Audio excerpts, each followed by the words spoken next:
Good morning. I'm Warren, he's Charlie.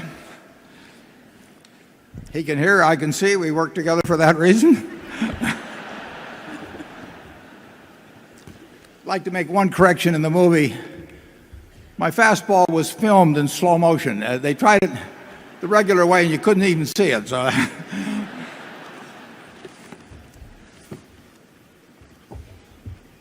our approach today will be to announce a couple of things, our earnings, and introduce you to the directors. But as soon as that's through, we'll move on to questions.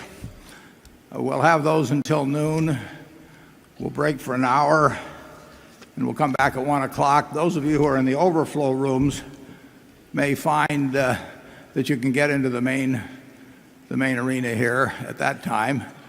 And we'll go till 3:30 with the questions, and then we'll have the meeting of the annual meeting, the business meeting, for those of you who are still around at that point. And at that time, we will have the election of directors. But because not all of you may be here at that time, I would like to introduce the directors to you, and I'll ask them to stand. And if you'll hold your applause until they're all done standing, or you can even hold it after that. It will make for a very orderly meeting. So let's start in with Howard Buffett. I'm the next one alphabetically. Our new director, Steve Burke. They didn't hear the part about stay standing, but that's okay. They're generally fairly obedient, but Susan Decker, Bill Gates, David Gottesman, Sandy Gottesman, Charlotte Guyman. Don Keogh is unable to be with us today. He's had a serious operation, but he's recovering very well, and he's got a lot of friends in this audience, and he'll be with us next year. Charlie, we've already introduced. Tom Murphy. Ron Olson, the manager in our movie, and Walter Scott. Now you can go wild with applause for the group.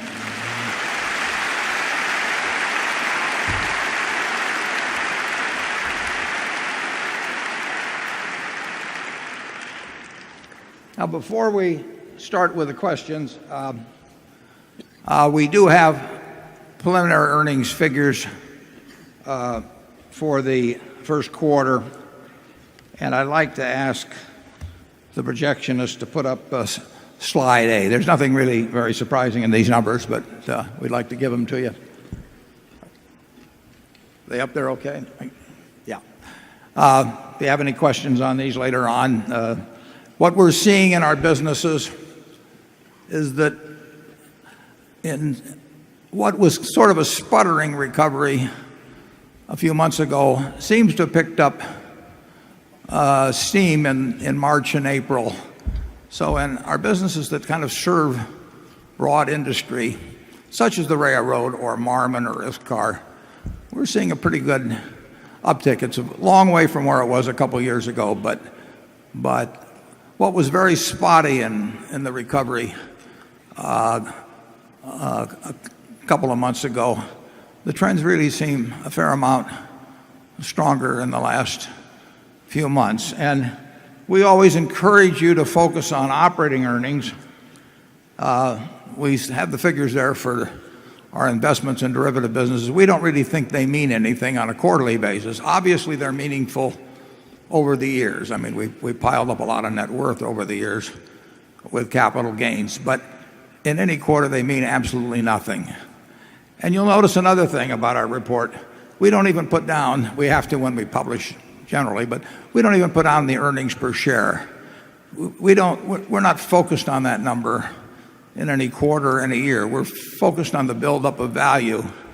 And we really think that an undue focus on quarterly earnings not only is probably a bad idea for investors, but we think it's a terrible idea for managers. If I had told our managers that we would earn $3.17 for the quarter, they might do a little fudging in order to make sure that we actually came out at that number. And there was a very interesting study that was published a few months ago where thousands of earnings reports were examined. And instead of taking it out to the penny, which is customary in the reporting, they took it out one further digit. And of course, if you go out one further digit and it's 4 or less, you round downward, and if it's 5 or more, you round upward. And they found out that a statistically impossible small number of 4s showed up, because if they got to 0.4%, somehow somebody in the accounting department managed to find another 0.1% so they could round upward. It was not an accident. And you do not want to have, in our view, we think it's terrible practice to be thinking about trying to report to some penny that you've whispered to Wall Street analysts in previous months. And we may probably carry that to extreme at Berkshire, but we always think of the enterprise as a whole. We think about building value.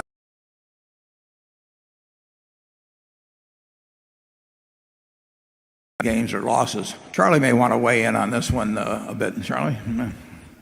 Well, I agree with you. Yeah. He is the perfect vice chairman. They don't come any better. Okay. With that preliminary, they don't come any better. Okay. With that preliminary, we probably ought to quit at that point, actually. We're going to alternate the questions between a panel of 3 journalists here. We have Carol Loomis of Fortune magazine on the far right. Here we have Carol Loomis of Fortune magazine on the far right.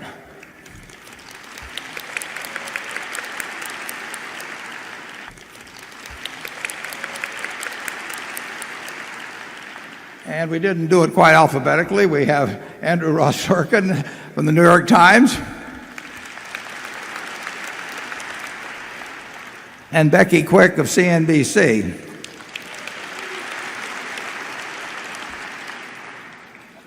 Andrew has maneuvered for a seat there apparently to get earlier in the questioning order, but I'll probably stick with the alphabetical list. And we will alternate between our journalists, and then we will go around the auditorium here where people have been chosen by chance to ask questions, and we also will go to just, I guess, one of the overflow rooms. We have a whole lot of overflow rooms, but we'll not go to all of them. So let's just start things off. Carol? Well, since I won the alphabetical lottery, I get to make 2 very short statements also. One is that we received an awfully lot of questions. We really don't know how many, because some people sent their question to all 3 of us. But I would guess we had something between 1,500 and 2,000 questions. And obviously, we're not going to be able to ask all of those, and we're sorry for those we didn't get to ask. They were very good questions, and we appreciate the work that people put into them. The other thing I want to mention is that Warren and Charlie have had absolutely no hint as to what the questions will be, so they will have to field them just as they come up. However, Warren and Charlie may be smart enough to have guessed that the first question will be about topic A, which is Goldman Sachs. And I received several emails about the SEC's lawsuit against Goldman, all of them asking a different question about that problem. I have combined the several thoughts in these questions, and with thanks to Greg Fearman, Kai Pan of Morgan Stanley, Brian Chan, and Vic Chimono, here is the question. Warren, every year in the Berkshire movie, you did it again today, you use the clip from the Solomon crisis in which you tell Congress that you have warned Solomon's employees that if they lose a shred of the firm's reputation, you will be ruthless in your reaction. Clearly, reputation because of the SEC's action. Could you tell us your reaction to the lawsuit, your reflections in light of it about Berkshire's large investment in Goldman, and what advice, in light of your own Solomon experience, you would give Goldman's board of directors and management? Okay, anytime you ask me these multiple questions, I may go back to you to get all parts. But, well, let's start with the transaction, because that's the important thing. A few weeks ago on a Friday, a transaction described as abacus was made the subject of an SEC complaint. I think it ran about 22 pages. And I think there's been probably sort of misreporting, not intentional obviously, but misreporting of the nature of that transaction in at least probably a majority of the accounts that I've read about it. So I would like, and this will take a little time, but I think it's an important subject. I would like to go through that transaction first, and then we'll get to further into the questions posed by the people that emailed Carol. The transaction, the abacus transaction, there were 4 losers in, but we're going to focus on 2 of them. Goldman itself was a loser. They didn't intend to be a loser, I'm sure. They couldn't sell the piece, a piece of the transaction, and they kept it, and I think they lost $90 or $100 million because they kept it. But the main loser, in terms of actual cash out, was a very large bank in Europe named ABN AMRO, which subsequently became part of the Royal Bank of Scotland. Now, what did ABN AMRO, why did they lose money? They lost money because they, in effect, guaranteed the credit of another company, ACA. ABN AMRO was in the business of judging credits, deciding what credits they would accept themselves, what credits they would guarantee. And in effect, they did something in the insurance world called fronting a transaction, which really means guaranteeing the credit of another party. We have done that many times at Berkshire. We get paid for it. And people do not want the credit of the XYZ insurance company, but they say they'll take a policy from XYZ if we guarantee it. And Berkshire has made a lot of money guaranteeing things over the years. And Charlie can remember back to the early 1970s when we ran into some very dishonest people, and we lost money, and we lost a fair amount of money at that time because we guaranteed the credit of somebody that was turned out to be not so good. It happened to be some syndicates at Lloyd's, of all things, but they found ways not to pay when our name was on it. So ABN AMRO agreed to guarantee about $900 million of the credit of a company called ACA. They got paid for that, and this is in the SEC complaint. It's not mentioned very often, but they got paid, 17 basis points. That's 0.17%. So they took on a $900 million risk of guaranteeing credit. They got paid about $1.6 million, and the company whose credit they guaranteed went broke, and so they had to pay the $900 million. It's a little hard for me to get terribly sympathetic with the fact that a bank made a dumb credit deal. But let's look at ACA, because they were sort of the nub of the transaction. ACA, and you wouldn't really know this by reading most press accounts, ACA was a bond insurer. Now, they started out as a municipal bond insurer. They guaranteed various credits, and they were like AMBAC, they were like MBIA, they were like FIGIC, they were like FSA. And all of those companies, and we wrote about this a few years ago in the report, all of those companies started out insuring municipal bonds. Some of them started 30 years ago. And there was a big business in insuring municipal bonds. And then the profit margins started getting squeezed in the municipal bond business. So what did they do? Instead of sticking to the business they knew and accepting lower profits, they went out into the business of insuring structured credits and all kinds of different other deals. I described their activities a couple years in the annual report as being a little bit like Mae West, who said, "I was Snow White, but I drifted." And these bond insurers, and almost all of them did it, these bond insurers drifted in to insuring things they didn't understand quite as well, but where they could make a little more money. ACA did it, MBIA did it, AMBEC did it, FIGIC did it, FSA did it, and they all got into trouble, every one of them. Now, is there anything wrong with a bond insurer insuring a structured credit or something other than municipals? No. But you better know what you're doing. Now, interestingly enough, Berkshire Hathaway, when these other guys got into trouble, went into the municipal bond insurance business. And we insured things that were almost identical to what ACA or others had insured. The difference being that we thought we knew more about what we were doing. We got paid better than they got paid, and we stayed away from things we didn't understand. We never insured a CDO. We never insured, any kind of a RMBS deal or anything of the sort.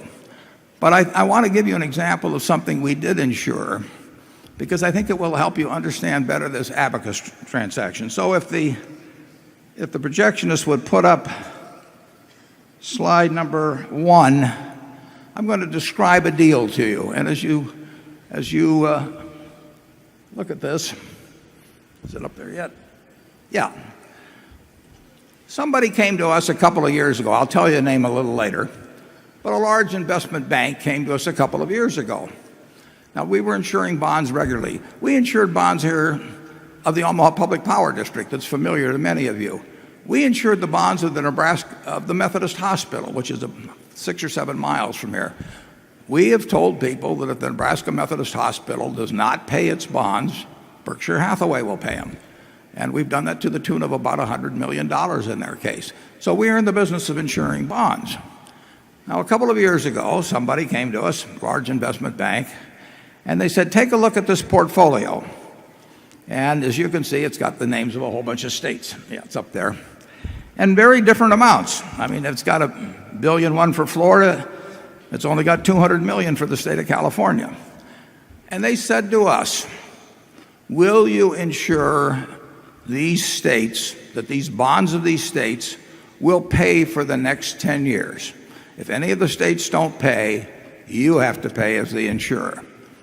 And I looked at the list, Ajit Jain looked at the list, and we had to decide, A, whether we knew enough to insure them, and B, what premium we would charge. That's what we're in the business for. And we don't have to insure them.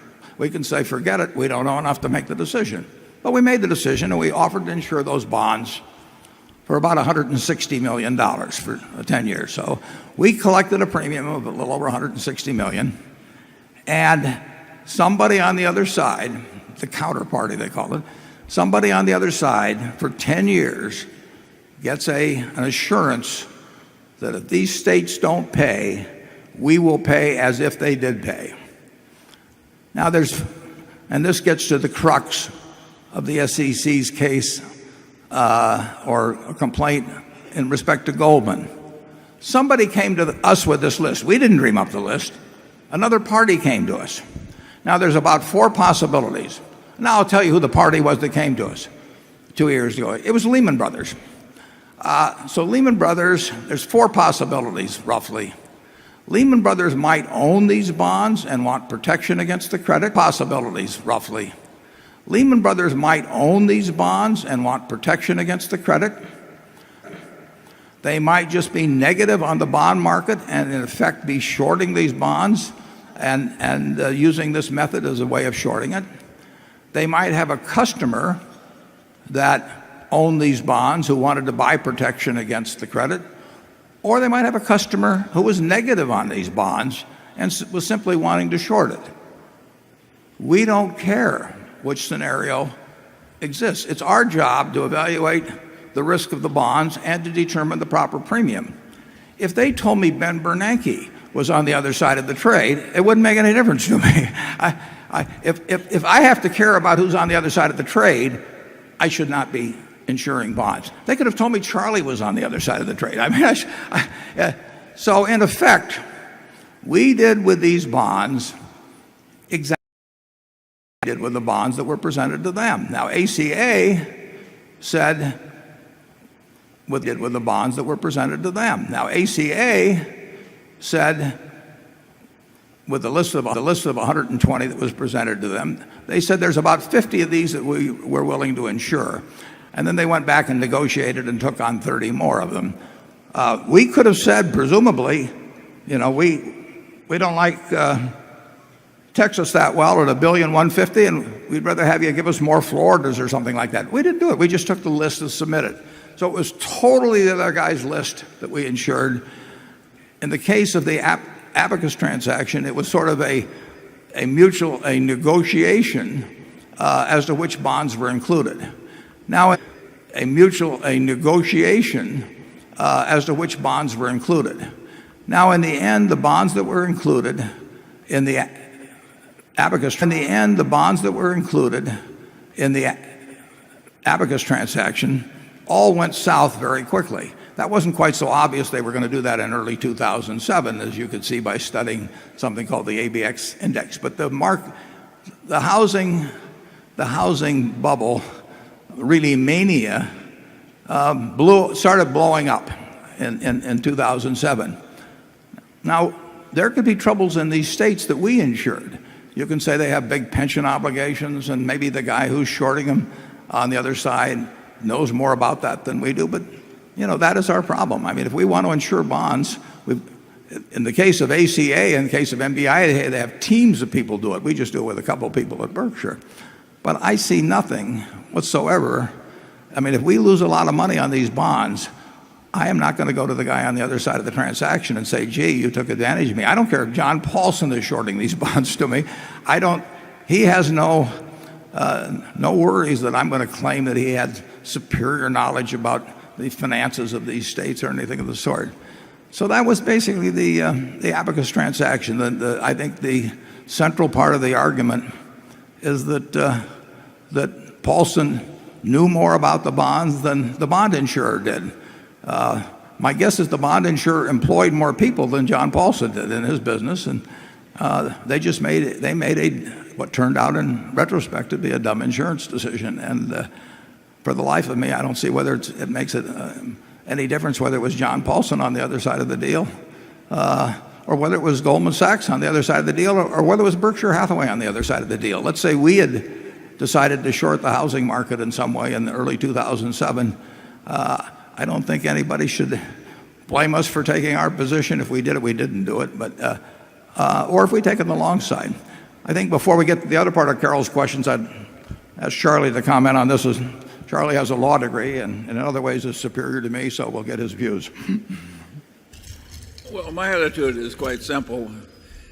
This was a 3-2 decision by the SEC commissioners under circumstances where they normally act unanimously.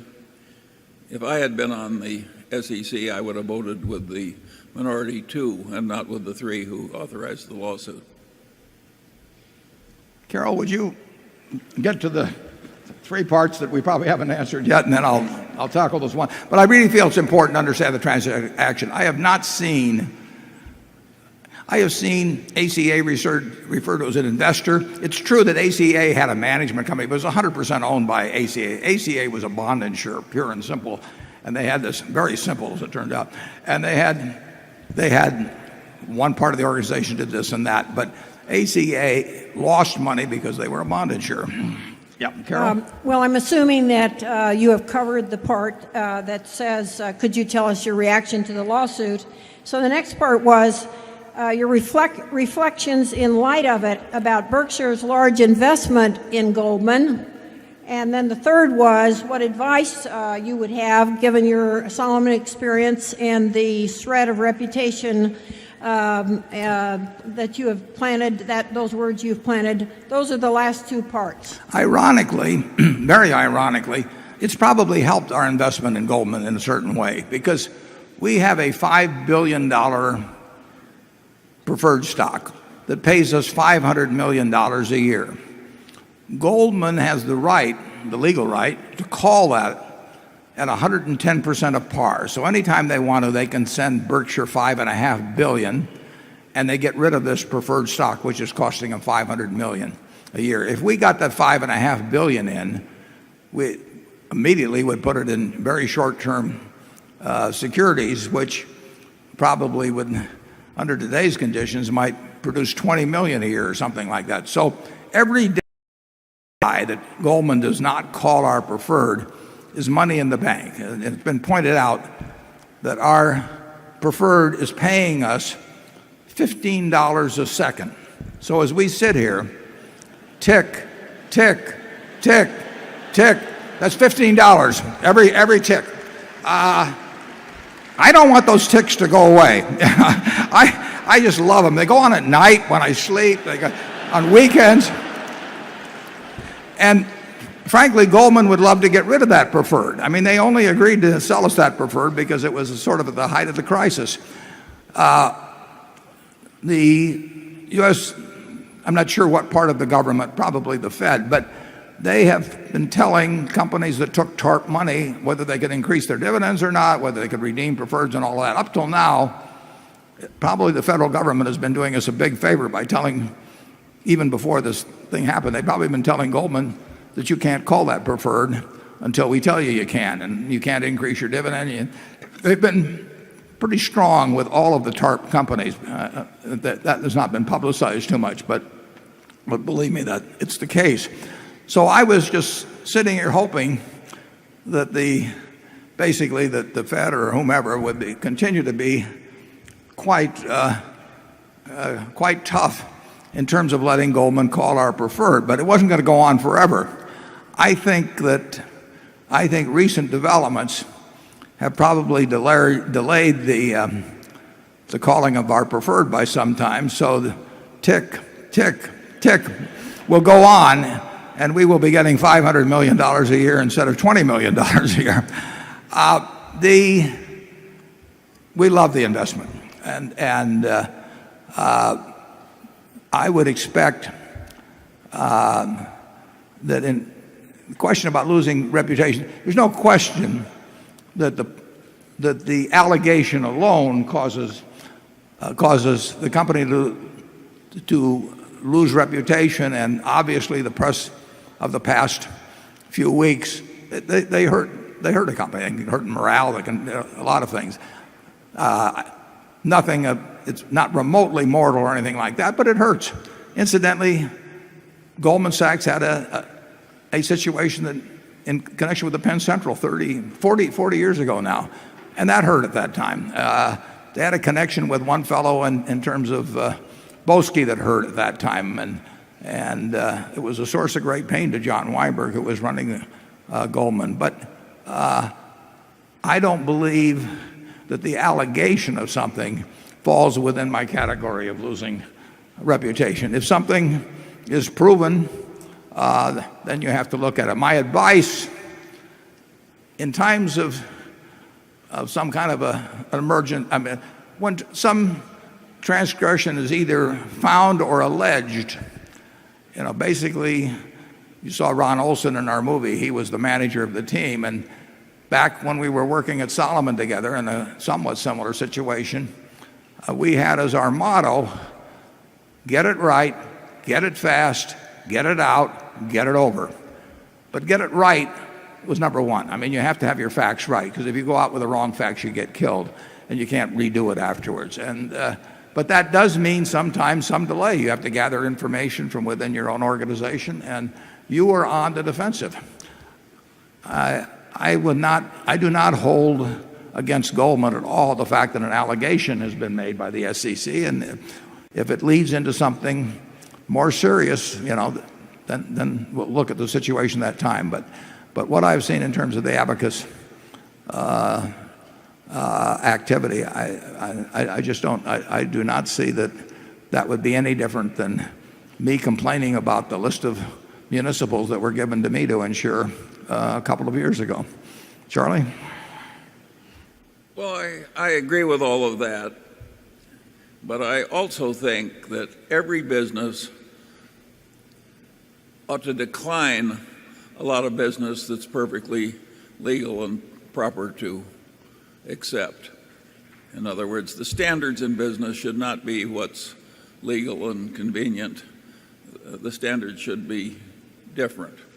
And I don't think there's an investment bank in America of any consequence that didn't take too many scuzzy customers and deal in too many scuzzy securities. I would agree with that, but Charlie, do you think we should have done our municipal bond deal? I think it was a closer case than you do. Okay. We insure probably 40 billion now or something like that of municipal bonds, and we have done very little in the last year, not because of Charlie's views that he just expressed, but basically because the price isn't right, the premiums are wrong, and the reaction of other people when premiums are wrong is to take more risk. And our reaction when premiums are wrong is just to go play golf or something and tell somebody to call us when premiums get right again. I do want to, Charlie and I will give our views on a lot of the activities that have gone on at Wall Street, and we do think plenty has been wrong.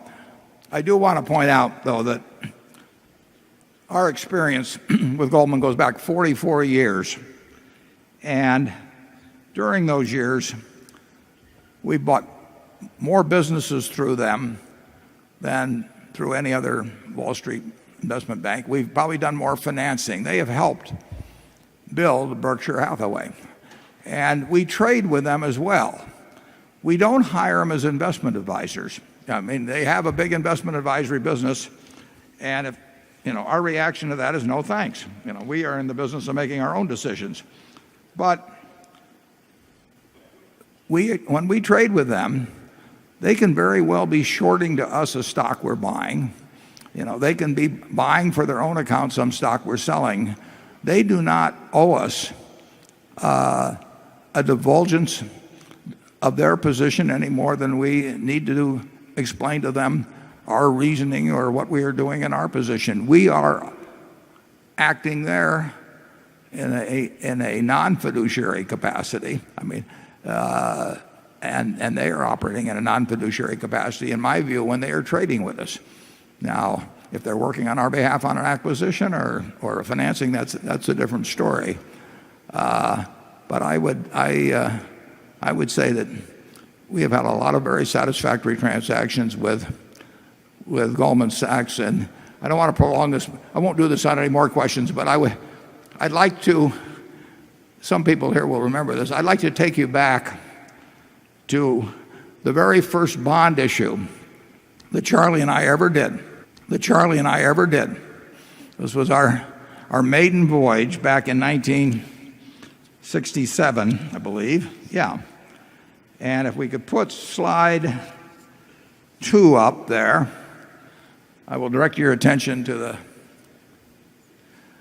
this is an offering that was made in 1967. We just bought a department store, and we had a company called Diversified Retailing.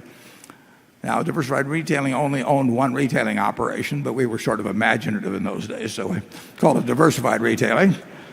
And we went out to raise $5.5 million, and Charlie Hyder of Omaha, who many of you know, helped me in the financing. And you will notice our tombstone ad there has on the top 2 lines New York Securities and First Nebraska Securities. They were the lead underwriters. And as customary with tombstones, there are a group of underwriters listed below, and they're usually listed in the degree of their participation. In other words, the more that they're involved, the higher up in the list they are, with the lead underwriters on top. And that's been true of every tombstone I've ever seen, except this one. And what happened in this one was that we were having trouble raising $5.5 million. And I called Gus Levy of Goldman Sachs, and I called Al Gordon of Kidder Peabody. Those were 2 of the most prestigious firms in Wall Street at the time, and I said, would you guys help me? We're trying to raise $5.5 million, and there's nobody that wants to give Charlie and me $5.5 million. And the underwriters we've lined up are having trouble getting it done. And both Gus Levy and Al Gordon said to me, Warren, we'll take a big piece. And if you put up slide number 3, you will see the list of underwriters. And Goldman Sachs highlighted and Kidder Peabody highlighted were actually the next largest underwriters, but they were so ashamed of being associated with our dinky little company that they asked us to leave their names off. They wanted to give us money under an assumed name. But they did come through for us. They did come through for us. And believe me, a lot of people weren't coming through for us then. So, I do have a long memory for people that have taken good care of Berkshire over time. And Al Gordon died last year at the age of 107. He worked until he was 104. He was a remarkable man. Gus Levy was a remarkable man. And I thank them for their participation, even though they did want to do it under an assumed name. Okay, we'll go to area number 1, and we'll shorten the answers. Good morning, Mr. Buffett and Mr. Munger. My name is Guy Pope, and I'm from Portland, Oregon. I'm curious about your thoughts on financial reform that Congress is currently working on. Specifically, what are the good ideas that you think are out there that should be included in the bill? And what are the bad ideas that you think should be left out? Charlie, it's 1,550 pages, so you take the first 1,500, I'll take the last 50 pages. Well, I don't think anybody in America right now, including the people in Congress, know what's going to happen. And my guess is that most of them have not read the bill either. So I think we're all in the doubt as to what's going to happen. To me, one thing is perfectly clear, and that is that our governmental system, which regulates the big investment banks, was so permissive, and the investment banking culture had a nature that together helped arrange that under stress, every big investment bank except Goldman Sachs was going to go bluey.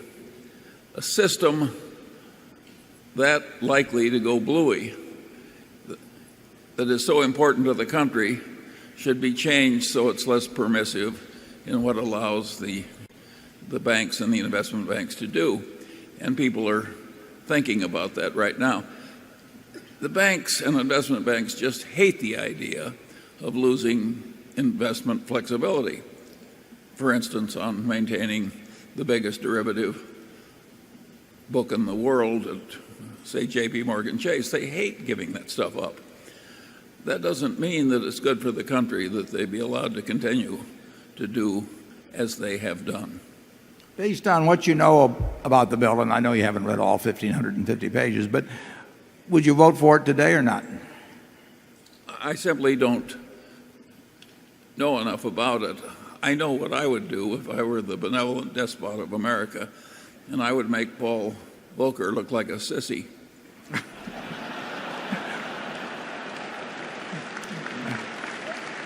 You want to get more specific than that? That's quite a word picture, but you want to get more specific, Charlie? Well, I would reduce the activities that are permitted. If you're de facto using the government's credit to help your business run, you shouldn't have a bunch of financial statements in the trillions, which you can't really understand even if you're a partner in the business. This is crazy. The complexity that has come into the system is quite counterproductive. And of course, the people have proven they can't really control it. So I think what we need is a new version of Glass-Steagall that drastically limits what both commercial banks and investment banks are allowed to do. They should have a much simpler and safer mode of business. When we owned the Savings and Loan Association, it had a very restricted repertoire that it could use. And of course, it had government credit for its deposits. And by and large, as long as the repertoire was quite limited, the savings and loans stayed out of trouble. But you give human beings a flexibility to do any damn thing they please with absolutely unlimited credit under the repo system and other systems, and they will go plumb crazy. And of course they did. Okay, on that cheery note, we'll move to Becky. We received a lot of questions about the impending legislation. This question comes in from Jay Gelb, who wants to follow up on the point that Mr. Pope just made. What's the anticipated impact of pending financial reform legislation on Berkshire? In particular, how much additional collateral may need to be posted on Berkshire's existed $63 billion of derivative contracts? And could Berkshire get too close to its minimum requirement of $20 billion of cash on hand as a result? Yeah, as I understand the bill now, the one that got presented a couple of days ago, and I could be wrong, but I think I understand it, and I've read the sections. The requirements would be zero. If we were found, Berkshire were found to be and I don't know the exact term in the bill, but basically dangerous to the system by the Secretary of the Treasury, or I believe some commission, then we could be required to post collateral on retroactive contracts, on contracts that were written in the past. I think the chances of us being regarded as a danger to the system when we have 250 contracts and other companies have 1 million contracts. Our position was described in the journal not long ago as huge.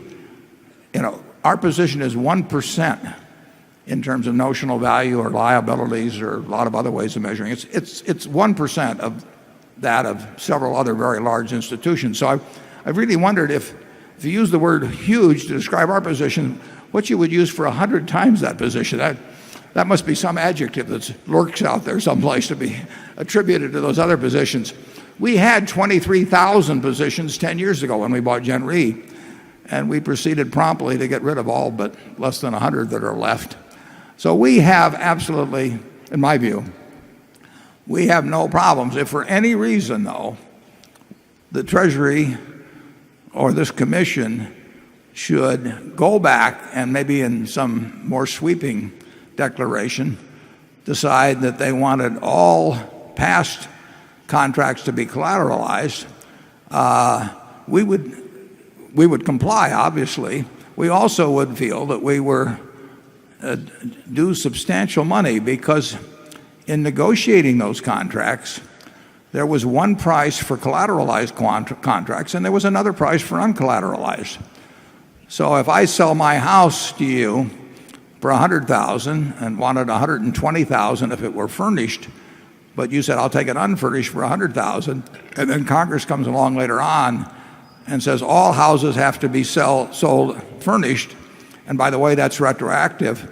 If I give you the furniture now, I want something for it. I mean, a little unreasonable maybe. We do think, well, just a week ago, we were offered an equity put contract that's identical, basically. It's a 10-year contract by one of the very largest investment banking houses. The price that they would pay us was $7.5 million uncollateralized and $11 million collateralized. So there's a price to be paid for having a collateralized contract, and we elected to forego probably $1 billion of extra premiums we could have received in the past for our contracts if they had been if we had agreed to have them collateralized, and with a few exceptions, we declined that, and we would feel if we ever had to collateralize them, we would be entitled to fair compensation for it, and we would like that language to be in the bill. And incidentally, Secretary Geithner, if we'll put up slide number 7, we have his testimony before the Senate Ag Committee on December 2nd, and as you can see, he testified very strongly in terms of the sanctity of past contracts. But if the bill passes tomorrow, and the way it reads to us and to our attorneys, we would not have to put up a dime. And I would think there might be some other companies that would be determined to be dangerous to the system before Berkshire Hathaway would be. So I don't see any consequences unless there's some sweeping declaration that any company of a certain size that has derivatives shall be required to put up collateral. And if that's required, we will, and it would be no problem. It would have a cost to us in terms of the opportunity cost. But then, of course, we would argue about what collateral was proper and so on. And if we could put up our Coca-Cola stock, we're going to hold our Coca-Cola stock anyway. So it really changes nothing. We still get the dividends from the Coca-Cola stock if it's pledged as collateral. We get the profit if it goes up. Charlie? Well, yes, if collateral requirements were inserted by fiat of the government into existing contracts, it would be just like having a contract to buy a house for $1 million and the government passing a law saying, no, you got to pay $2 million. I mean, it would be of dubious constitutionality, and it would be both unfair and stupid. I don't think the government is that crazy. Plus, I think what they would see, there's a whole list. In fact, I think I've got a page even for that. Let's put up slide number 8. And this is just a sample page of people who oppose putting up collateral, being required to put up collateral prospectively. And you'll see IBM, you'll see Ford Motor, you'll see 3M, you'll see HCA. I mean, there's all kinds of companies who don't want to do it in the future. We don't care what we do in the future as long as we get paid for it. And so this is not anything that is peculiar to Berkshire at all. In fact, we happen to be in a different position than the IBMs and the 3Ms and those of the world in respect to this. As long as we get paid for it, we're indifferent to what the rules are going forward. But considering the fact that we took lesser premiums in the past, we would not like something retroactively to take money out of our pocket. But bear in mind, Burlington Northern, when we buy it, it has some fuel contracts. Mid-American has energy contracts. There was a story in Business Week about Anheuser-Busch a couple of weeks ago, and they say we don't want to take money out of our business and send it to Wall Street as a deposit on collateral. And I think if they really saw that the net effect of this would be to send a whole lot of money to be held by Wall Street that was otherwise employed in operating businesses, there might be a little less congressional enthusiasm. Okay, we'll go to number 2. Good morning to all of you. Switching topics, Charlie and Warren, I'm Norman Rentrop from Bonn, Germany. I want to first give you a big thank you and then a question. Come by train, you wrote in the shareholder letter, and that is how I came to Omaha for the first time back in 1997. I deliberately took the train from Denver to experience Omaha as a railroad city, and I immediately liked Omaha a lot. But the train ride, I saw room for improvement. So thank you very much for taking the future of American railroads into your gifted hands. That's one of the best questions I've ever heard. Well, here's a question. Oh, okay. It's about Greece, the future of the euro, and the fiscal discipline all over the world, and what we have to prepare for as investors. In the past, you have been warning us about structural weaknesses of the US dollar. Now we see Greece and potentially other European countries in crisis. Berkshire has significant investments in the Eurozone. The big ones like Cologne Re, Munich Re, and even small ones like Iskar's Chromi investment in Hamburg. How are you preparing Berkshire Hathaway for potential currency failures? And what are your thoughts on the sustainability of the euro? And what is your advice for us as investors? Yeah, Charlie and I have not talked about Greece recently, and so I'm going to be very interested in hearing his views on that. I'll answer the last part of your question first. We have a lot of exposure in various countries on both the asset and liability side. In other words, we do own we own stock in Munich Re, and they've got lots of assets, majority probably in the euro. We have Cologne Re, a subsidiary of General Re, which has a substantial net worth that is basically tied to the euro.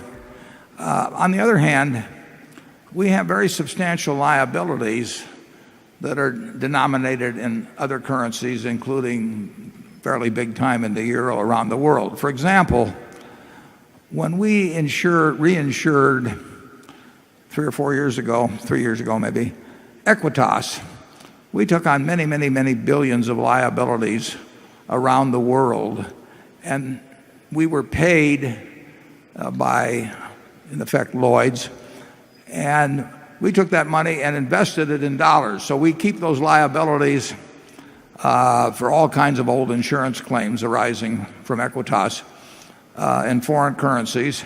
And if the euro depreciates against the dollar, we benefit on that side, but we lose, as you point out, on other sides.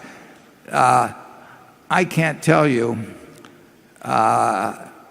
and it's something I'm not concerned about, whether our net balance in euros or sterling or yen or whatever. I can't tell you what it is on any given day. Some of it enters into our equity put options and things of that sort. But we have no dramatic exposures in any other currency. That doesn't mean that other currencies are unimportant to us, because what happens with the Greek situation and what may fall out from that can be quite important in terms of the world's economy, and Charlie is going to explain to you exactly what that might be. Yeah. Well, generally speaking, and with rare exceptions, of course, we're agnostic about currencies. We simply do our business and we take those fluctuations as they fall. Wouldn't you agree with that? Yeah, we're agnostic in terms of the relative values of currency. We're Yes. not agnostic about where we think all currencies are headed generally. No. But the relative value. But Greece presents an interesting problem, of course. What's happened is that the past conservatism of a place like the United States gave it wonderful credit, a combination of success and conservatism.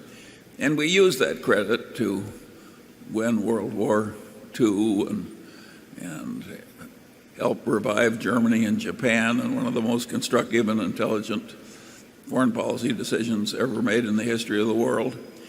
And we've used that credit to help assure prosperity for all these decades in which Berkshire has flourished. And now, of course, the government does not have quite as good a credit as it had before it started using it so heavily. And that's happened pretty much all over the world. And so Greece is just the start of a very interesting period. And of course, it's more dangerous to civilization when governments push their credit so hard, because if you need credit to help civilization function and you've blown it by your own aggression and using it in the past, that's not a good thing. And I think in this country and in other countries too, responsible voices are now realizing that we're nearer trouble from lack of government credit than we've been, well, in my lifetime. You should always, everything you read about country credits, currency, you always want to distinguish between countries that are borrowing in their own currency pretty much exclusively, like Japan has or the United States, and countries that are being forced for one reason or another, because the world doesn't trust them, to borrow in other countries' currencies. I mean, in the past, if you were some South American country and you were borrowing in your own currency, I mean, you never default. You just buy a new printing press or work a little harder. But the world doesn't like that sort of thing. So with weaker credits and countries with poor reputations, they force those countries to borrow in other currencies, frequently the United States currency. And that can really put you out of business very quickly, because you can't, if you're some South American country, you can't print US dollars, although you can print your own currency. And that's what's caused failures among countries. The European Monetary Union, I mean, it's a really interesting situation, because Greece, they are a sovereign country in terms of their own budget, but they can't print their own currency. They've got the euro. And this is, the euro was regarded as quite an experiment 20 years or whatever it was ago, but or less than that. But you may be seeing sort of a test case play out here of a country that is not using its own currency, in effect, or using a common currency, and yet is sovereign in terms of making its own promises to its citizens. And I don't know how this movie ends. That doesn't mean I'm forecasting disaster or anything. I really just don't know how this movie ends. And I try not to go to movies like that if I can. But I'll be watching. This will be high drama in my view. What happens here?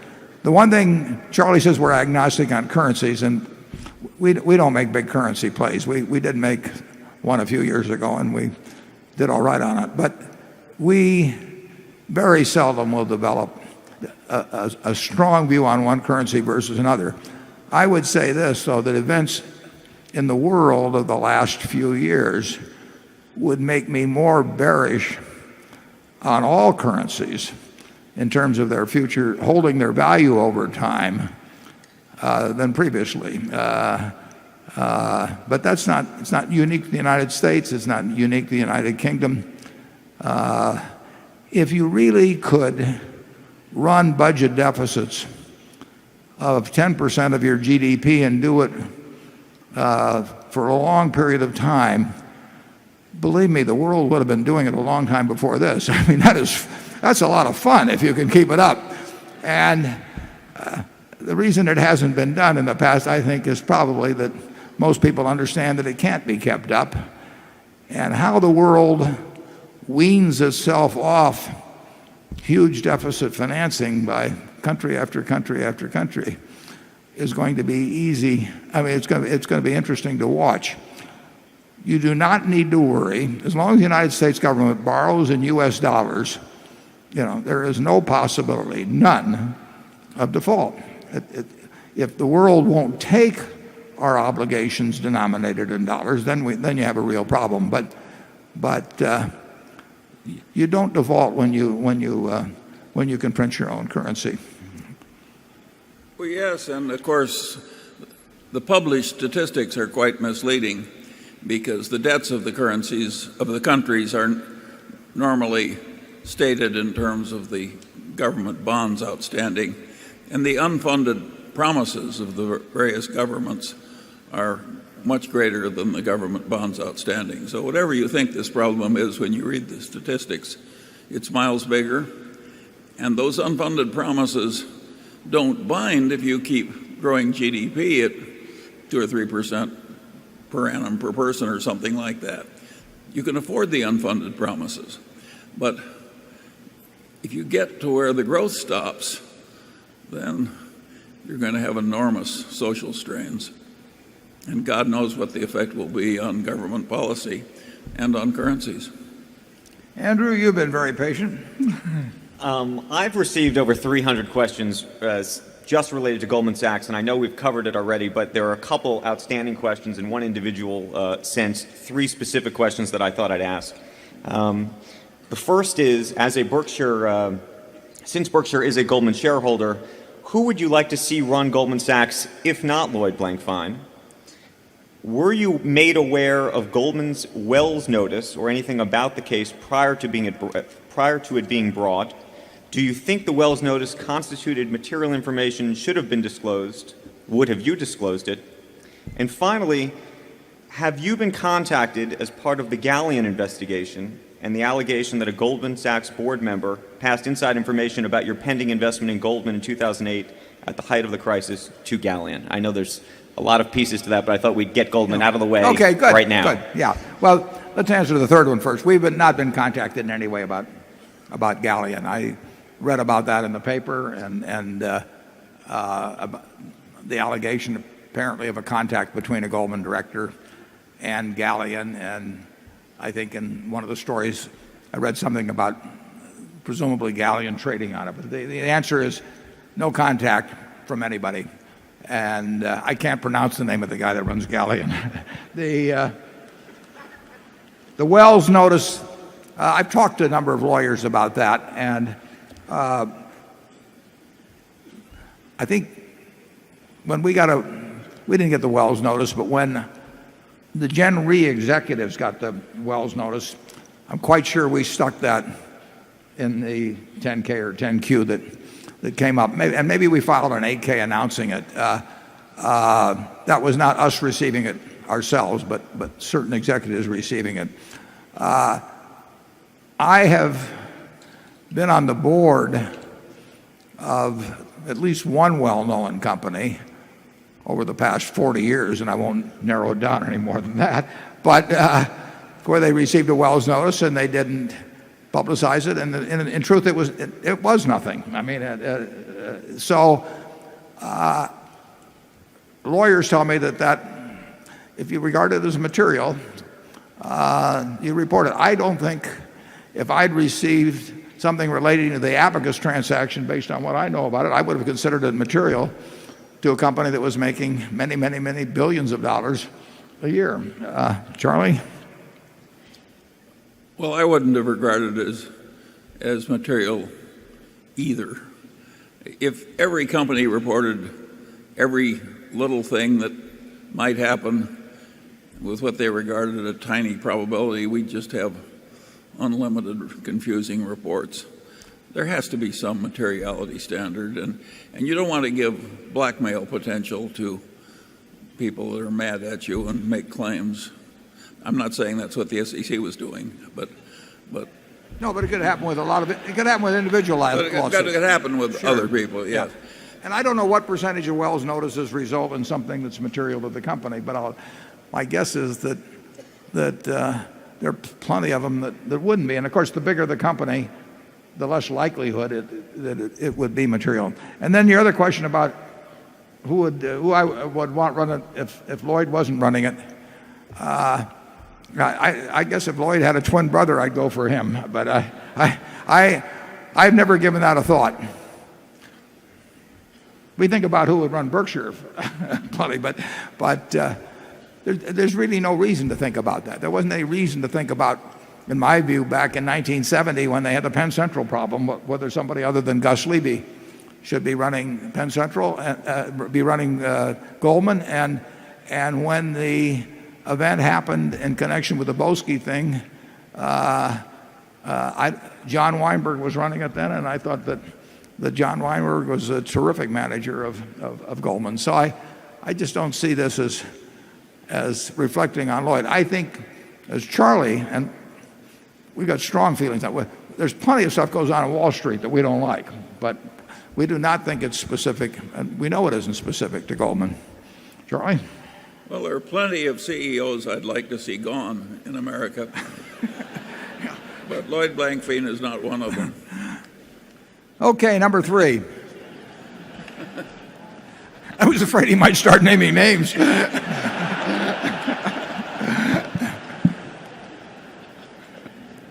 Hello. My name is David Clayman, and I come from Chicago, Illinois.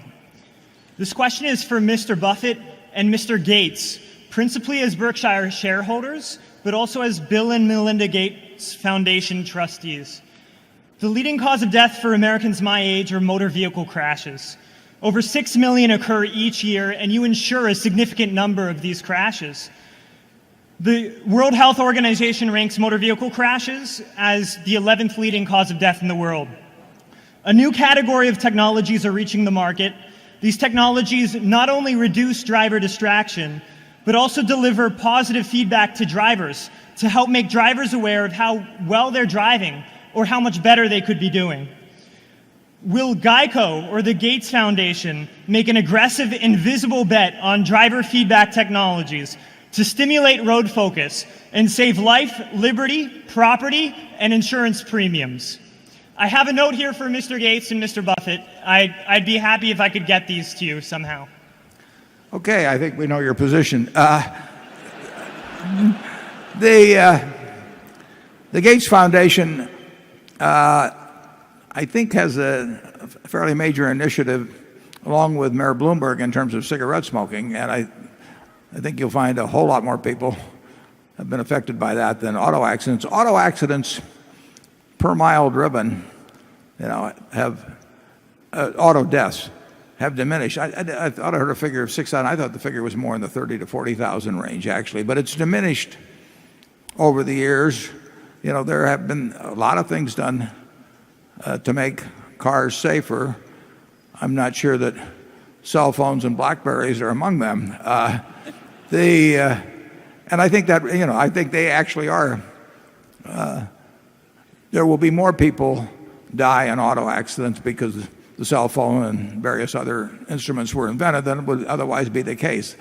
I don't know how significant that item will be, but everybody has an interest in bringing down fatalities, and Geico has a very active safety program, testing cars, doing all kinds of things, working usually in conjunction with other insurance companies. I do not think that, the Gates Foundation has fairly specific and intelligent, in my view, guidelines as to where they direct their activities, and they believe in focus. So they are not going to try and solve every problem in the world. But I can assure you that the insurance industry, as well as auto companies generally, are continuously working to make cars safer. Charlie? I've got nothing to add. Okay. Carol? This question also concerns the Gates Foundation, but it's entirely different. One of your owner-related business principles says that you will attempt, through your policies and communications, to keep Berkshire's stock price rational. Yet every year you give large amounts of your Berkshire stock to the Gates Foundation, and my understanding is that more will go to the foundation when you die. By the way, I forgot to say this is from Michael McLaughlin of Omaha, who continues. Already we have seen that foundation regularly sell Berkshire stock, and it will sell more because its purpose is to give money to charities, not hold the stock forever. Won't the foundation's selling create a downward pressure on the stock because as much as 25% of it will be turned over? Yeah, basically, there's 5 foundations I give money to every year, every July. And the amount I would be giving now, it's a 5% declining balance. The amount I would be giving now would amount to about 1.5% of the shares outstanding annually, something like that.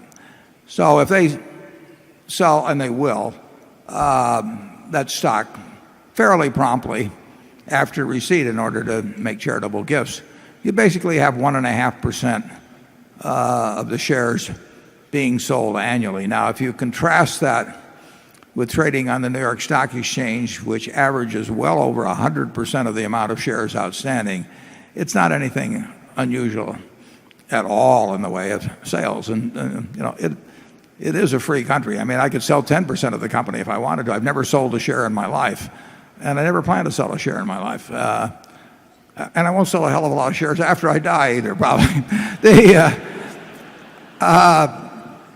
1.5% is, if 1.5% of the outstanding shares of Berkshire move the price down in a year, it probably deserves to move down. Charlie? Well, of course, I regard that degree of stock distribution to aid charity as almost a non-event. and it may actually have been a constructive event in terms of getting Berkshire into the Standard & Poor's indexes and so on. Yeah, excuse me. I think you've got more important things to worry about. If I had owned 100% of Berkshire, for sure it would not have been in the S&P 500. It was always a problem of concentration. So if by selling down it enhanced, and it did to some degree, enhanced the chances of Berkshire being in the S&P 500, that probably accounted for maybe 7% or so of the capitalization, some number like that. So that was extraordinary, you might call it, buying that was brought in to some extent because of the diminution of my own holdings. As Charlie said, I would say if none of the stock had been given away in the last 4 years, I don't know whether I have no idea whether the stock could be selling a little higher or a little lower. I think that's sort of an even money bet. Okay, number 4. Hello, Mr. Buffett. Hello, Mr. Munger. My name is Vern Cushenberry. I'm from Overland Park, Kansas. What do you see as the biggest challenge facing the United States economy relative to other countries, and what are the implications of that with regard to investing globally over the next decade? Charlie? Well, thank you for staring that easy problem to me. I think the answer to that is that by and large we haven't made our way in life by having great global allocations systems. Berkshire's attitude generally is to find things that seem sensible to us and to concentrate to some extent in those matters, and then let the world economy and the world's currency fluctuations fluctuate as they will. I do think we'd prefer some countries to others, and the more responsible the countries seem, the more comfortable we are. Wouldn't you agree with that? Yeah. But beyond that, we can't help you very much because we really don't have a global allocation system of Berkshire, unless Warren is keeping it secret from me. Not that one. We did not buy Burlington Northern with the idea of moving it to China or India or Brazil, and we love that. We love the fact that Burlington Northern is in the United States. I mean,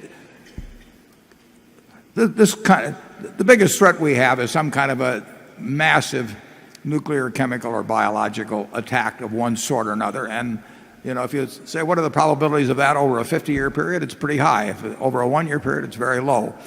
But if you talk about whether the qualities that have led to the last 220 years of incredible progress, with a lot of hiccups, but incredible progress, in the status of mankind that we've experienced in these 2 centuries compared to any 2 centuries you want to pick out in history. This country is remarkable, and its system is remarkable, and it does unleash human potential like has never been seen before. This crowd here is not smarter than a similar crowd 200 years ago, and they don't work harder.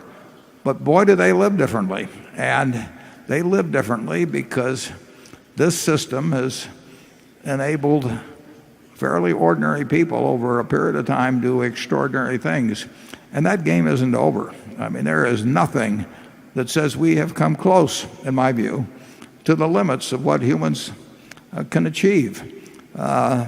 We really probably don't even know our own potential any more than the people in 1790 knew their own potential. I mean, they thought it would be great if somebody finally came along with some farm tool that let them work 10 hours a day instead of 12 hours a day. There's no reason. I hope the rest of the world does well, and I think they will do well. And it is not a zero-sum game. If China and India do well, that does not mean we do worse. It may mean we do better. So we are not what they get is taking it away from us. But I would be perfectly content if Berkshire Hathaway were forced in some way to limit investment to the opportunities available in the United States, we would have plenty of opportunities. I'd rather have the whole world, obviously, in terms of opportunities, but there will be ample in this country. I would not run from the United States. Okay. Becky? This is a question that has to do with the Berkshire succession plans. It comes from Craig Merrigan in Spruce Grove, who asks, how did the 4 potential candidates for Berkshire's CIO position perform over the course of 2008 and 2009? Did any of the 4 employ leverage, and have any of the 4 now been excluded from consideration? Yes, the answer to that is that in 2008, I reported to you last year that they didn't. I think we got a question like that last year. They did not distinguish themselves. 2009, they did pretty darn well. It's not, I would say that the 4, that it's not the same 4. I would say that none of them, Charlie, I believe, may use leverage at all. Do you think so? Well, the one with which I'm most familiar made a little over 200% using leverage of 0. Well, that narrows it down.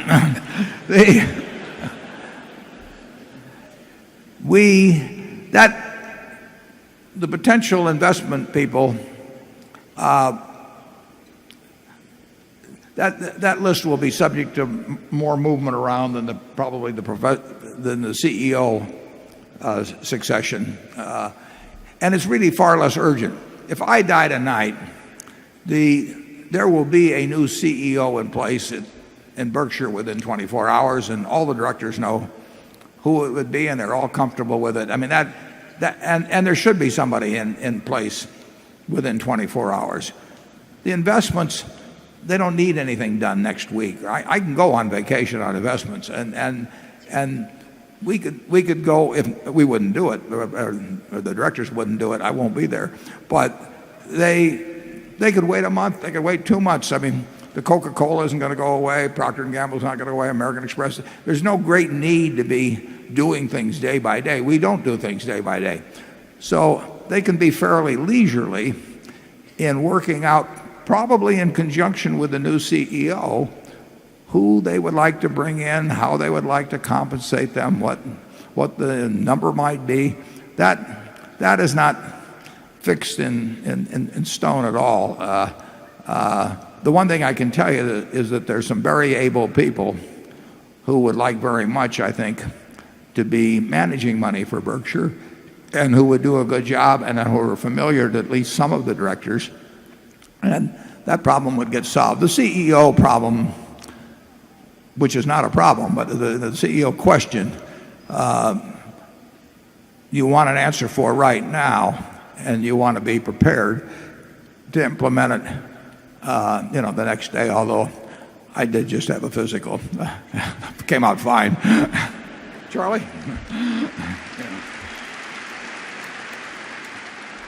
My doctor isn't here today, so I would tell you, it drives him nuts because I eat like I do, and he can't find anything wrong.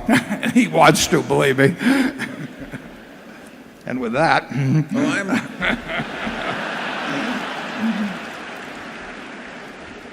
I am not the most optimistic of the 2 people up here, and yet I'm quite optimistic that the culture of Berkshire will last a long, long time and will outlast greatly the life of the founder. I think it's going to work. I really think, I mean, we shouldn't be getting into superlative, but I think we have as strong a culture, and as distinctive a culture, in terms of managers, ownership, the whole works, of any really large company in the country. And it's taken a long time to develop, but it becomes self-reinforcing after a point.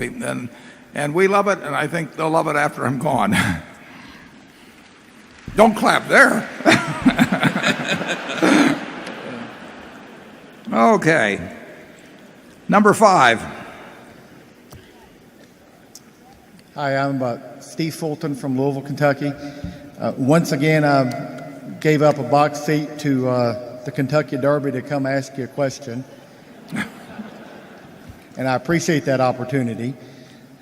My question's focused on the shift, if you will, to investing in the capital-intensive businesses and the related impact on intrinsic value. You again stated in the annual report that best businesses for owners are those that have high returns on capital and require little incremental capital. I realize this decision is somewhat driven by the substantial amounts of cash that the current operating companies are spinning off, but I would like you to contrast the requirement for this capital against the definition of intrinsic value, which is the discounted value of the cash that's being taken out.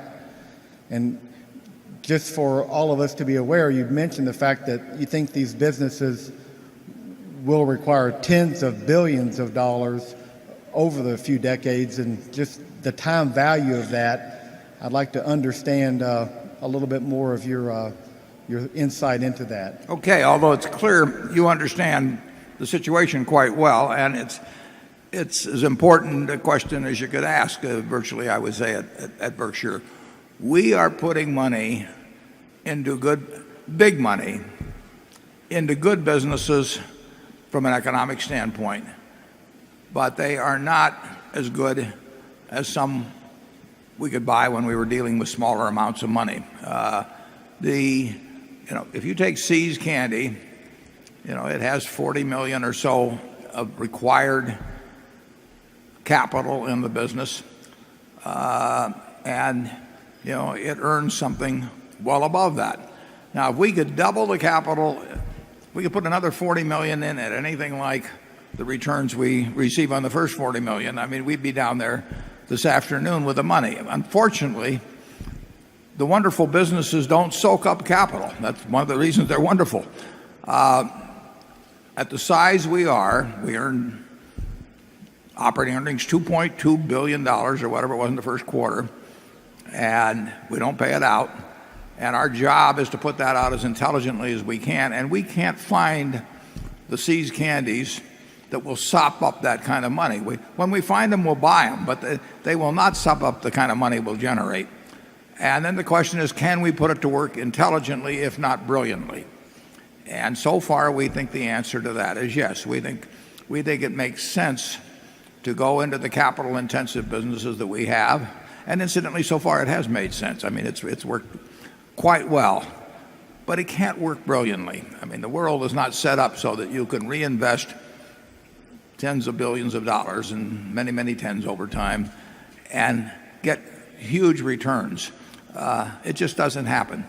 And we try to spell that out as carefully as we can so that the shareholders will understand our limitations. Now, you could say, well, then aren't you better off paying it out?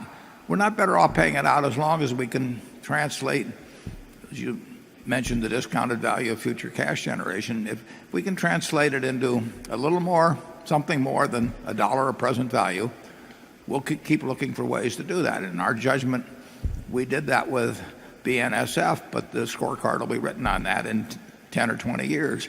We did it with Mid-American Energy. We went into a business of very capital intensive, and so far we've done very well in terms of compounding equity. But it can't be a Coca-Cola in terms of a basic business where you really don't need very much capital, if any, hardly.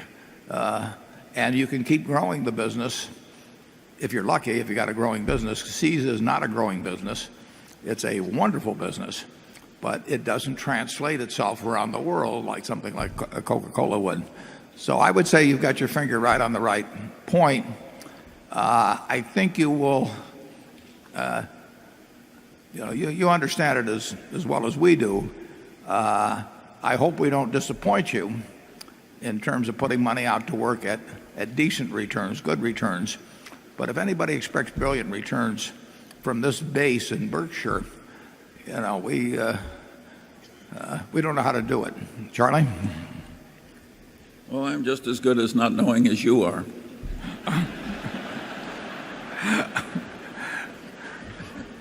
Okay, Andrew?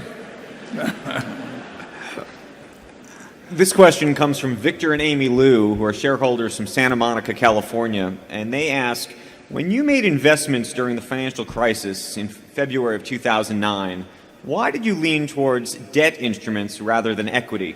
For example, why did you invest $300 million in Harley-Davidson at 15% interest instead of buying equity when the shares were at $12? Today, they're at $33. Well, I would say that if I were writing that question now, I might write the same question, but I'm not so sure he would have written the same question in February.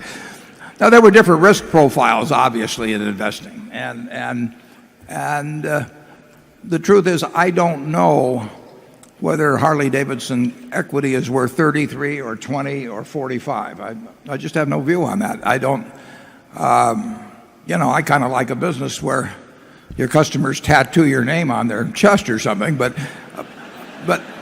figuring out the economic value of that, I'm not sure even going on questioning those guys I'd learn much from them. But I do know, or I thought I knew, and I think I was right, that A, Harley-Davidson was not going out of business, and that B, 15% was going to look pretty damned attractive. And the truth is, we could probably sell those bonds, I don't know, I'd have to, probably at 135 or something like that. So we could have a very substantial capital gain, a lot of income. I knew enough to lend them money. I didn't know enough to buy the equity. And that's frequently the case. We love buying equities, but we love buying the Goldman preferred at 10%. Now, let's say Goldman, instead of offering me the 10% preferred and warrants, had said you can have a 12% preferred non-callable. I might have taken that one instead. I mean, the callable, there's a trade-off involved in all these securities, and obviously, if I think I can make very good money, as we did on the Harley-Davidson, with a very simple decision, just a question of are they going to go broke or not, as opposed to a tougher decision, is the motorcycle market going to get diminished significantly, and are their margins going to get squeezed somewhat, and all of that. I'll go with the simple decision. Charlie? Well, of course, your one good answer that you simply didn't know enough to buy the stock, but you did know enough to buy the bonds, is a very good response. The other side of that is after all, we are a fiduciary for a lot of people, including people with permanent injuries and et cetera, and to some extent we are constrained by how aggressively we buy stocks versus something else. And when you mix those together, why, you get our investment policy. I think generally speaking, you raise a very good question. I think very often when you're looking at a distressed situation and buy the bonds, you should have bought the stock. So I think you're looking in a promising area. Yeah, Ben Graham wrote about that in 1934, actually, in Security Analysis, that in the analysis of senior securities, the junior securities usually do better, but you may sleep better with the senior securities. And we, as Charlie points out, we have $60 billion of liabilities to people in our insurance operation that in some cases extend out for 50 years or more. And we would never have all of our money in stocks. I mean, we might have very significant amounts, but we are running this place so that it can stand anything. And a couple years ago, we felt very good about where that philosophy left us. I mean, we actually could do things at a time when most people were paralyzed, and we'll keep running it that way. Area 6. Mr. Munger and Mr. Buffett, thanks for having us here. I recently joined a new organization, and for me to succeed there, the culture of the organization needs to change. So I'm interested in hearing on thoughts about how do you change culture of an organization, and if you're building a new organization, then how do you make sure you have a strong and unique culture? Well, I think it's a lot easier to build a new organization around a culture than it is to change the culture of an existing organization. It is really tough, and I like that fact in the sense of Berkshire. I mean, it would be very tough to change the culture of Berkshire. It's so ingrained in all our managers, our owners, everything about the place is designed, in effect, to reinforce a culture. And for anybody to come in and try and change it very much, I think the culture would basically reject it. And the problem you describe, if you want to walk into, whatever kind of organization you want to name, I got to be a little careful here. It is tough to change cultures. Charlie and I have bucked up against that a few times, and I would say if you have any choice in the matter, I would much rather start from scratch and build it around it. But I've had the luxury of time with Berkshire. I mean, it goes back to 1965, and there really wasn't much of anything there, except some textile mills. So I didn't have to fight anything. And as we added companies, they became complementary, and they bought into something that they felt good about. But it took decades. And at Solomon, I attempted to change a culture in terms of some respects, and I would not grade myself A+ in terms of the result. Charlie? Well, I'm quite flattered that a man would say that he's in a new place where he can't succeed unless he changes the culture, and he wants us to tell him how to change the culture. In your position, my failure rate has been 100%. And yeah, Charlie started a law firm. Go back to what, 1962, Charlie, or what was it? Yeah, I could move out, but I couldn't change the culture. We can tell some interesting stories from the old law firm, but we'll go on to Carol now. This question is from John Brandt of Ruane Cunniff in New York City. You have emphasized many times how important Ajit Jain is to Berkshire and National Indemnity's reinsurance operations. So I'm wondering whether you would expect National Indemnity's float to continue to grow or instead to unwind after he retires. Well, of course, we don't think Ajit will retire. Now, another way of asking that is whether National Indemnity has competitive advantages beyond Ajit, or is all of its value above book value tied up in Ajit and the runoff profits from the deals he has already put on the books? The company, his operation has competitive advantages that go beyond Ajit, but they've been developed by Ajit, and he has maximized them, and he knows how to use them in a way that's far better than, in my view, than anybody else in the world could. But they don't all go away. I mean, he has a cadre of about 30 people who are schooled in it, in a way that would make the Jesuits look quite liberal in terms of what they let their membership do. I mean, Ajit, you can't imagine a more disciplined operation than Ajit has, but Ajit cannot be replaced. On the other hand, I'll state that absolutely categorically, it would be a huge loss to Berkshire if anything happened to Ajit. But it would not mean that the Berkshire Hathaway reinsurance operation would not continue to be an extremely special place that would do large deals that nobody else would do, that could think and act quickly in ways that virtually no other insurance organization can. We've got something very special in that unit, and then we've got the most special of leaders in Ajit. As to our float, every year I think our float has peaked. I mean, I never see how we can add to it. And it's up to 60 billion plus now, and we have things like the Equitas deal that are runoffs. I mean, there's every day in insurance some of the float runs off. It's just that we add additional amounts. And like I say, I was ready to quit, at 20 billion, and think, that we'd reached the apex of it. But it's over 60 billion. Things keep happening. Berkshire has become, in my view, the premier insurance organization of the world, and we've got a lot of good things come from that. I don't see how with 60-odd billion afloat. I don't see how we can increase it significantly unless we would make some very significant acquisition. And I don't rule that out, but there's nothing imminent on that. But we will not organically grow the float of Berkshire at a fast clip from here. It can't be done, and we may fight to stay even. But we may come up with something out of the blue. I mean, who would have known that Equitas was going to come along 3 years ago? Or, there are various things that could happen of a positive nature. But when I tell you about the value that Ajit has added to Berkshire, believe me, if anything, I've understated it. Charlie?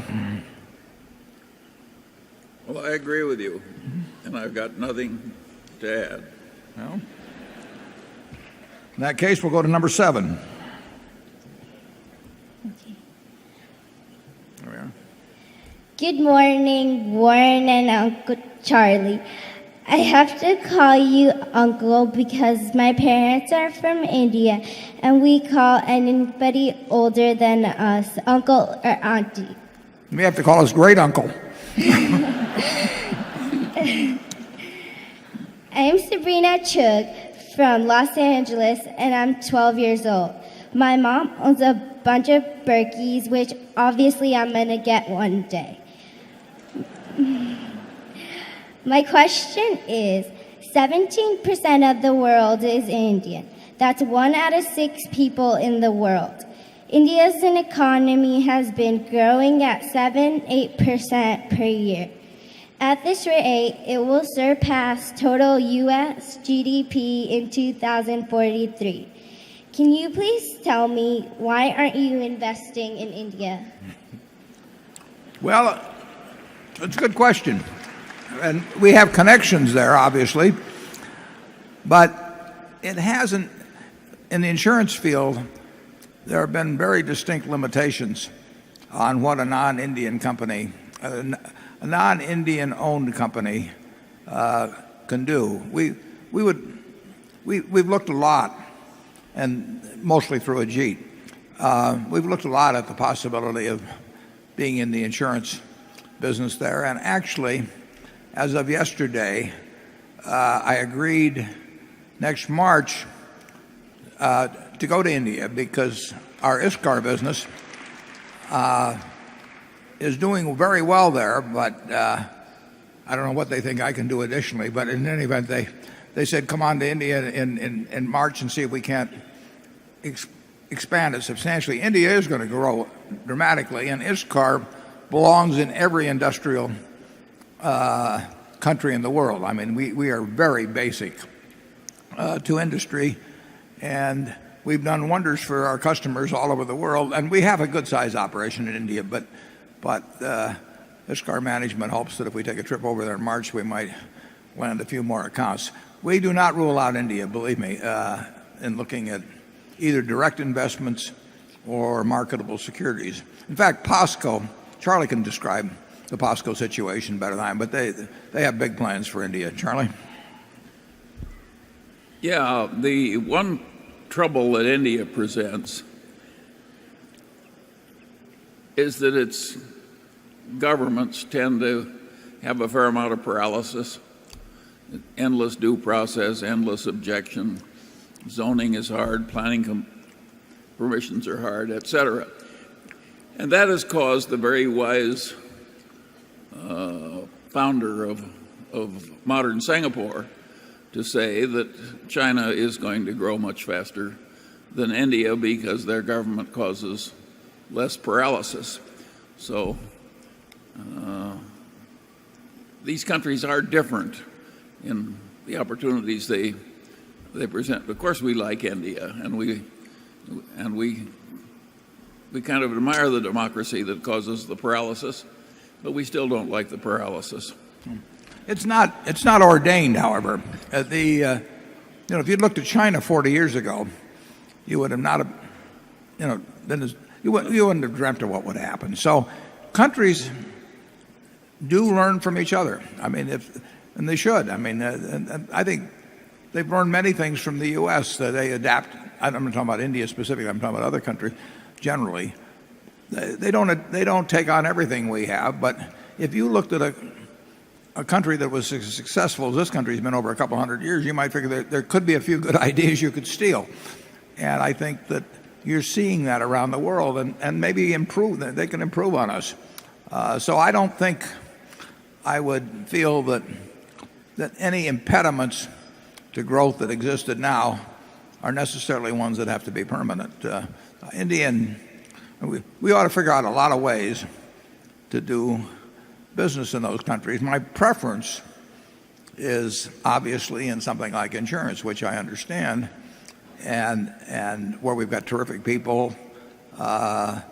Both China and India do limit us right now quite significantly in what we can own of a company. And I really hate to take some of our managerial talent and put them to work for something we only own 25% of. I'd rather have them working on something we own 100% of. And so it will depend on the laws, but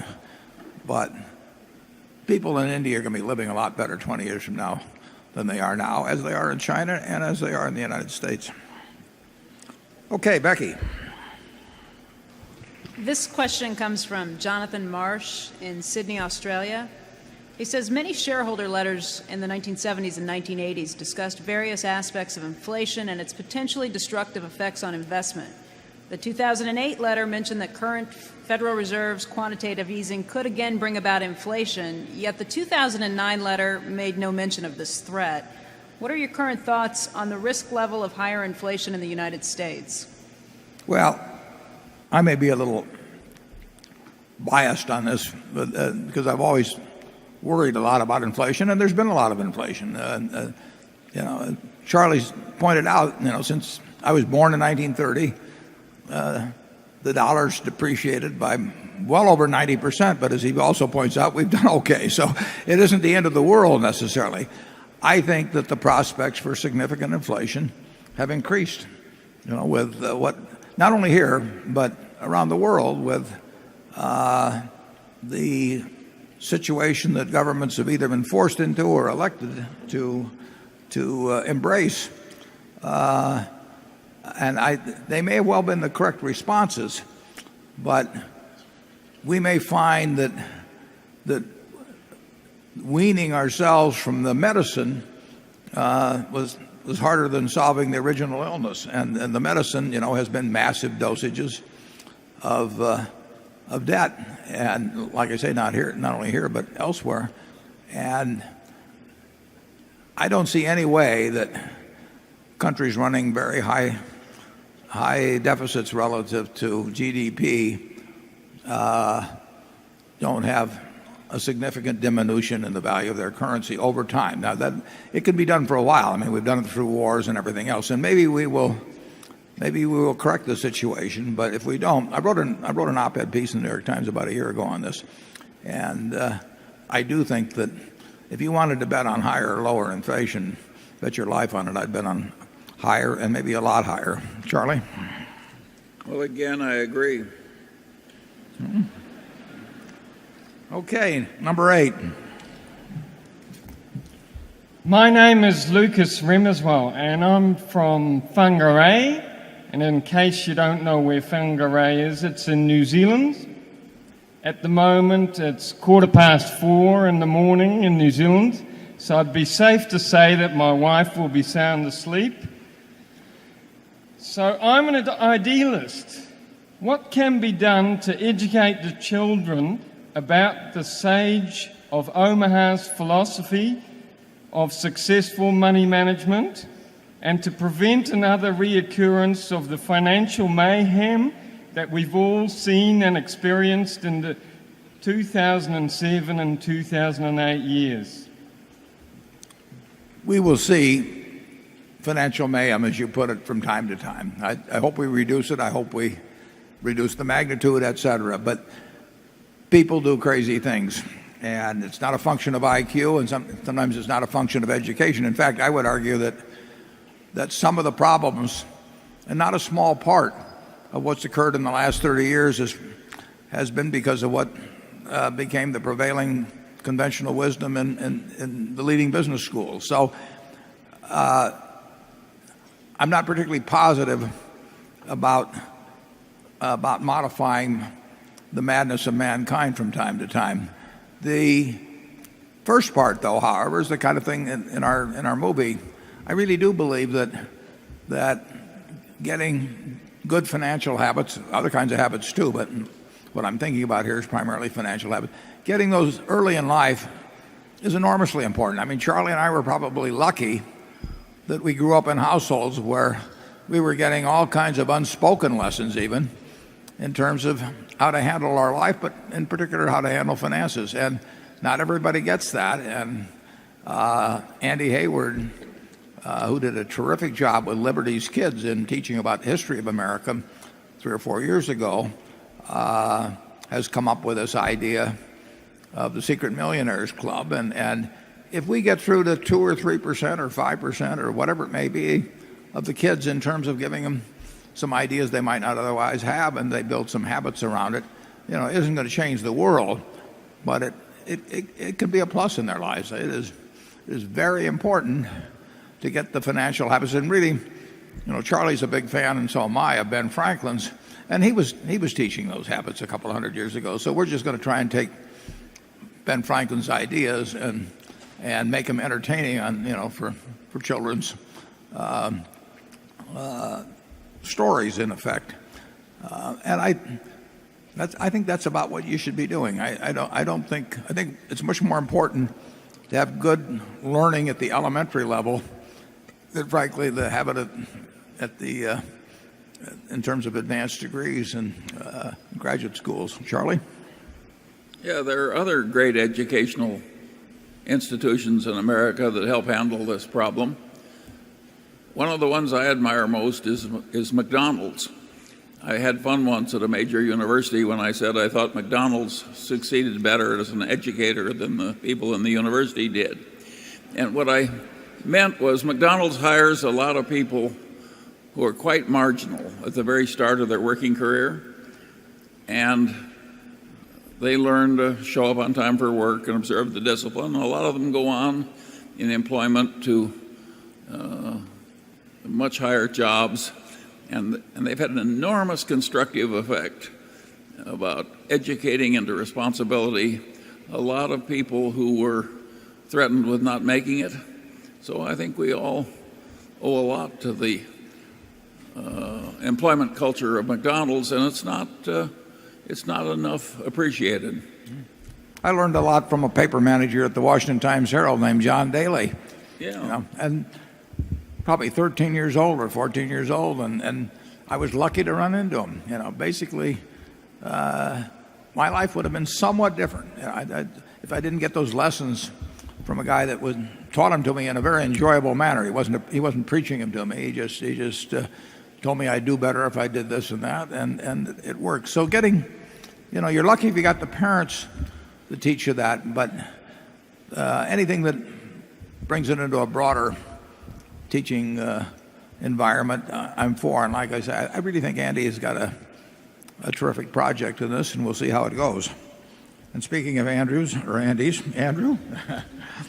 So we received about a dozen questions, at least I did, on the subject of your taxes, Mr. Buffett, from shareholders, no less. And I chose what I hope is the most polite version of the question. I hope so, too. This one came from Tom Kornfeld, and he says, Mr. Buffett is often quoted as saying that his assistant pays at a higher tax rate than he does because of the disparity between the long-term capital gain and ordinary income tax rates. The implication is that taxes should be much higher on people like himself. However, I note that Mr. Buffett has donated virtually 100% of his estate to charitable organizations. Because he has owned his Berkshire shares for many, many years with no dividend distributions, it is virtually certain that the bulk of his estate will therefore never be subject to taxation by the U.S. government. My question is that if Mr. Buffett feels that he should pay more taxes, how should the tax system be changed? Well, you could have a wealth tax, would be one way. I mean, you could tax, I don't know how many countries do that now, Charlie. in effect, you have that with a property tax in certain ways, but you could have a wealth tax. And I would say this, he is absolutely correct. If you want to give away all of your money, it's a terrific tax dodge.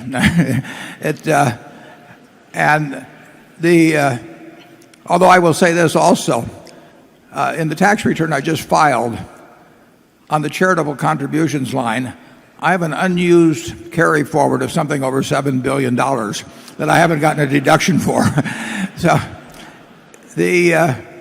But I welcome the question or anybody else following my tax dodge example and giving away their money. They will save a lot of taxes that way, and the money will probably do a lot of good.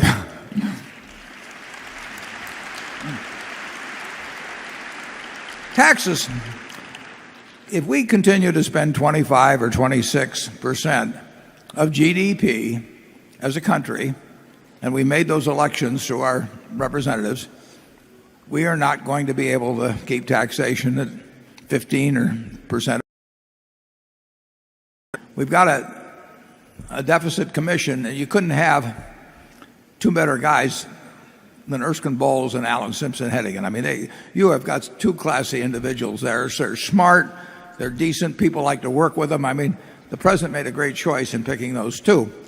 But in the end, they're going to have to recommend, and it'll be some combination of taxes quite a bit higher and expenditures quite a bit lower, and then they won't be quite as popular as they are today. And I doubt very much if you're going to be able to increase taxes significantly as a percentage of GDP and do it essentially from taxing lower income people a higher amount. So it's going to be an interesting equation to solve.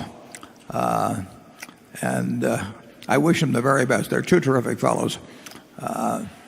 Charlie, what do you have to say about taxes? Well, I think those who worry about your unfairly low taxes should be consoled by the fact that eventually you pay 100%. When you die and they ask, how much did old Warren leave? The answer will be, I believe he left it all. And I hope they emphasize old.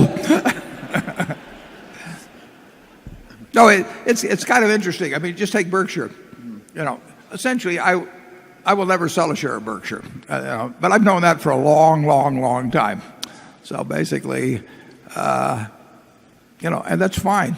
If I was a trustee for some trust and they own Berkshire, which in effect I am, it's a lot of fun to run and everything, and I've got everything in life I could possibly need, and I always will.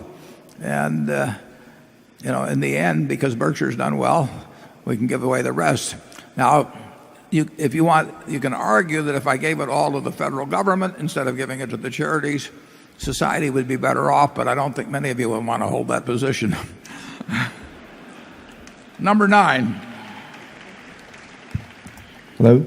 Hi, Mr. Buffett. My name is Jeff Chen from San Francisco. I wanted to ask you a little bit more detail about the inflation question. Wanted to know what are the key metrics you look at when you evaluate future inflation and your evaluation methodology, and what are some of the catalysts that's going to cause the inflation to rise in the future? You give me credit for more brain power than I actually bring to the question. I don't think you can look at any given metric in any given month and figure out exactly what that's going to do to inflation rates, because so much, if it gets going, it creates its own dynamic. And we saw that in the late 1970s and early 1980s until Volcker came along with a sledgehammer to the economy. But we had people running from money at that time, and of course we got the prime rate up to 21 and a fraction percent, and we got governments up to very close to 15%. So we had a little demonstration project 30 years ago in this country of what happens when people get fearful about money. And if we were to continue the policies we have now, I would think a rerun of that could be fairly likely. But trend is not destiny. We have the power to do things, and Congress has the power, and that's why I wrote that op-ed piece a year ago to sort of flash a yellow light. We have the power to control our future, and we do it through elected representatives. I will just go back to the conclusion that, based on what I see happening, American people, government around the world, I think currencies are a poorer bet than they have been for some time, but I have no idea what that means in terms of rates of inflation, and I hope I'm wrong on it. I would say if inflation ever really gets in the saddle, that it gets very unpredictable as to how fast it can accelerate and how faith in institutions can break down. A lot of bad things could happen with it. Charlie? Yeah, the best defense, of course, is to contribute as much as you can to the civilization and expect to counter inflation's effects by your own. That's the safest antidote. The idea that just by outsmarting other people you can somehow profit from the inflation is a much more dangerous course of action. Yeah. Your money can be inflated away, but your talent can't be inflated away. If you're the best brain surgeon in Omaha or the best painter or whatever it may be, you will always command your share of the resources around you, and whether the currency is seashells or $10 million notes or whatever it may be. Talent is a terrific asset to deal with any kind of a monetary situation. But Charlie and I have to fall back on money. Carol? Too late for talent. This question comes from Douglas Ott of Banyan Capital Management in Atlanta.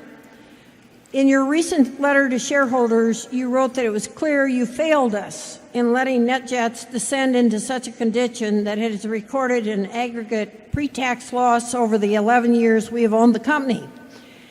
What specifically were the errors committed by you and the previous CEO?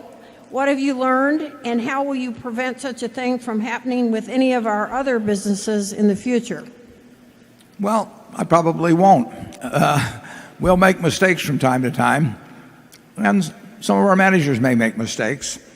And sometimes you run into conditions that are really extraordinary. But the biggest mistake made with NetJets is essentially we were buying planes at prices that were fictitious in terms of the price at which we would later be able to sell them. And there's a certain time lapse involved in buying fractional shares. I mean, there's a lot of explanations for it, but in the end we didn't properly prepare for what was obviously happening, and we lost a lot of money, a good bit of which was attributable to the write-down of planes, which you could call as our inventory, where we bought them at X and we couldn't sell them at X or 90% of X.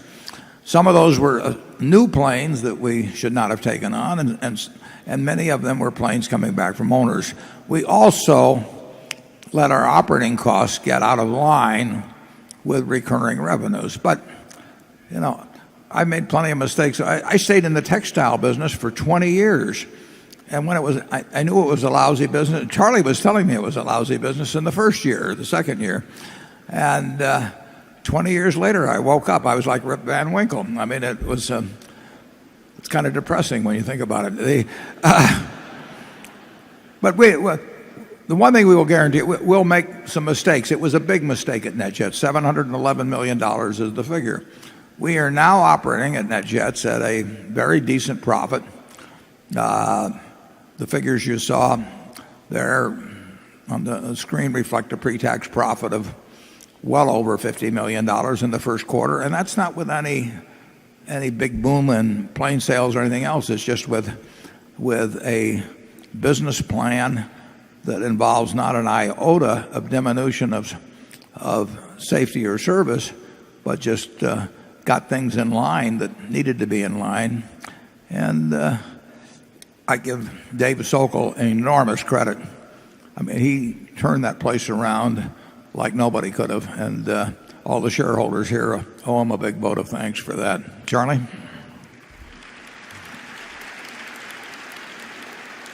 Yes, but I believe that the episode ought to be reviewed in context. If we buy 30 big businesses and generally let the people who run them successfully and before run them with very little interference from headquarters, and it works out 95% of the time very well, and we have one episode when the basic franchise was protected, but we lost profit opportunities for a while. It's not a big failure record, nor does it indicate that we should stop being pretty easy with the remarkable people who join us with their companies. No, it is not going to. It does not change our management approach at all. I think that we have gotten performance overall from managers that are beyond the dreams I would have had when I was first putting this company together. So it's been we let managers do their stuff, and it's worked very well for us, Net, and we're going to keep doing it. Number 10. It's worked very well for us, Net, and we're going to keep doing it. Number 10. Mr. Buffett and Mr. Munger, this is Eric Chang from Beijing, China. First, thanks for the occasion for us to engage with you like this, and also for inspiring young people to learn. Mr. Munger has described you as an incredible learning machine in terms of like learning new areas and expanding your circle of competence. So what I would like to understand is if you can make it more concrete. Recently, you make investment in BYD, a company in China that makes batteries and also electric cars, which are arguably technology companies. So can you sort of go through that example and see how you sort of like analyze the case and sort of ask questions that helped you make the decision to invest in such a company? Thank you. Charlie deserves 100% of the credit for BYD, so I'm going to let him answer that. Well, it's an interesting example because Berkshire would not have made an investment in BYD if the opportunity had come along 5 or 10 years earlier. And it shows that the old men are continuing to learn. And that's absolutely essential. Berkshire would have a lower potential than it does if we had stayed the way we were. And so you were absolutely right in calling attention to this episode. Again, Dave Sokol helped. I wasn't at all sure I could get Warren to do this all by myself, so I inveigled Dave into going over to China, and the two of us were able to help the learning process. Well put. Well put. Becky. This question comes from Mark Wares, and it has to do with Berkshire's compensation. He says, how does Berkshire structure the performance-based compensation of the CEOs of its subsidiaries?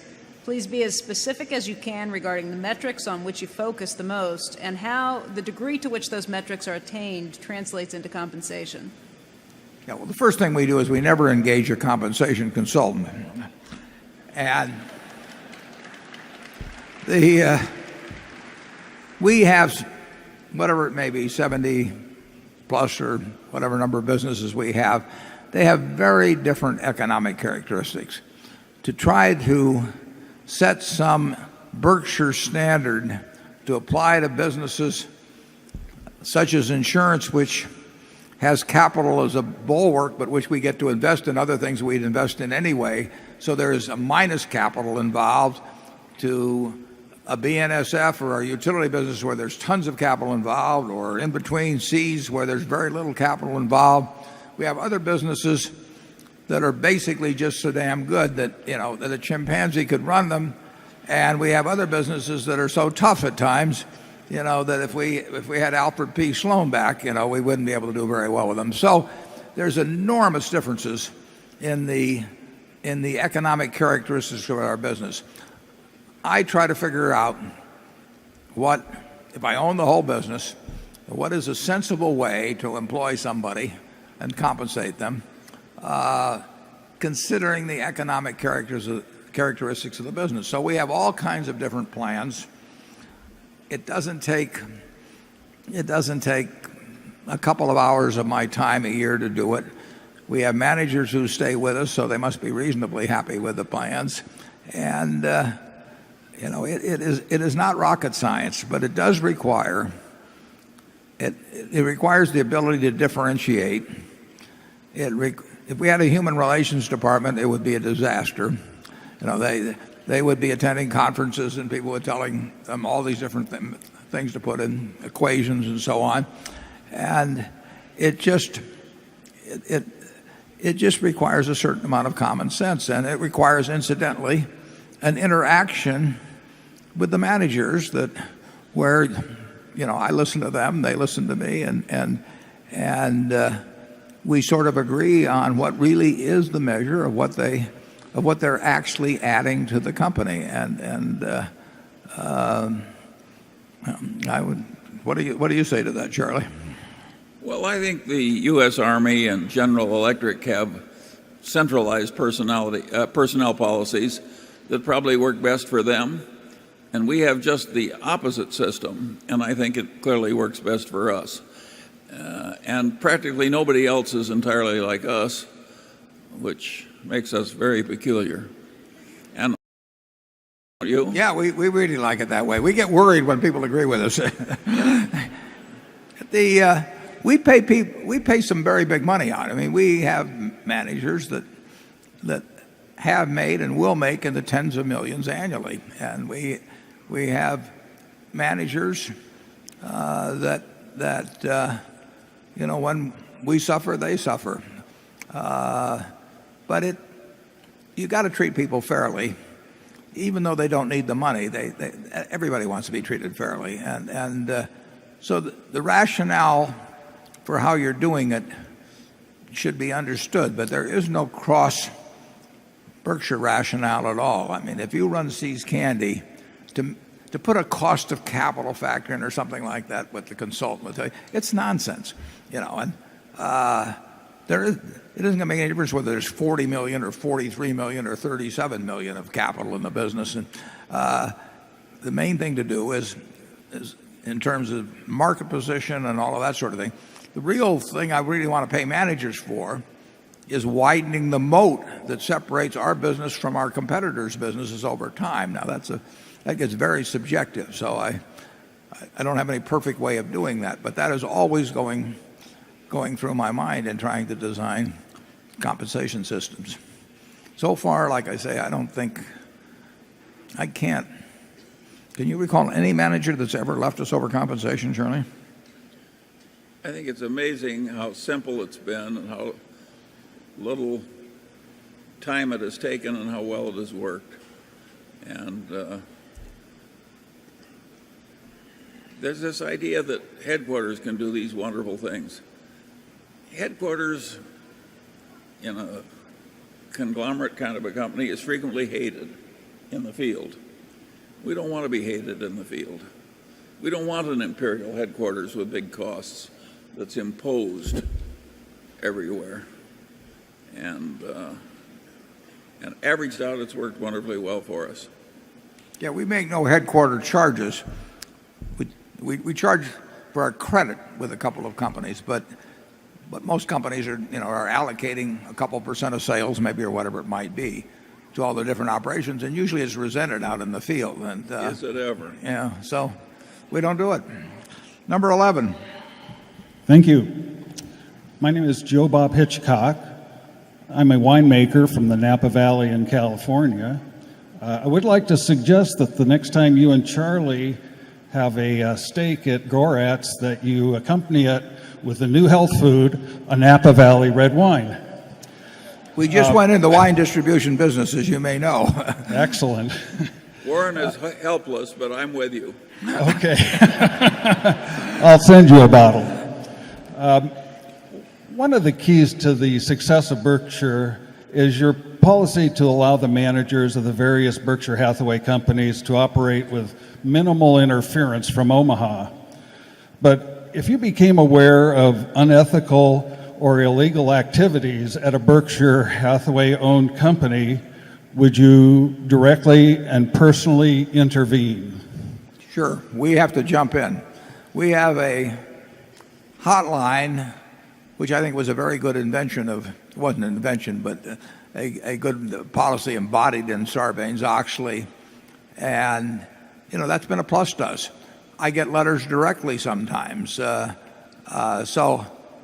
I want to hear about problems. I hope somebody else has heard about them first and already gotten them solved. But if they don't get solved someplace else, I want to hear about them. And we have an internal audit function, which is important at Berkshire. And anything that comes in, when somebody calls in on the complaint line and says the guy who works next to me has bad breath, I tend to skip over those. But if anything comes in that relates to alleged bad behavior, it's going to get investigated at Berkshire, and it does. And every now and then, there have been some important transgressions that have come to us via either letters to me or calls on the hotline or maybe letters to the audit committee, whatever. We encourage that. Charlie? Yeah, we care more about that than business more. We have a letter that goes out every roughly 2 years. It's the only communication. I probably ought to put a copy of it in the annual report sometime so that the shareholders see it. But it's a page and a half long. It asks the manager to tell me if something happened to them that night, who I should consider putting in charge of the place the next day. Doesn't mean I'll follow their advice, but I want to know their reasons and the pluses and minuses.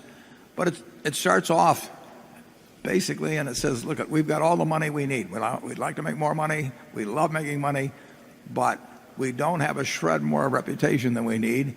And we won't trade reputation for money, and we want that message to get out. It's the reason we stick that Solomon thing in the movie every year. I mean, you can probably some of you can recite it by now, but I don't think it can hurt to keep repeating that story. And the one thing we tell them that message, and then I've added a new line in this, and I say if the reason you're doing something, the best reason you can come up with is that the other guy is doing it, it's not good enough.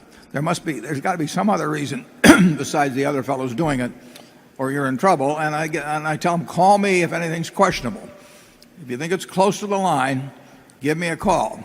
By saying that, nobody gives me a call because they know that the very fact that they think it's that close to the line probably tells them it's over the line. But I want to hear about stuff. We can cure any problem if we hear about it soon enough and take action soon enough. But if it's allowed to fester out someplace and people cover it up, and sometimes they have, then we got a problem. And we will have more of that in the future. There's no getting around it. If you have 260,000 people, there's going to be some things going on. I just hope we hear about them fast.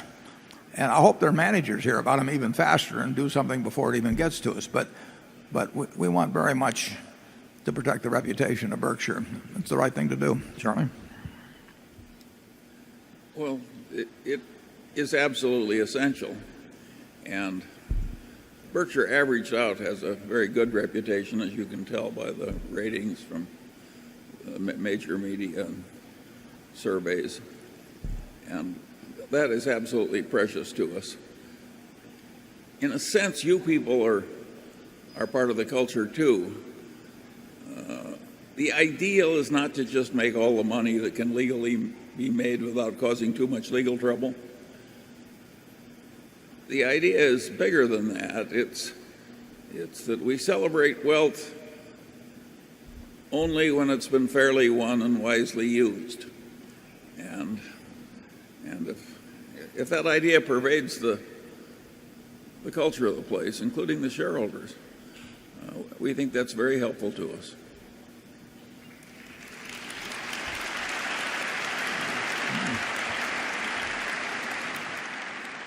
Andrew?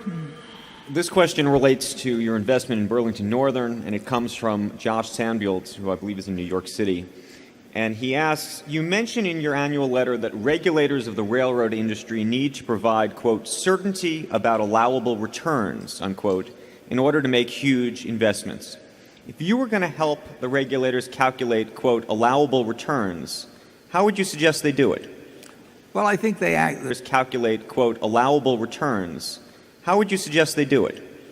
Well, I think the Surface Transportation Board, and maybe Matt Rose could help give more detail on this, but I think they've adopted something like 10.5% or thereabouts on invested capital. And if you had a major enough change in interest rates or something, you could argue that there should be some adjustment perhaps in one direction or another.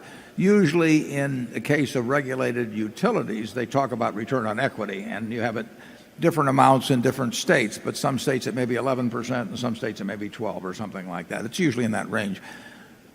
With the railroads, they've gone toward this return on invested capital, which includes debt and is an adjusted figure. And I don't think that's a crazy standard. I mean, the railroad, unlike the electric utility, when you get an allowed return in the electric utility, you're almost certain of earning it. I mean, if you behave yourself, and your demand is never going to fall off that much, probably, that you'll go way below your return. The railroad's got more downside in it if you run into a terrific industrial recession. So you're not as protected on the downside. But there should be some figure, and I would argue that the 10.5% or whatever it may be on invested capital, that's been achieved by the four big railroads in recent years, something close to that or right around. And you want the railroads investing a whole lot more than depreciation, and I would think that would be certainly an inducement to me to invest money in improving the transportation system. And on the other hand, if that return were far lower than that, it would be crazy to put money in, because you can't change that railroad system and do something else with it. So I think the country and the railroad systems have a very common interest in not earning exorbitant profits or anything like that, but getting a decent return on what is sure to be much needed investment over the next 10, 20, 30 years. And I'd go along with, if the Surface Transportation Board says 10.5% or some number like that, I think that's not a crazy number. Charlie? Well, yeah, the railroads have been a hugely successful system in terms of a regulated business. If you stop to think about it, the railroads of America have been essentially totally rebuilt in the last 30 or 40 years. They've improved the tracks, they've changed the size of the tunnels, they've improved the bridges. The average train can be more than twice as long and twice as heavy, and you can hardly imagine a business that's done a better job in adapting to the needs of the rest of us than the American railroad industry. And that's by and large been a system of wise regulation accompanied by wise management. And that was not always the case. And if you go back a long time, neither the management nor the regulation was all that wise. But the existing system has worked very well for all of us. Okay, number 12. Hello, my name is Ashish Taksali. I'm from New Delhi, India. First of all, I would like to thank Kelly Bruce and Carol from American Express to the help they've extended me to make this event attending possible. The question is regarding general and reinsurance business. As the insurance business uses complex models, how is Berkshire board comfortable that insurance business models are not exposing it to significant risks like the models did for Wall Street? Also, if it is not confidential, is there concentration of risk? That is, what are those few events which can cause significant loss for insurance businesses? I'm not sure I got all of that, but we run significant risks from earthquakes. We had in the Chilean quake, I don't know how much would have been in the first quarter. When you read our 10Q, there'll be a number in there, but we insure 20% of Swiss Re. We will take 20% of their loss from that. We have various other exposures and something like that. We included our best estimate in those figures I put up earlier. Our peak risks now in terms of earthquakes or hurricanes, which are the two biggest natural catastrophes in terms of frequency and severity, are probably down quite considerably from a few years ago, not because of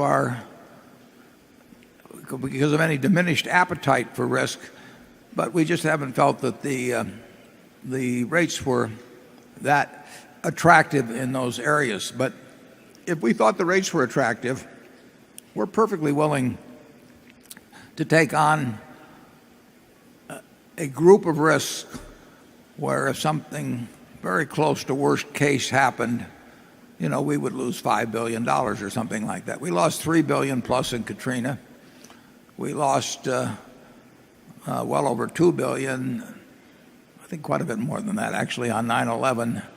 There will be things come along like that. Nothing that ever remotely comes close to making us uncomfortable, though, in terms of the level. I don't know whether I got his full question there or not, Charlie, but you. Well, pretty close. I would say that the main difference between our practice and that of most other people is that we are deliberately seeking a method of operation which will give us occasional big losses in a single year, big overall losses. And everybody else is trying to avoid that. And we just want to be rich enough so a big loss in a single year is a blip. And that's a competitive advantage, that willingness to endure fluctuating annual results. Big advantage, wouldn't you say? It's a huge advantage. It's a huge advantage, and it's one that no one else is going to pick up on. I mean, they know what we do, they just don't want to do it, or they're unable to do it in terms of financial resources. So I would say that comes very close to a permanent and substantial advantage at Berkshire. I don't forget about, you shouldn't forget about it, but forget about the human suffering and all that, just the financial consequences of a Katrina. When we lose $3 billion in that, I don't feel any different the next day than I felt the day before, and financially. I mean, it just doesn't make any difference because we are in that particular game, and as long as we make the right decisions over time in terms of the premiums we get, and as long as we never expose ourselves to a loss that would really shake up our capital structure or anything, that is a game in which we have a huge competitive edge, and it gets wider every year. So, risk. We are in the business, in insurance, we are in the business of taking the other guy's desire to smooth their earnings and in exchange get what we think are larger, lumpy earnings over time. We like the business. Carol? Oh, go ahead, Charlie. Well, I say Warren has a different position than a lot of other people in the insurance business. After a year in which Berkshire has a big loss, he can look into his shaving mirror and say, your shareholder still loves you. Yeah, other people are not in that position. Charlie and I knew a guy from Omaha who 40 or 50 years ago was one of the richest guys in the United States, named Howard Amundsen. And Howard had a fetish about owning 100% of everything that he came in contact with. And so he said, when asked why, he said, I like to look in the mirror and say, all my shareholders love me. And I'm not quite that extreme, but I like to look in the mirror and say, enough of my shareholders love me. Carol. This question is about derivatives.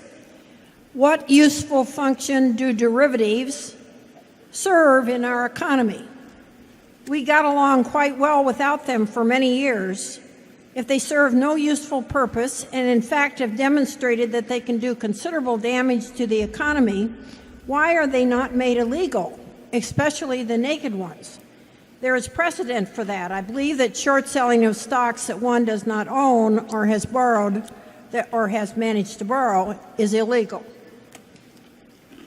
Charlie he can get worked up more on this than I can, so I'm going to let him answer that.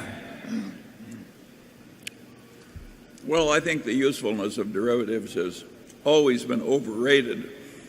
If we didn't have any derivatives at all, including contracts to buy and sell grain that were traded on exchanges, we'd still have plenty of oats and wheat. I mean, I think it is slightly more convenient for people to be able to hedge their risks of farming by using derivative markets and commodities. And the test is not is there any benefit in derivatives? The question is the net benefit versus disadvantage from derivatives useful, or would we be better off without it? My own view is that if we went back to having nothing but derivative trading in commodities, metals, currencies, safely conducted under responsible rules, and all other derivatives contracts vanished from the earth, it would be a better place. Yeah. We'll take a current example. Burlington Northern has hedged diesel fuel, which they use a lot of over the years. And then they also have fuel adjustment clauses in a lot of their contracts for transportation. With Matt Rose, does a wonderful job of running Burlington. I basically say, look, if I were running the place, I wouldn't bother to hedge it, because if you hedge it for 1 million years, you're going to be out the frictional cost probably of doing it, unless you're smarter than the market generally on diesel fuel. And if you're smarter than the market on diesel fuel generally, we'll go into the business of speculating in diesel fuel. I mean, if we really got an edge, why bother to run the trains? Let's just speculate in diesel fuel. But I also say, they've got and if you have an organization where you have somebody in charge of that activity, it's going to take place. On the other hand, Matt Rose has done a fabulous job, as well as his management team, in running Burlington Northern. And if they are more comfortable, or they find it useful in any way in terms of pricing contracts or anything, to hedge it, that's fine with me too. I mean, it's his company. He can figure out the best way of running it. I'll hold him responsible for how it does over time. And I wouldn't do it one way, and somebody else would do it another way. I don't think that's. I would not condemn anybody that's running a railroad for hedging diesel fuel, nor would I condemn anybody that runs an energy company like we do at Mid-American for hedging energy costs in certain ways. But I do think if we could put up a presentation or number 4 on the screen, please. I think a presentation or number 4 on the screen, please. I think it was said very well in 1935. In fact, chapter 8 of Keynes's chapter 12 of Keynes's general theory is by far, in my view, probably Charlie's too, the best description of the way capital markets function, the real way people operate. It's prescriptive, it's descriptive. Everybody should read chapter 12. It starts a little slow in the first few pages. But Keynes, I'm going to read this, because I don't think Charlie has it in front of him. The first part of it's very familiar to people. I mean, this quote has been used a lot. But every word in this, to me, is right on the money. Speculators may do no harm as bubbles on a steady stream of enterprise. But the position is serious when enterprise becomes the bubble on a whirlpool of speculation. You can change that to gambling if you want to. When the capital development of a country becomes a byproduct of the activities of a casino, the job is likely to be ill done. That's the famous part of the quote. Keynes went on to say, the measure of success attained by Wall Street, regarded as an institution of which the proper social purpose is to direct new investment into the most profitable channels in terms of future yield, cannot be claimed as one of the outstanding triumphs of laissez-faire capitalism, which is not surprising if I am right in thinking that the best brains of Wall Street have been, in fact, directed toward a different object. That was written in 1935. I don't think there's been anything better written about how government, how citizens should look at Wall Street and what it does and it doesn't. It's always had this mixture of a casino operation and a very socially important operation. And when derivatives became popular, and the more academia was behind them 100%, they were teaching more about how to value an option than they were about how to value a business. And I witnessed that, and it drove me crazy. But in 1982, Congress was considering really the expansion of a derivative contract to the general public in a huge publicized way. It was the S&P 500 contract. That changed the whole derivatives game. At that point, basically Wall Street just said, come on in, and everybody can speculate in an index, not any real company, just an index, and you can buy it at 10 o'clock in the morning and sell it at 10:01, and you're contributing to this wonderful society by doing it. And I wrote a letter to Congressman Dingell, and if we'll put up Exhibit 5, I just excerpted a few of the statements I made there. And I said, this was 1 month before they put in trading in the S&P 500 April. They put it in April 1982 in Chicago. Did a little in Kansas City first. And I went through 4 pages of things, and I just pulled out a few things.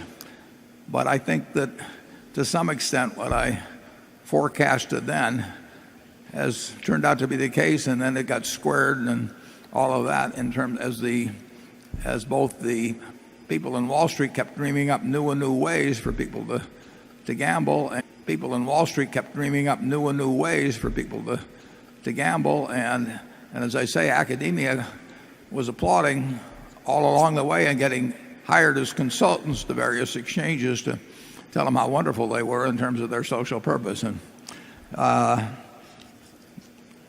think that, well, it's up there for you to read. I'd be glad. The whole letter was reprinted, I believe, in Fortune at one time, Carol. But was it? By the way, this was, if I remember right, this was like the only letter in opposition to this uniformly acclaimed new world of better gambling in things related to securities. Warren wrote the letter all those years ago, and it was the only letter. Incidentally, he basically said the idea is insane. It'll do more harm than good. Then as now, people didn't pay that much attention to him. And I'll venture that very few people in this room know, you all know that if you buy a stock, you have to hold it for a very long period of time to get a special capital gains treatment on it.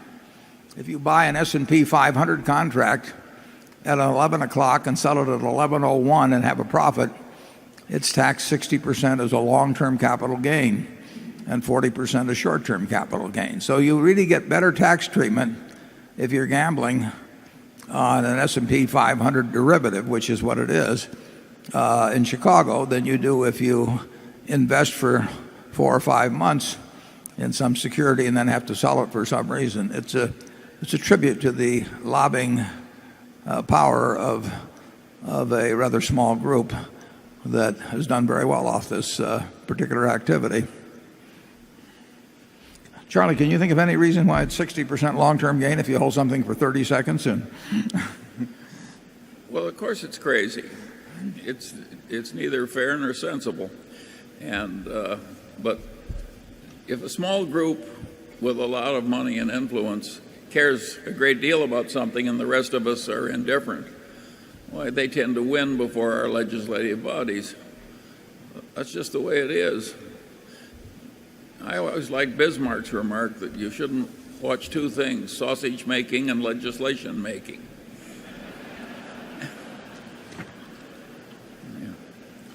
Okay, with those hopeful words, we're going to break for lunch. But before we break for lunch, I made a charitable wager with a group, Protégé Partners, 2 years ago about the behavior of funds that they would select, hedge funds, and the S&P index fund. The duration of our wager is 10 years, and whichever one loses, the money goes, well, the money from both goes to the winner's charity is what it amounts to. An interesting firm out in the West Coast that supervises what they call these long bets. So if we'll put up Exhibit 6, you can see at this point I'm behind. And if we got exhibits, let's go to lunch. Okay. I'll see you back here in an hour.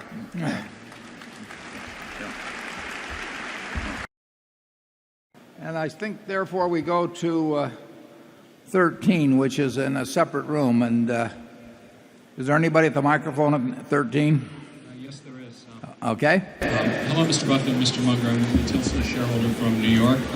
One could argue that a major contributor to the Great Bubble was that there wasn't a healthy and open debate, that all the opinion and all of the money was on one side of the trade. And I was thinking about this recently as I read Christine Richards' new book, Confidence Game, about Bill Ackman and his battle with what was once the largest bond insurer, MBIA. And the story also reminded me of David Einhorn and the questions he raised about Allied Capital and Lehman Brothers. We now know that they were 100% correct, but at the time that they first spoke up, they were attacked by the companies, pilloried by the media, ignored by the accountants of those firms and the ratings agencies, and perhaps most alarmingly were investigated by the SEC for daring to go public with their bearish analyses. And I can tell you that watching what happened to them, it's a real deterrent to anyone else speaking up and raising similar questions. So I'd be curious for your thoughts on this, and is having short sellers speak out healthy for our markets, and in general, what should be done to encourage a greater diversity of opinions so that we can avoid future bubbles? Thank you. Yeah, well, I don't see anything wrong with people who are positive or negative speaking out, as long as they're willing to be held responsible for the kind of statements they make. I mean, there are obviously, well, take the extreme example. If there were two banks in town and I own one of them and I was of kind of a devious type of mind, I might go out and hire 50 people to stand in line in front of the other bank, and I would probably not have a competitor before long. So you can do things on either side, the long side or the short side, that I would regard as certainly unethical and in many cases should be illegal. But anytime you attack the conventional wisdom, you're going to meet with a lot of opposition because you're threatening people's positions. When we would talk about the efficient market theory 30 years ago, when it was absolutely de rigueur, that in virtually every finance department in the country, major schools, you either had to swear allegiance to it or you were not going to be promoted. You know, people don't like that.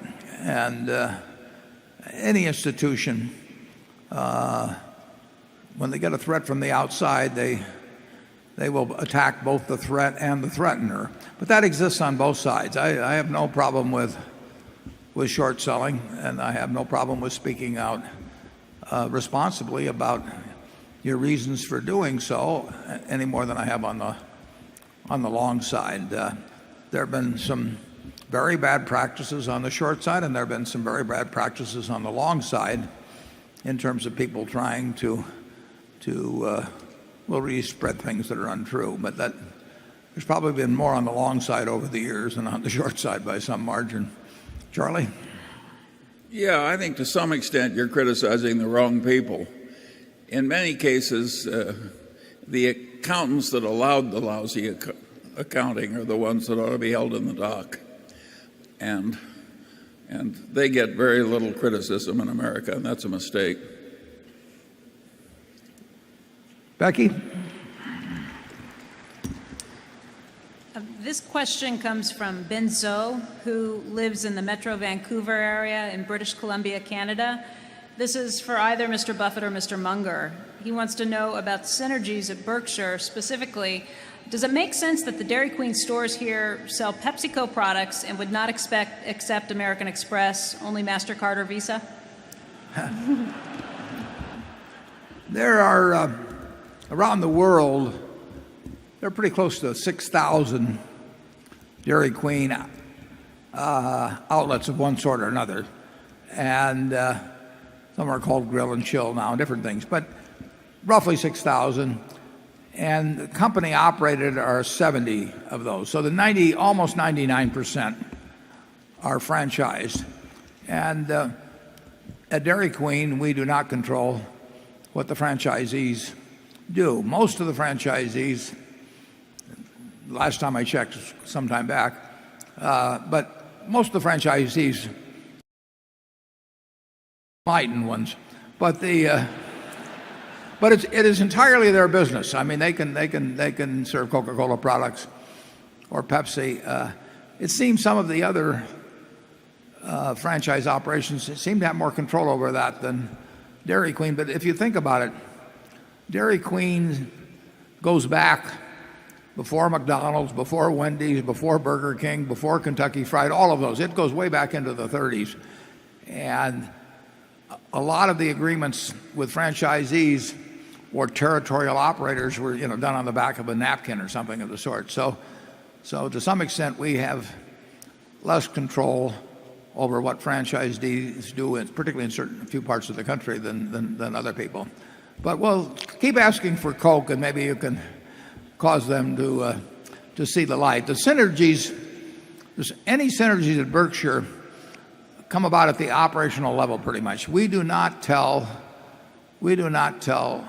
our companies to do business with each other.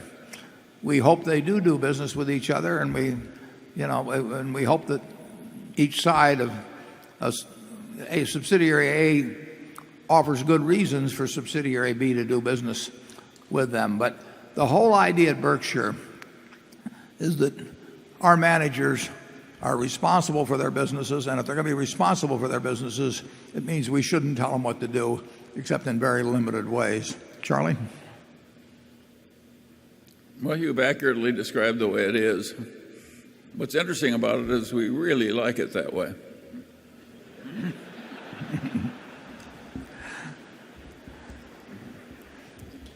It's a lot less work. Yeah. And I think actually that there's some merit. Sometimes people work better together if it's their decision to work together than if you tell them to work together. It goes beyond that. Warren and I would like it that way if we were in the subsidiaries. There's no doubt about that. Yeah, we'd probably leave if it wasn't that way. Okay, Area 1. Dear Mr. Buffett, dear Mr. Munger, my name is Stephen Roman. I'm a student of engineering Maschinenbau at the University of Vienna in Austria. If I one day want to apply as a manager with one of the Berkshire companies, what qualities are you especially looking for, and what do I have to do to become your successor? Probably shoot me. The managers of our subsidiaries hire their own people. The number of decisions I have to make about managers are really, really few. As I mentioned earlier, they do send me a letter that if something happens to them, gives me their ideas about who should succeed them. But I make no decisions about who gets hired at GEICO or Burlington or Mid-American or anything of the sort. I mean, if they need a CFO, they go out and hire a CFO. Or if they need somebody to run a plant, they go out and hire them themselves. They are responsible for their operations. And occasionally, we have a death, we have occasional, very occasional, I can't even hardly think of one, resignation. And at that point, I have to make a decision about who should be put in charge of the operation. But I don't think I've had more than 10 or 12 of those in 45 years. So I'm not a very good employment agency. We have 21 people, I think it is, at headquarters, and I made a terrific hire here a few months ago. But that'll take care of me for 4 or 5 years. Charlie? Yeah, there's no indication we'd be particularly good at it either. I wasn't going to mention that. But I would say this, if you want, what is interesting to me is that when you find somebody outstanding, boy, do they jump out. I mean, somebody that is thinking about the place the right way, is working extra hard, whatever it may be. You don't have that much competition in this world. In terms of generally advancing within organizations, I think you'd be surprised at how little competition you really have if you start thinking like you would if you were an owner of the place and working like you would if you were an owner of the place, and pretty soon you may be. Andrew. This question comes from Tomer Malin from Tel Aviv, Israel. And he has clearly been a longtime shareholder because he references your 1984 chairman letter. He writes, "You have previously stated that a company should retain its earnings only if, quote, for every dollar retained, at least $1 of market value will be created for owners," unquote. You also noted that if such conditions will no longer apply to Berkshire, as measured on the basis of a 5-year rolling average, then, quote, "we will distribute all unrestricted earnings that we believe cannot be effectively used." However, during the 5-year period between January 3rd, 2005 and December 31st, 2009, the average annual earnings per share for Class A, as reported, amounted to $5,930, while at the same period the average annual change in the share's market price was only $2,420. Consequently, are you considering a distribution of a dividend or buying back shares? I imagine I know the answer, but I thought we had to ask. Well, he does know the answer, but we'll elaborate. I did write that not only in 1984, but continuously in the back of the Berkshire annual report where I've got our economic principles. And frankly, the way I wrote that the first time was not well thought out. And in the 2009 annual report, partly because somebody asked that question last year, I actually rewrote that section. And I pointed out that even when I wrote it in 1984, we would have flunked the test in many previous years when, generally speaking, the stock market had suffered a significant decline over a period of time.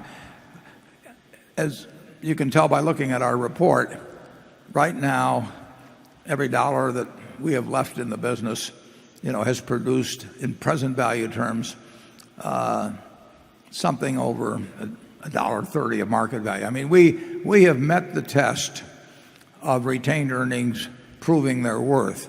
But the way I phrased that originally, any time the stock market went down a whole lot in a 5-year period because we were carrying our Coca-Cola at a certain price 5 years earlier or whatever it was that entered into our asset value, we could have done a great job of allocating capital in the 5-year period and we still would have looked bad.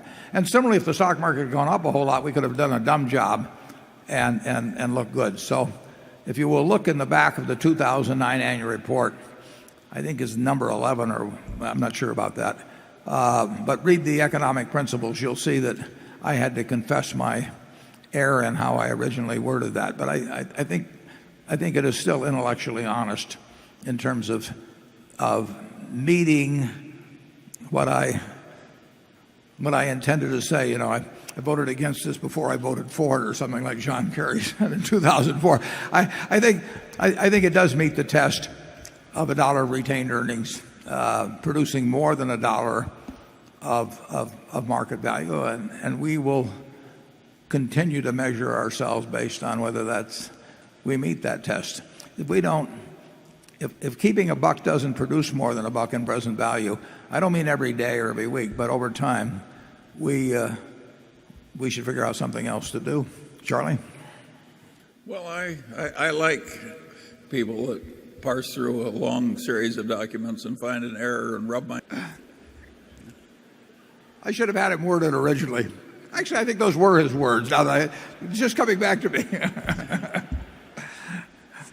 Okay, number 2. Glenn Molinar from Cleveland, Ohio. It's been on my bucket list to come meet you, Mr. Bucket and Mr. Munger. So it's a privilege to be here. My question has to do with hope and jobs. In America, I think we need to figure out how we can go about creating jobs. I have been trying to help people get jobs. My question is, and a challenge maybe, how could we get Berkshire Hathaway and your board to maybe go out and just basically hire people to give them hope? Well, we will hire people when we have something for them to do. But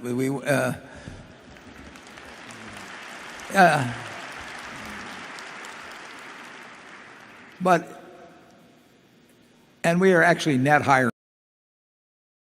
When the Burlington is carrying 173,000 cars a week like last week, as opposed to sometime back 155,000, we need more people. And we need more people at some of our other businesses. But our carpet business, we are down 6,000 people plus from our peak. Well, people aren't going to quit buying carpet forever. And I mean, that we will be hiring a number of people, but there's no sense hiring them when there's nothing for them to do. I mean, I went through a period, particularly, it was dramatic to me because Berkshire Hathaway owned a couple of textile mills, one of them in New Bedford. And eventually we had to close those mills. We tried for 20 years to make them work. And if you get somebody that's worked in a textile mill and they're 55 years old, and in many cases still were speaking Portuguese, retraining doesn't mean much to that. I mean, if you believe in creative destruction and you believe in capitalism, essentially figuring out ways to do the same things with less and less people, you better have a social safety net. And we've got a pretty good one in this country, a whole lot better than we had 30 or 40 years ago. But right now there is significant unemployment, not any higher than it was in 1982 or thereabouts, but it's a lot, and it's not going to go away fast, although it is going to go away. And we should take, in my view, society owes some minimum living standard to people who are looking for work, trying to get work, and frankly, at a time like this, they're not going to be able to find it. So, but I don't think that Berkshire Hathaway should be the social safety net. Charlie?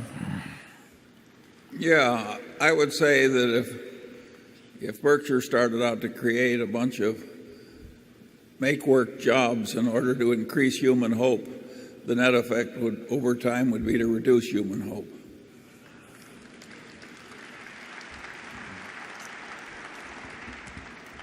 I think that's true, but I'd rather have Charlie saying it than me. Carol?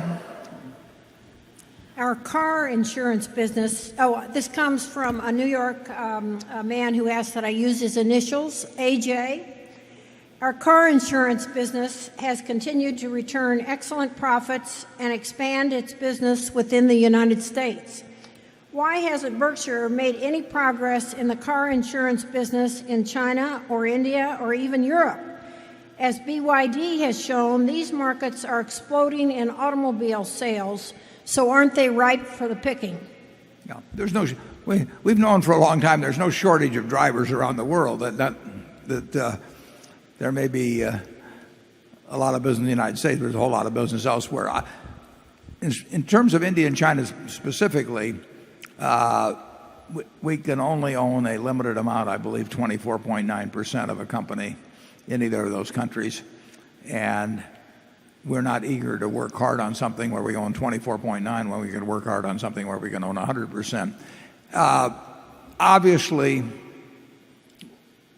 we talk all the time, we've thought for decades about ways we can possibly expand GEICO because it's a wonderful, wonderful company. And we have gone from a market share of 2.5% when we bought control to 8.5 or so now. But there's plenty to do here. And we do not have the same kind of advantages, or we don't think we could build those in any reasonable period of time as we look at other markets. I mean, obviously, we look at Canada. Tony and I talk about this kind of thing frequently. I agree with his decision that now and probably for a long time to come, there is so much opportunity in the United States, and the other areas, for one reason or another, as we look at them, do not give us the same kind of competitive advantage we have here, that we pass on them. But we love the idea of taking a business that's working in one area and figuring out a way to have it work in other areas, whether it's geographical adjacencies or product extensions or all kinds of things. We're well aware of possibilities out there.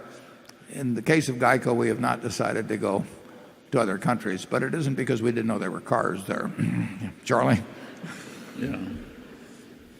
I've got nothing to... Okay. Number 3. Good afternoon. My name is Xingzi Chen. I am a Chinese student from Kansas State University. My question is, Mr. Buffett, what is the most important thing that you have learned from Charlie? Thank you. Most important thing I've learned from China? China, yeah. Yeah. Well, what's the most important thing you've learned from China, Charlie? It has some very unusual people in BYD.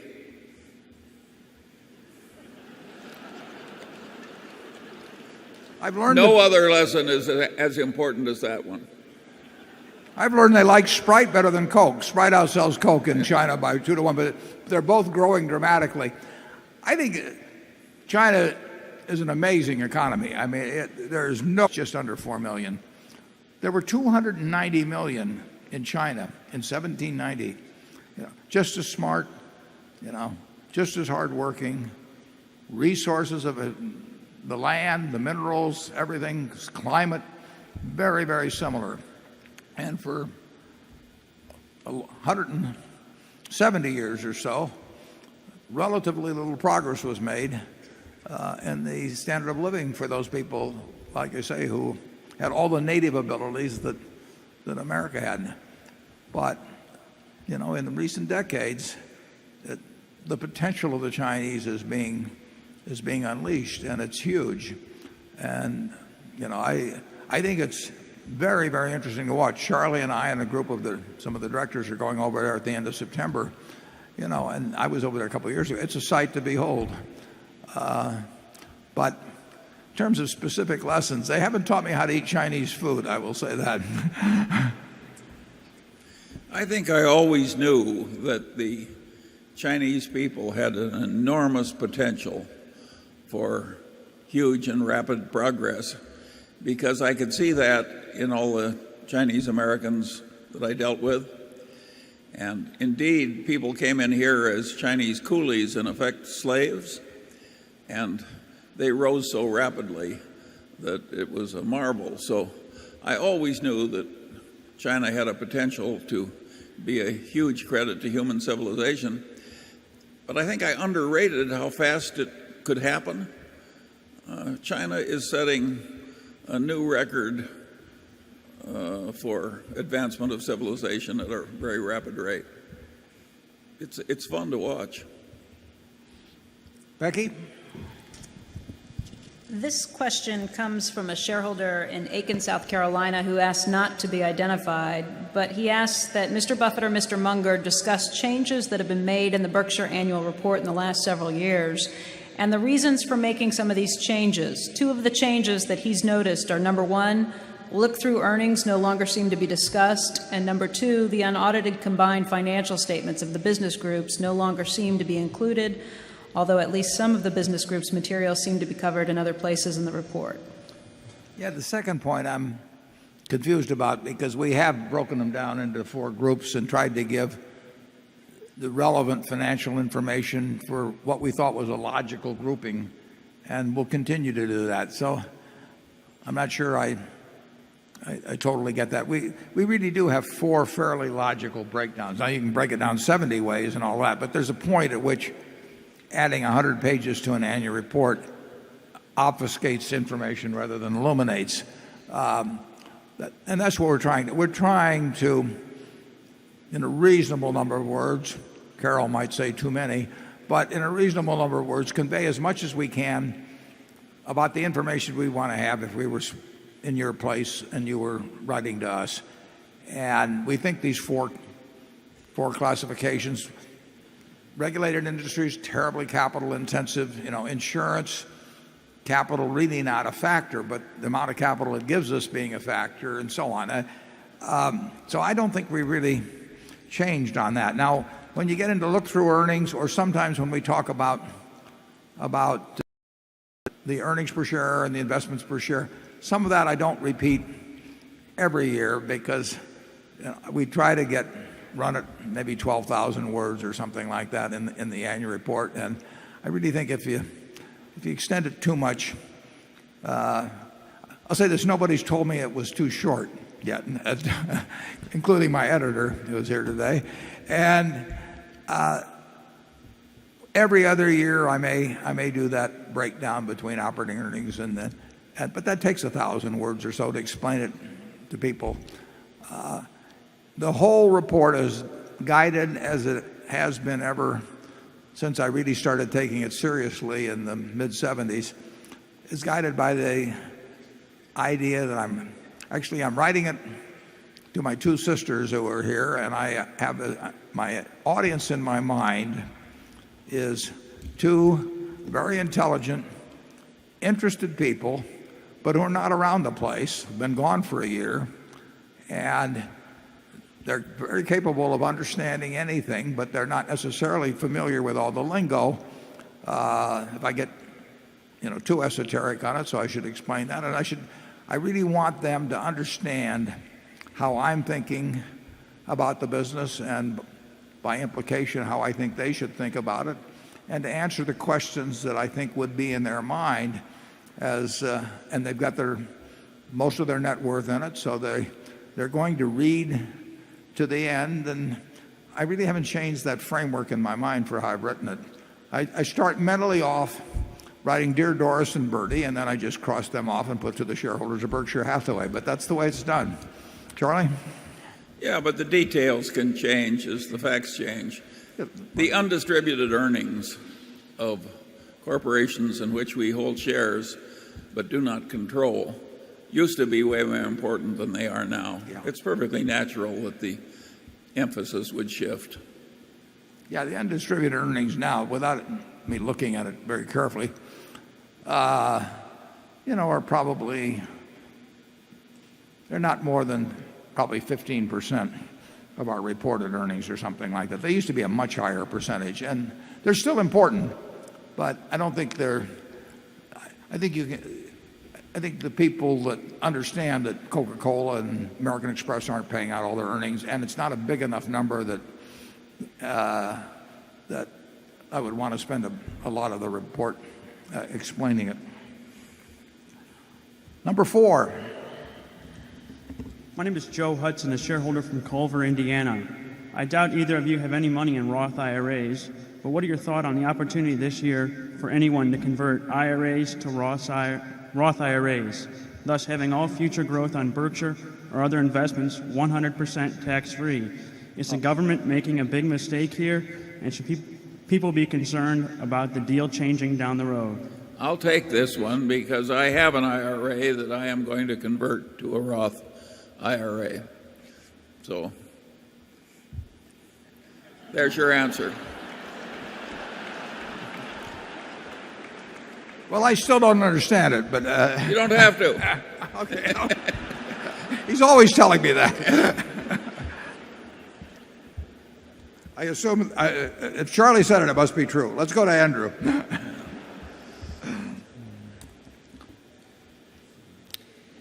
This question I'm actually very self-interested in. It comes from Anton Ossip and Alexander Forbes from Johannesburg, and they write, last year you said you were down on the newspaper industry. Given your lifelong interest in newspaper companies and your stake in the Washington Post Company and others, has your view changed in the past year with the introduction of the iPad and other e-reading technologies? Do you think we will see a contraction in the value retained by media houses versus what will be passed on to distributors of the media?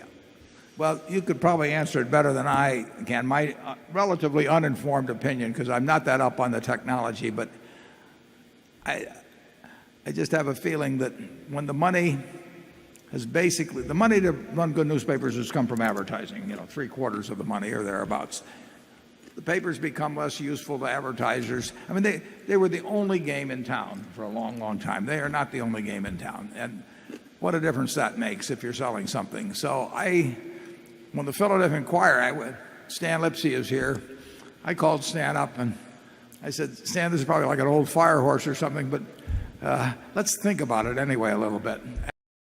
It was sold yesterday at a bankruptcy sale, although I think that's pending confirmation. But, it is very tempting if you've still got fairly substantial circulation, the Philadelphia Inquirer, and they've got the Daily News there, the news there too.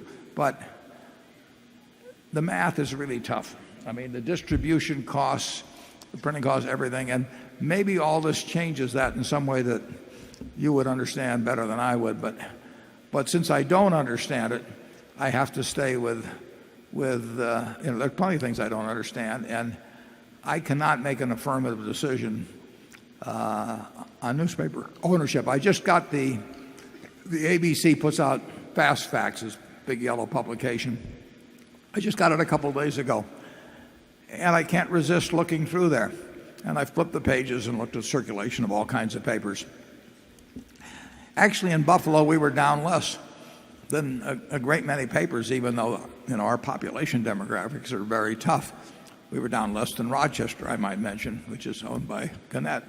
But you look at San Francisco Chronicle, down 20-odd%. Dallas. I mean, these are communities that are thriving, and it blows your mind how fast people are dropping it. It's not just older. It's not just younger people aren't picking it up. I mean, the world has really changed in terms of the essential nature of newspapers. There's nothing that looked back when Charlie and I would talk about them in 1970 or 65. There was probably nothing that looked more bulletproof than a daily newspaper where the competition had melted away. But it's a form of distributing information and entertainment that has lost its immediacy in many cases. It's certainly it is not the essential place to get. Think about how stock market quotations were 30 or 35 years ago. You looked in the paper to see what stocks had done. You looked in the paper to see how sports and games had turned out. So its primacy has withered away, and the advertisers weren't there because they loved the publisher of the newspaper. They were there because it was a microphone to talk to everybody in town, and they had to talk to everybody in town. And so you get this chicken and egg thing that the newspaper becomes less valuable as the advertisers float away, and the advertisers float away as the subscribers diminish. And I don't see a good answer to it. But Charlie, what do you have to say?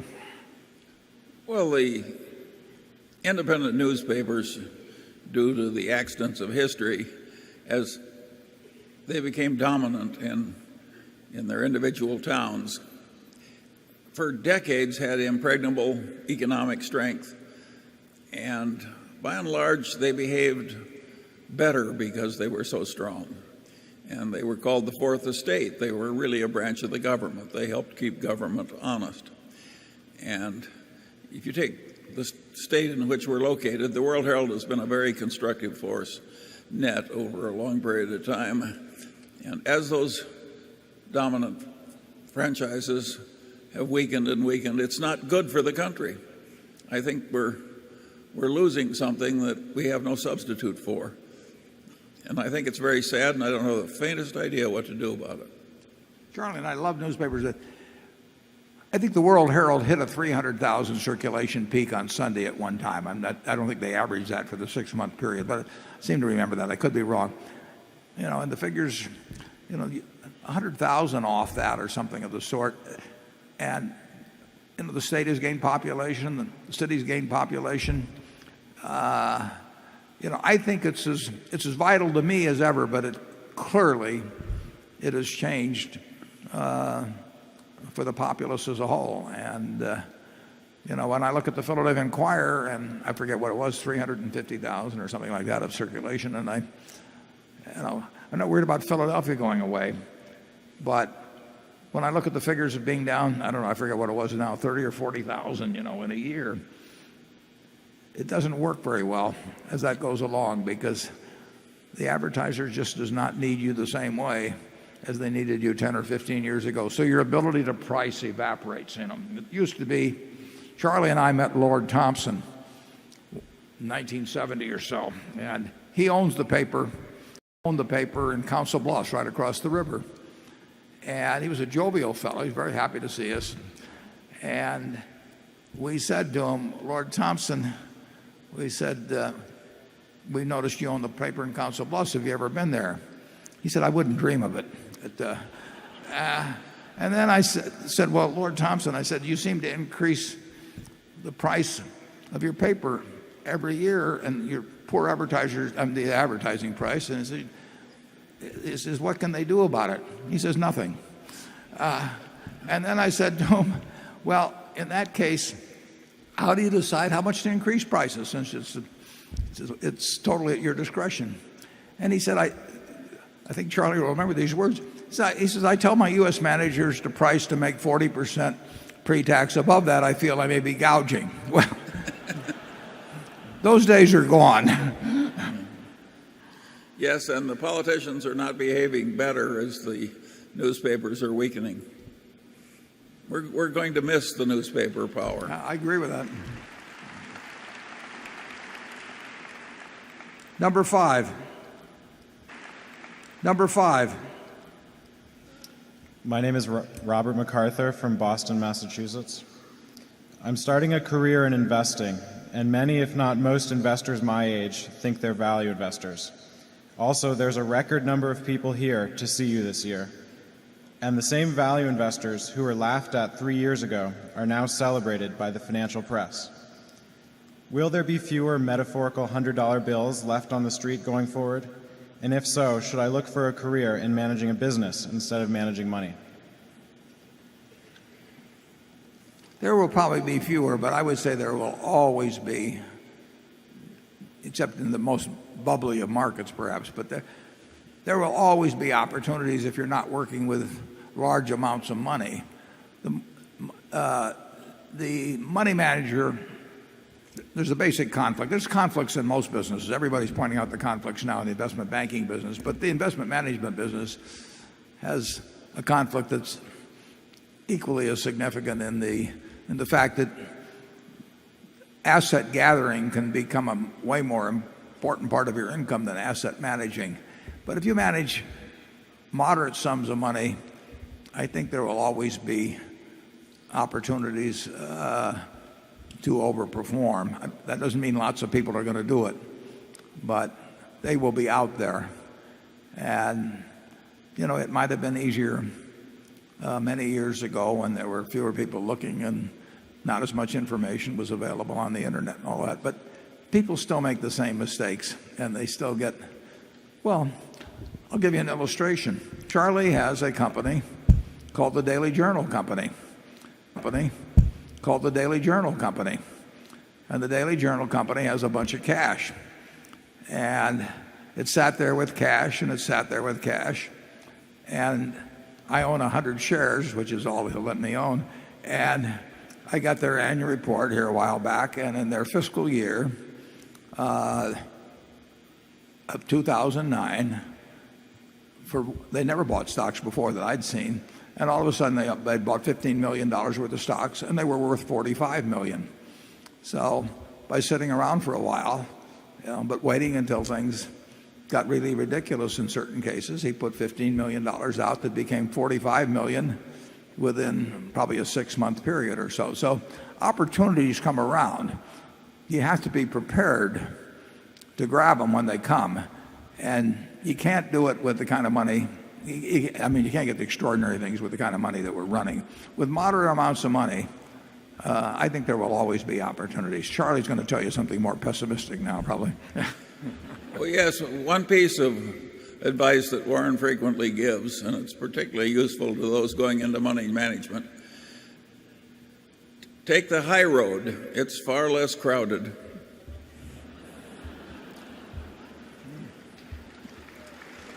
Yeah, Alan Simpson used to say, he said, those who take the high road in Washington are seldom bothered by heavy traffic. But getting to the last part of your question, there's going to be opportunities for talent, whether it's in money management, operating management, whatever. I mean, it's going to work. Money management, it's easier to scale up and easier to get into and all of that. So it was sort of my natural inclination in any event. I would not have wanted to work my way up to a plant superintendent and all that until I got a job at the top, about the time they were going to give me a gold watch. But there's opportunities in both places. Carol? This question is about municipal bonds. Municipal bond defaults on the scale you described in the 2008 letter have so far not materialized. To To what extent will we see municipalities default outright in the next 5 to 10 years? Will the bond insurance companies be able to swallow the losses? Will there be federal bailouts of states? And considering all of these risks, should investors be getting paid more than they already are for holding municipal bonds? Well, if the bonds are insured by Berkshire, you don't need to worry at all. But we're not insuring a lot of bonds currently because we don't think the premiums are appropriate, which gets to the question. Just the other day, within the last few days, you probably read about it in the papers, Harrisburg, Pennsylvania, defaulted on a relatively small amount of bonds, and the bond insurer, named Assured Guarantee, starts paying the interest. And Harrisburg may get things worked out in a week, and they may not. There's certainly some incentive to do that, and if they do get it worked out, the bond insurer is not too much on the hook. But what you worry about is correlation in this field, that if one entity defaults, and particularly if nothing terrible happens, that the police are on the street the next day and the fire trucks still go to fires and all that, and people start thinking, why should I have a great fiscal reputation when I can have lower taxes and still have all the services I need? It's very hard to tell how that will play out. I personally think it would be very hard in the end for the federal government to turn away a state that was having extreme financial difficulties when they'd in effect gone into General Motors and various other entities and save them. I mean, I don't know exactly how you would tell the governor of state X that you were going to stiff arm him, and when you participated in so many other bailouts of corporations. But who knows what would happen, and who knows how contagious it would be. The big thing you worry about if you're a bond insurer is contagion. Obviously, the bond insurers, except for Berkshire, the bond insurers, in my view, have got extraordinary liabilities in relation to their capital.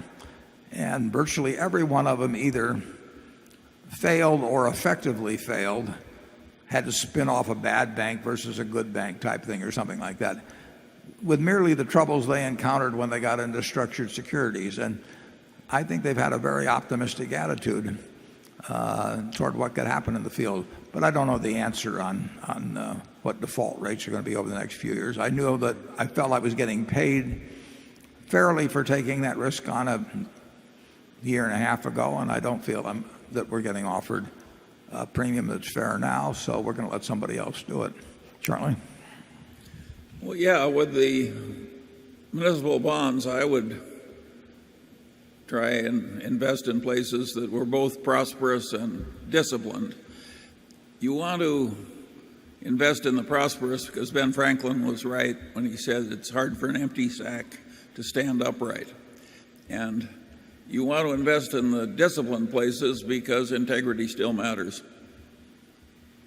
It's not very difficult. It's not very complicated. But you could argue that in a country, if the undisciplined are not being punished for being undisciplined, that the taxpayers in disciplined areas would say, wait a second, why should we keep up a record of financial prudence and all that and pay our bills when other guys aren't paying their bills? Well, there's no question about the fact that bad behavior is contagious. That's the way human nature works, but I'd still rather be with the disciplined, prosperous people. Number 6. That's why I like the Berkshire meeting. That and free fudge. Good afternoon, Mr. Buffett and Mr. Munger. I'm Srinivas Ganediwal from Fort Lauderdale, Florida. First of all, I want to thank you for sharing your wisdom with us so generously. Back in October of 2008, you highly recommended buying US stocks, and that was a brilliant idea. It worked very well. And I just want to get your opinion, how you think about the market going forward. Are you still that optimistic? And what's the reasonable rate of return to expect from the equities in the next decade or so? Well, I write articles very infrequently or get interviewed very infrequently on the subject of the general level of the market itself. Probably only 4 or 5 times in 40 years have I really declared myself about what I thought about the general level of the stock market. And it turned out I was pretty premature, actually, in October of 2008, as was pointed out to me by a number of people. But I felt, and what I said in that article really was that it would be way better to own stocks over the long term than to follow a policy of buying either long-term bonds or holding cash. And I knew I could make that statement, and I would be eventually, I thought odds were very high I'd be proven right on that. But I don't know what the stock market's going to do next week or next month or next year. I don't have any idea. People always think I do. I know I don't have any idea. I don't think about it. It doesn't make any difference. Charlie and I can't recall a discussion we've ever had on it, basically. But I do think over the next 10 years or 20 years, I'd much rather own equities, including U.S. equities. I'd much rather own them than cash, or I'd much rather own them than a 10 or 20-year bond. But that's partly because I'm very unenthusiastic about the alternatives. I think equities are likely to give you some positive, modest positive, real return over time. But beyond that, I really don't know anything. Charlie? Well, that's a cheerful thought, that equities are the best of a bad lot of available opportunities. Do you disagree with it? No, I think you're right. I think people should get accustomed, on average, to doing less well in their investment portfolios in real terms.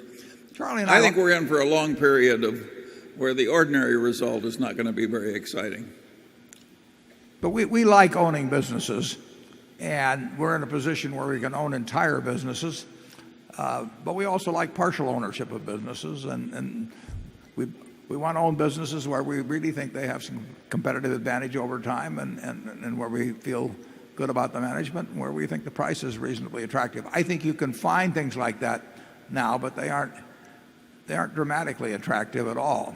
They do beat, in my view, holding cash or 5, 10, or 20-year bonds. Becky? This question comes from John Baylor, who's asking about the ratings agencies. He points out that you started selling your stake in Moody's this year. Has the investment case for Moody's changed due to potential regulation? And if so, why not sell the position to zero? Yeah. Well, we won't discuss what we will or won't do with any position, but I would say this. The ratings agencies have had, and still have, under current conditions, an incredibly wonderful business. I mean, it takes no capital at all. The pricing power is significant. And certain parts of the world feel they need rating agencies. There are also a certain part of the world is very mad at rating agencies, and many feel that the rating agencies let them down when the rating agencies essentially succumbed to the same mania, in effect, you can say, that prevailed throughout the investment world and really the political world and the media world and all, et cetera. They made the same mistake that, as again, politicians made, I made, you made, mortgage brokers made, whomever. They couldn't see a world where residential housing countrywide would collapse. And I don't think that was done because they were the incentive part of it. There may have been some small aspect that played. I just think that it's very hard to think contrary to the crowd. And on the other hand, there is obviously a backlash against rating agencies. There may be legal remedies. You can get views on that either way.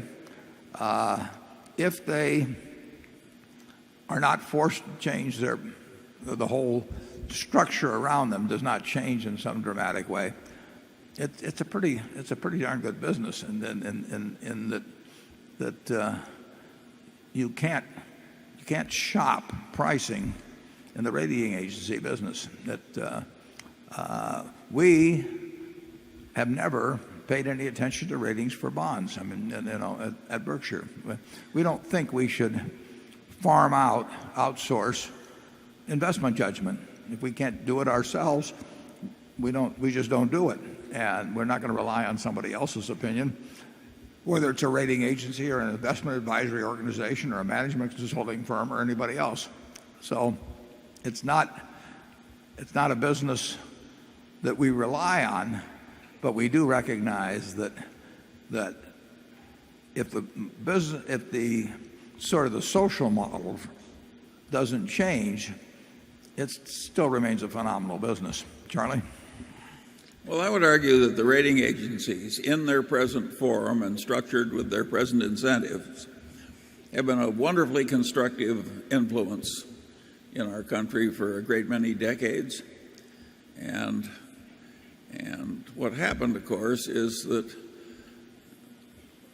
the cognition faltered.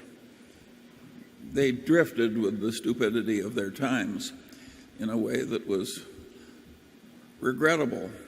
Part of it came out of asininity in American business education. They overbelieved in these ridiculous models and so on and so on.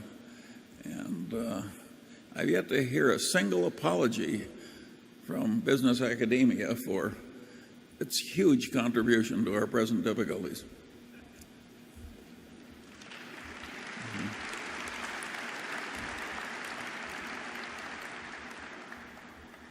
Area 7. Mike McCoy from San Francisco.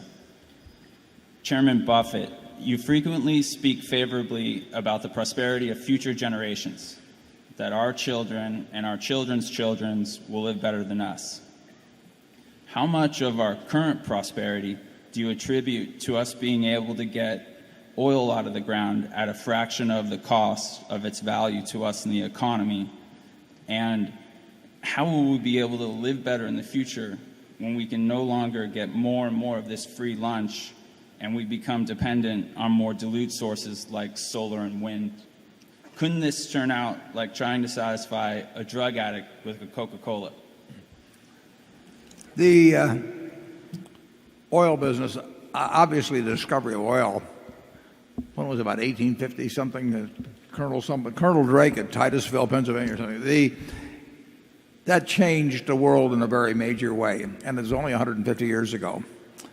And since then, we've been sticking straws into the earth at an incredible pace. There's over 500,000 producing wells in the United States. Would you believe that? I mean, 11 barrel or 10 barrels a day average or something of the sort. I mean, we have really exploited what may have taken, I don't know, what is hundreds of thousands of years or millions of years to create.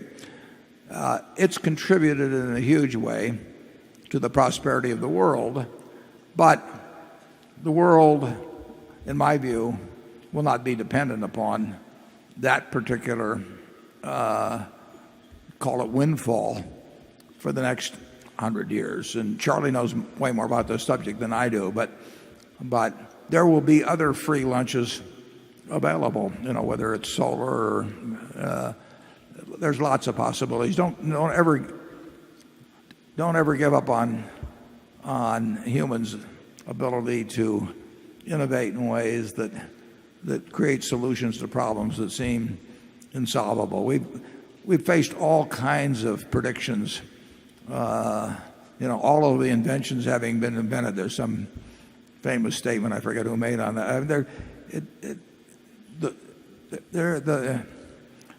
We haven't really started. I mean, if you could pick a time in history when you would want to be born, leaving out the nuclear, chemical, and biological threat, which is something to leave out, but I would pick today. The world has a bright future. Now, Charlie will give you the other side of that. Well, no, I think you're failing to recognize something really important. In the technology of 150 years ago, they really needed the oil to get ahead. In our advanced civilization, which has benefited from this last 150 years of technological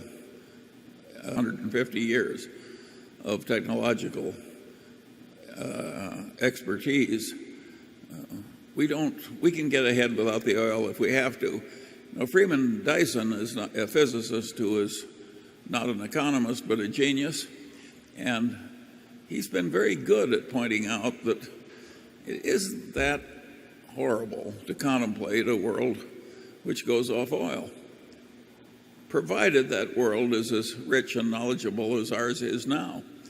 So the fact that they couldn't have got to where we are now without the oil starting 150 years ago does not mean we can't do without the oil if we have to. We need the oil and the gas and the coal eventually for chemical feedstocks more than we need it for keeping warm and propelling our vehicles. And the adjustment, fortunately, will be fairly gradual. I mean, it is not like 85 million barrels of a day goes to 50 million or something in 5 or 10 years. So it's a workable period of adjustment, in my view. If it doesn't bother Freeman Dyson, who knows more about it, I don't think it should bother you too much. He's always pulling that on me. Andrew.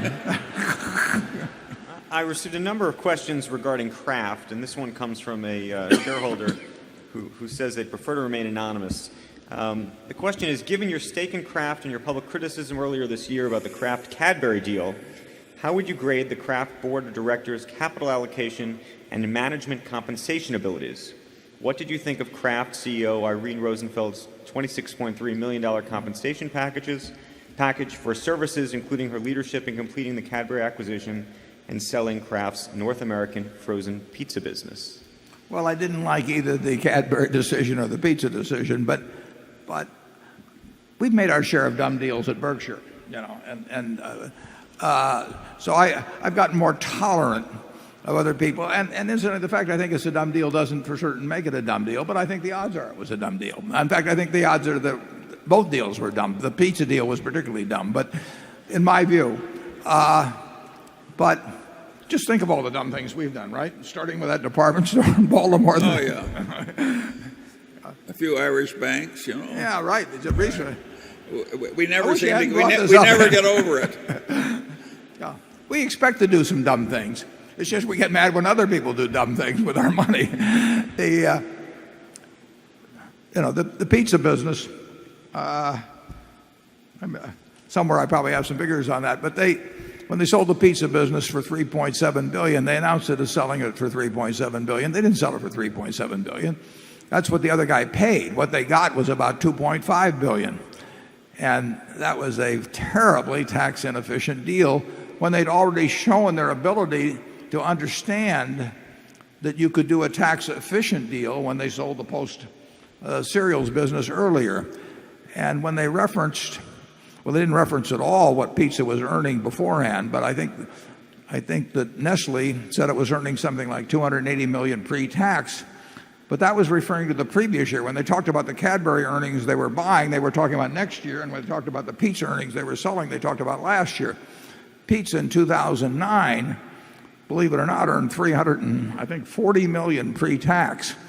So they got $2.5 billion for $340 million of pizza earnings that were growing as fast or faster than the Cadbury earnings, and where the sales were growing as fast or fast.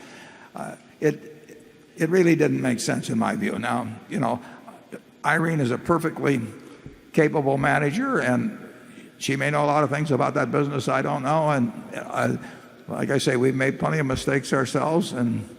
But if it had been me, I would have voted to keep pizza and not buy Cadbury. And I expressed myself, and I don't do that too often. But we owned a lot of Kraft, and Kraft still is selling for considerably less than the value of its constituent parts, particularly if you value them the way they valued Cadbury. But if they don't sell them all like they sold pizza, the present price is below the value of Kool-Aid and A1 sauce and Jell-O and Oscar Mayer wieners and a few things. Those are very good businesses. I just hated to see them give up a significant portion of those businesses to buy Cadbury at what I felt was a very fancy price. Charlie? And in terms of her compensation, we've got a compensation system at Berkshire that I regard as quite rational, and there's a lot of companies in the United States that have different compensation systems. Yeah. I think generally at the top of American businesses, people think they know too much about strategy, and they tend to hate the tough competitive conditions in the business they're in, and to yearn for some business where it's less difficult. Do you remember when Xerox bought Crum & Foster, an American insurance company, one of the dumbest acquisitions in all time?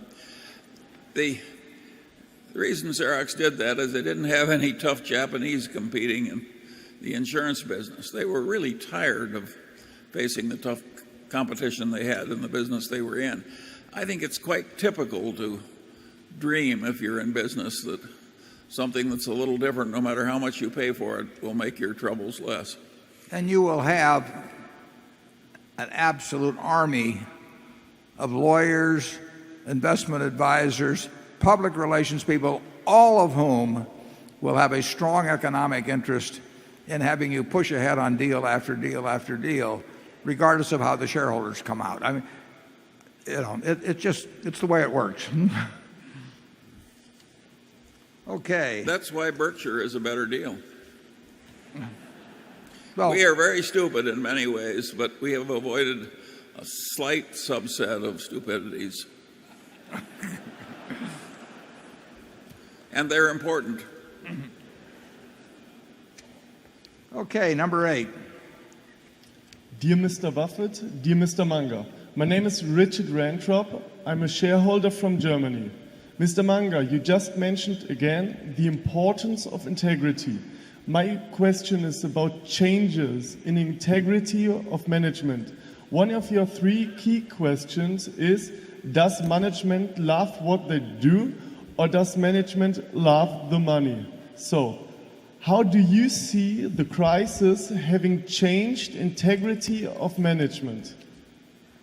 Well, I think what led to the crisis involved, to some extent, a lack of integrity in many a management.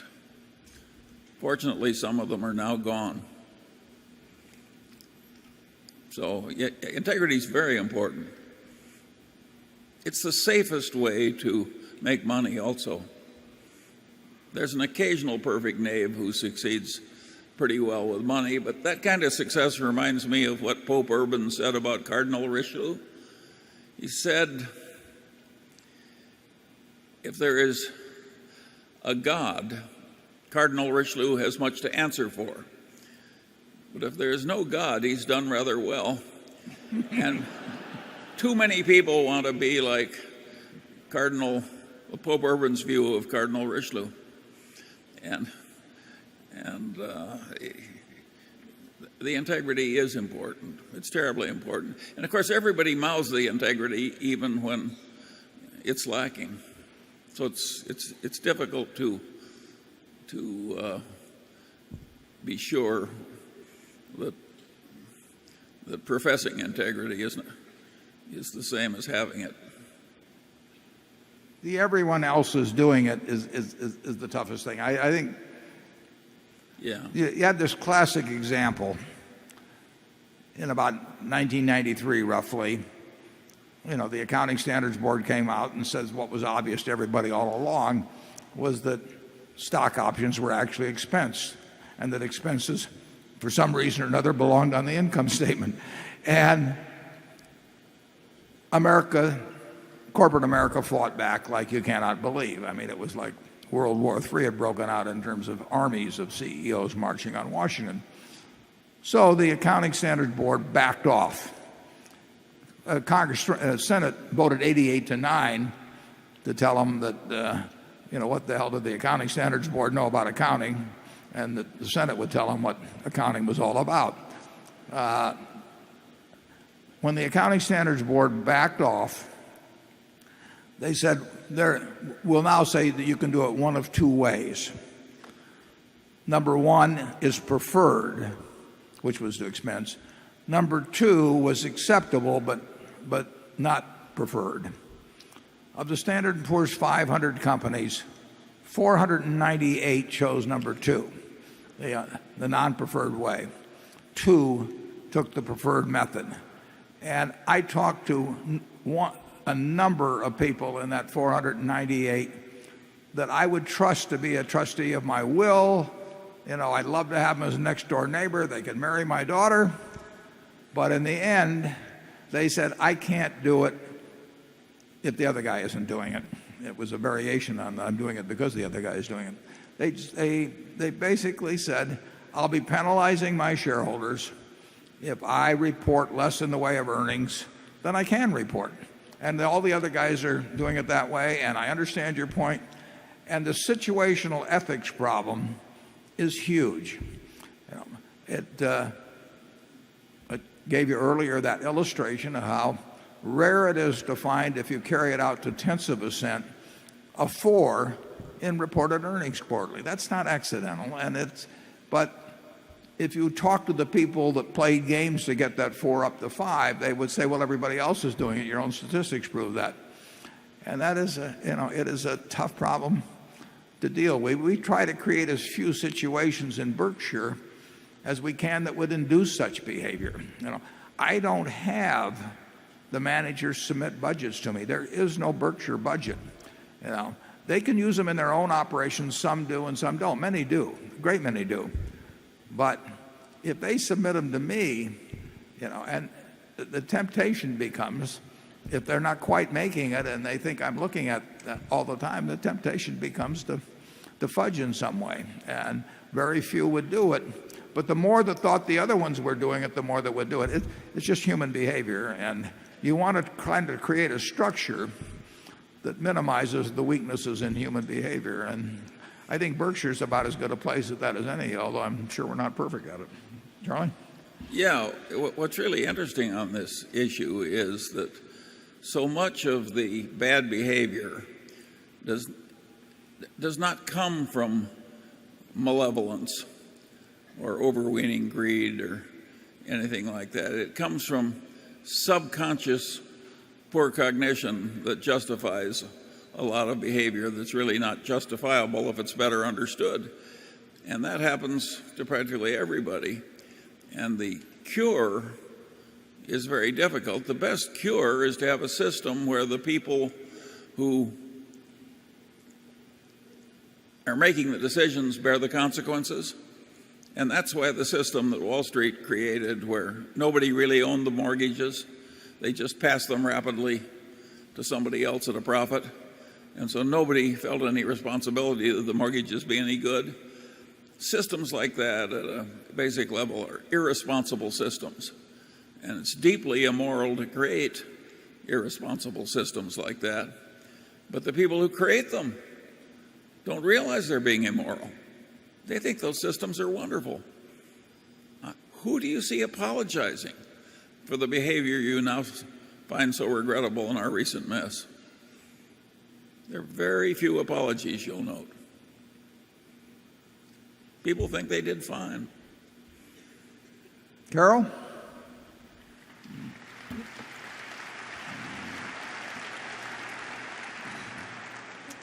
This question is from James A. Starr. I have read an enormous amount about past market declines and the opportunities they presented to investors.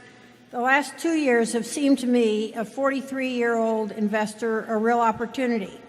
Yet in the thick of the action, I was too scared because I felt the market decline, while severe, was not necessarily sufficient to match the risks of global financial meltdown.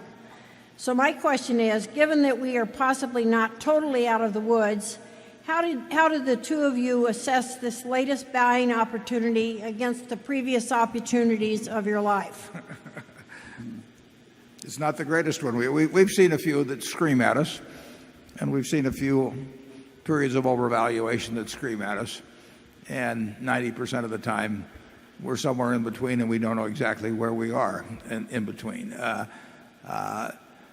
the business of being scared, I don't know what you do about that.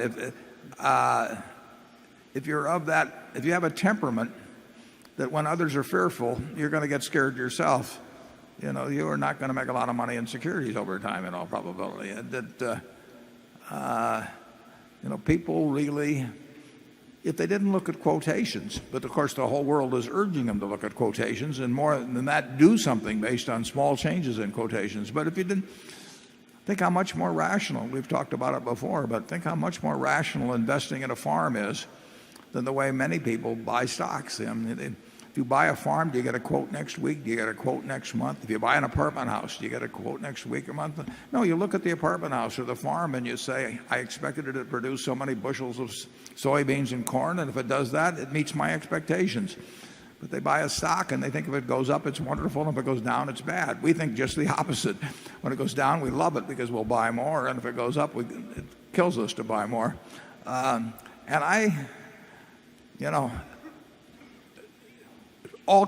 Ben Graham wrote about it. It's been explained. But if you can't get yourself in that mental attitude, you're going to be scared whenever everybody else is scared. And to expect somebody else to tell you when to buy and therefore get your courage back up or something.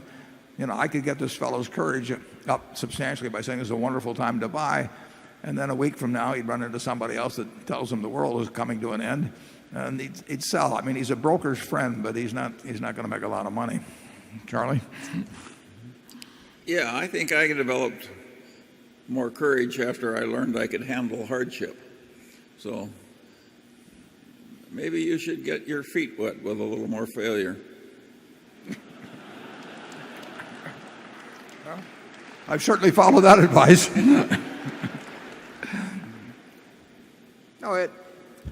Some people really do not have apparently they don't have the temperament or emotional stability or whatever it may be to invest in securities. They'd be much better off if there were no quotations at all. And Keynes talked about that some in the past too. To take something that should be an asset, a quotation every day, terrific liquidity. Nobody says how liquid is my farm or something of the sort. So they're not expecting that prices to tell them something about how they're doing. The market is saying this or that. Whenever anybody says the market is saying this or that, it's sort of unbelievable. But there's a lot of interest in investing, and people are going to yak about it all the time. And in the end, what counts is buying a good business at a decent price, and then forgetting about it for a long, long, long time. And some people can do it, and some people can't. Number 9. Hi, my name is Joe McCabe. I'm from Littleton, Colorado. I want to thank you for the opportunity to ask a question and for your annual discussions in your report. Just wonderful reading. Charlie Munger, you are on a YouTube video that discusses BYD and solar energy, and I really appreciate that interview and it being available to everyone. I want to talk about that in relationship to your other companies. So the BYD was mentioned as electric car and battery, but I understand their second goal is solar energy. And you also own roofing companies and buildings companies, Clarum and Clayton, as well as utilities, Mid-America, Pacific Corp, and Pacific Power. This seems to be a perfect golden opportunity for solar to be on these buildings in those kinds of utility companies. You've mentioned you don't interfere with individual companies, but is there a way you can direct, suggest, motivate a synergy between all these companies to bring solar solutions? Thank you. Well, the solar solutions are coming because they're so obviously needed. And regarding solar panels on roofs, I never pass an opportunity to decline to put them in because I think they're going to get a lot cheaper. And I'd rather wait. Well, at 86, you can afford to, Charlie. Yes, I have to think about the long term.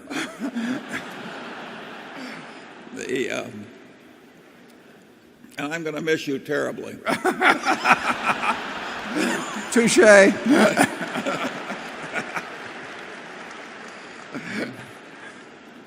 It reminded me of the wife, and the husband said, "Will you still love me if I lost all my money?" And she says, "Yes, I would always love you, but I would miss you terribly." Well, the solar is coming because we have no other practical alternative. And it should be regarded as a very good thing, because what in hell would modern civilization do if we had no alternative to fossil fuels? That would be a really serious problem. And so, of course, the cities that are choking to death in their own poisonous air are going to go to electric cars, and we're going to get a lot more renewable energy from the sun. I'm also quite negative about growing corn in America using fossil water and fossil fuels in order to burn up in automobiles. That is a stunningly stupid idea, and another example of how our politicians have failed us. But I am enormously optimistic about what is going to happen. Our politicians will eventually create a big electric grid that's way better than what we have now. We'll eventually have the energy we need, and we will be way better for it.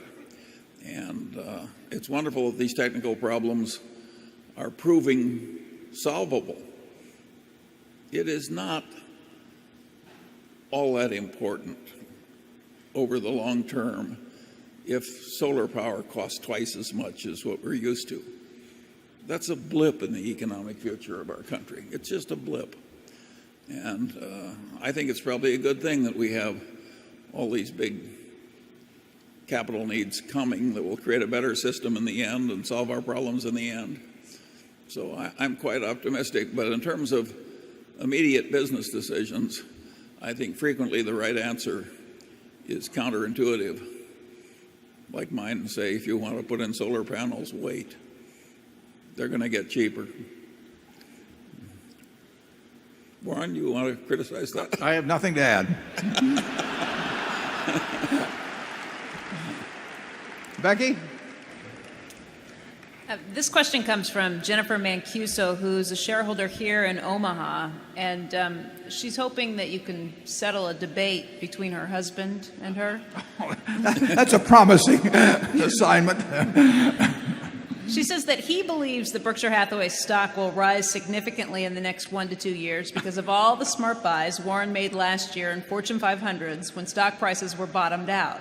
She says she knows this type of purchasing has driven much of your financial success, but she doesn't know how impactful these buys are given the size of Berkshire Hathaway, and that Warren himself indicates that we shouldn't expect to see large increases in his stock price in the next few years. So the question is, what percentage of the portfolio is represented by those stock purchases, and what kind of an impact might they have on the fund's value as the valuation of that stock increases? Well, I would say this, that our portfolio now, I've always regarded our portfolio as something that we thought would be worth more money later on. But the degree of undervaluation in our portfolio now compared to what I would expect it to produce over time is not dramatic, and that undervaluation has been exceeded many times in the past. So it isn't like we're sitting here on some exploding bonanza or anything like that. That couldn't be further from the truth. We think we'll do reasonably well over time. We've got a lot of good businesses. We try to allocate capital rationally. We don't waste a lot of money at the top. But we do not have a whole bunch of things that are likely to increase dramatically in value from here. It just isn't the case. So I hope she and her husband get along fine. Charlie? I don't think I can solve any of those domestic troubles either. In my own day, I simply accepted the other point of view.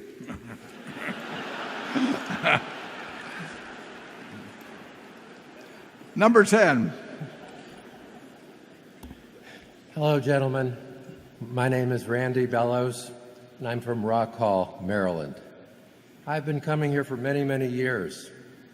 Yet today, I sense from each of you a guarded sense, a sense of reserve, not quite overt pessimism, but real reserve. You have spoken of impending inflation, government debt, both here and abroad, that's higher than we're accustomed to, increased regulation and red tape that may slow innovation and growth. And just a few minutes ago, Charlie, you spoke of that we have to reduce our expectation of investment returns. And yet in the same day, you'll say children in India will live better than we do, Chinese will live better than we do, and our own children here in this country will live better than we do today. Can you give me 4 or 5 facts that explain your optimism? And thank you.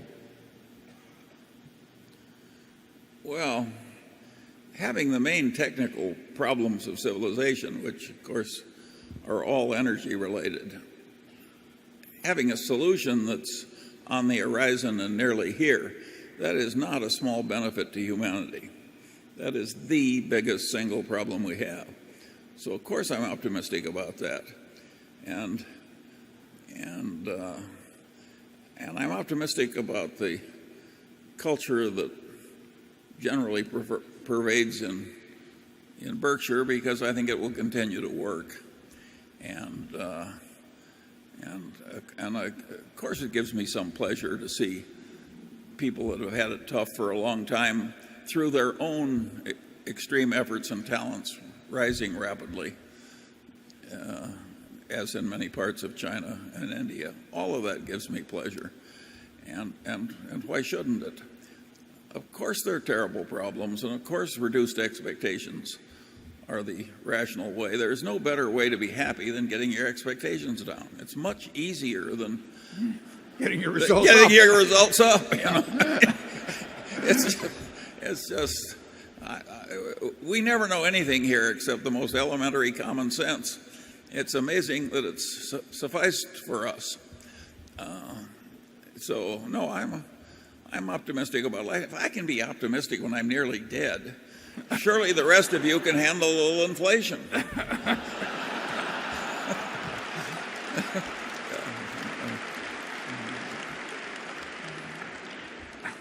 I really have nothing to add to that.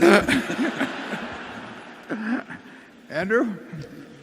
This question comes from Myard Shields, and I want to say in advance that I'm not thrilled asking this question, and you'll see why. The question is, the American public almost certainly benefits from Mr. Buffett's increasing media exposure, but is it the best use of your time for Berkshire's shareholders? Probably not. I do a lot of things that aren't the best use of my time for Berkshire shareholders. I play bridge on the internet 12 hours a week, and I'm not sitting there thinking by improving my bridge skills is going to do wonders for Berkshire. No, I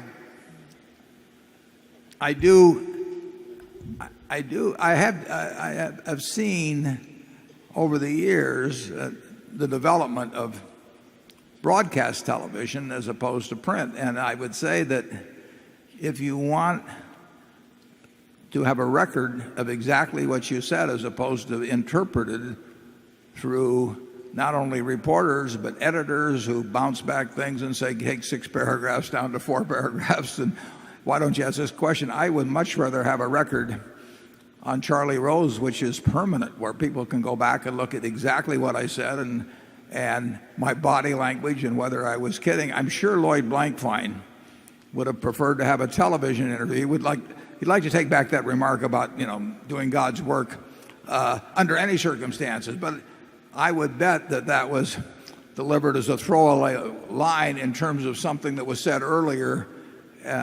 Clearly he did not mean that in a literal sense, but he's gotten killed in the media because somebody elected to treat it halfway seriously and then other people to fit other stories play it that way. I like the idea, whether it's in terms of CNBC keeping a record of it or Charlie Rose keeping a record of it, of being judged by my own words rather than somebody writing a few paragraphs trying to summarize some views. So, and that requires being on television instead of having people essentially take a 1-hour interview, often just shopping for a single quote that fits their storyline.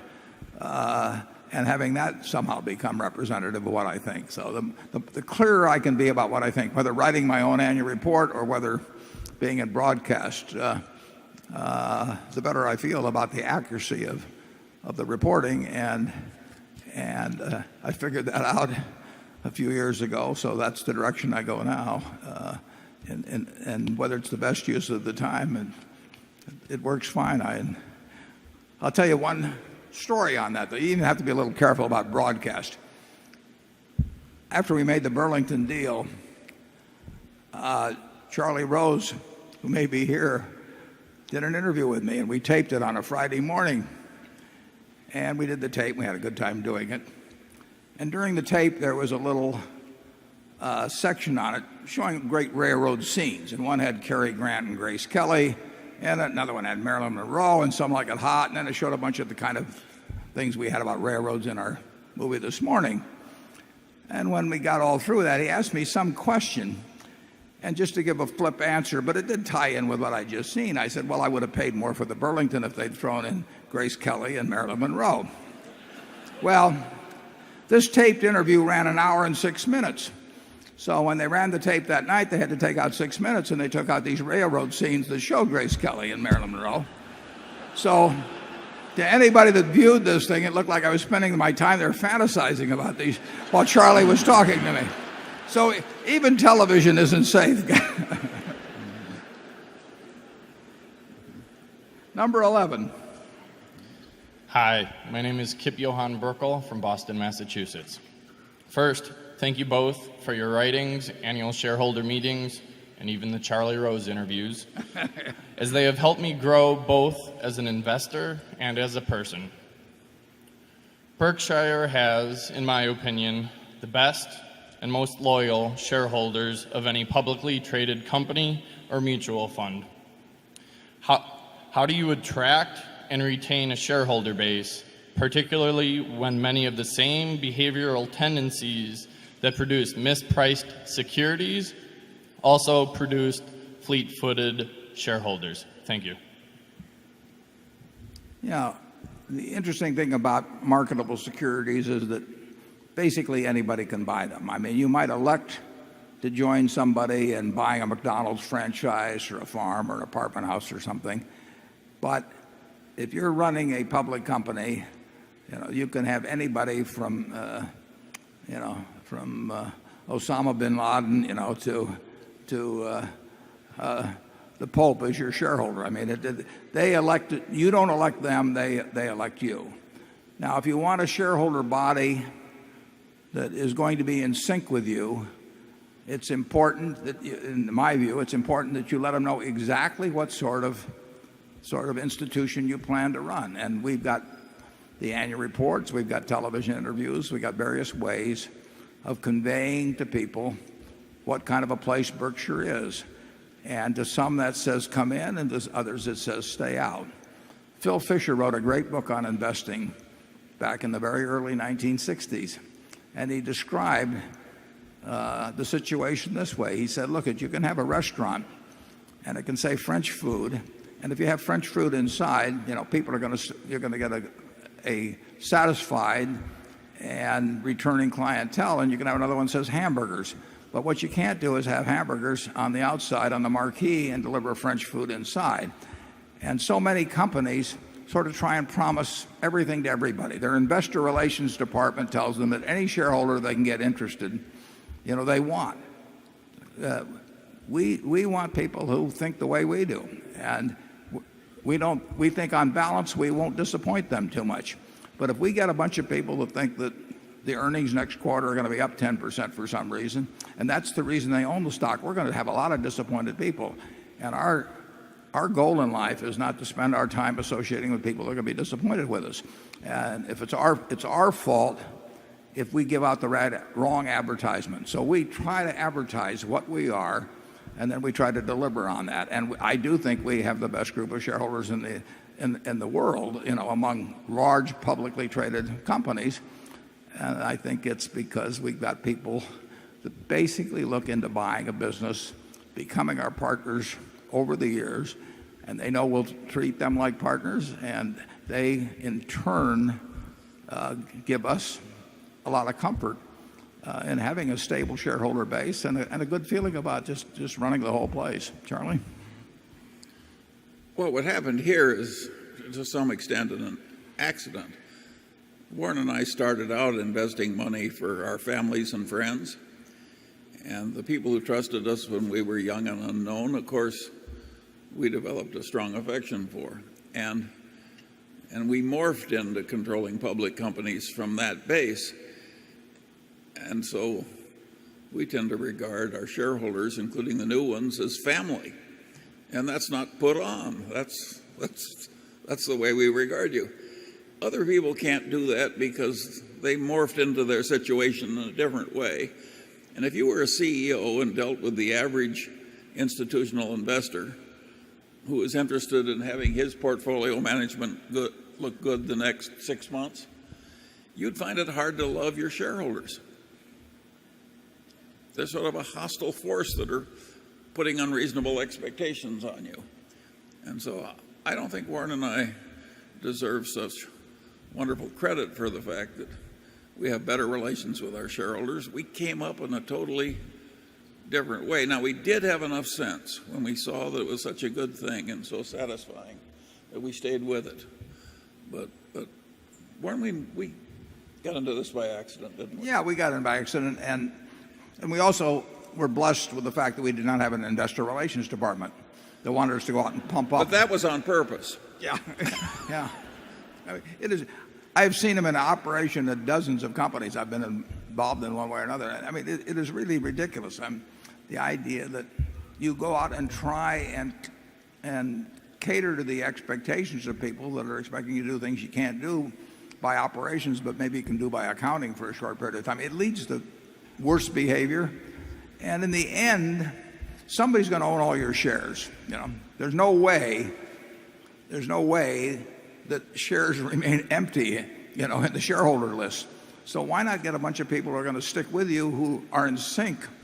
And the way they're going to be in sync is if you told them rather accurately what you expect, how you expect to do it, and tell them when you make mistakes, all of that. But we probably shouldn't be as critical of people who came up a different way dealing with a different shareholder face. It's not at all clear that we wouldn't have ended up somewhat the same way if we'd had the same manner of rising. Sure. Yeah. So we'll be give up being critical for the next 5 or 10 minutes, and then we'll go back. Carol? Very short question. Please comment on the implications of our existing and perhaps continuing 0% interest rate. Well, it's very tough for anybody who's got their invested in short-term money. If you're getting 0.1% on some money market fund currently, that if you'd started doing that when Columbus landed and didn't pay any taxes, you'd have almost doubled your money by now. It's really, I mean, people talk about easy money policies, but it isn't so easy on the people that've got the money.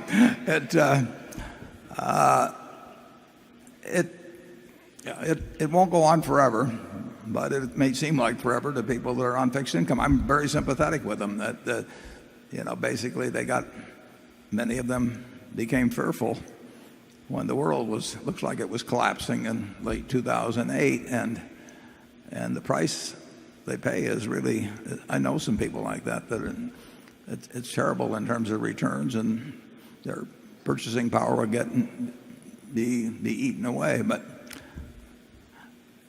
this will end at some point. I don't know how it will end, but I would not like to be chairman of the Fed or Secretary of the Treasury. Nobody's ever asked me, but maybe that's why I say I wouldn't want to do it. But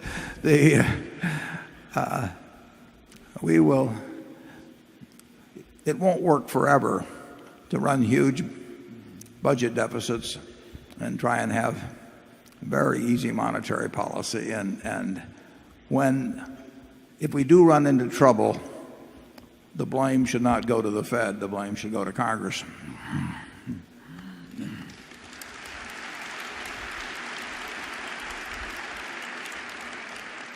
In some sense, the reality of our situation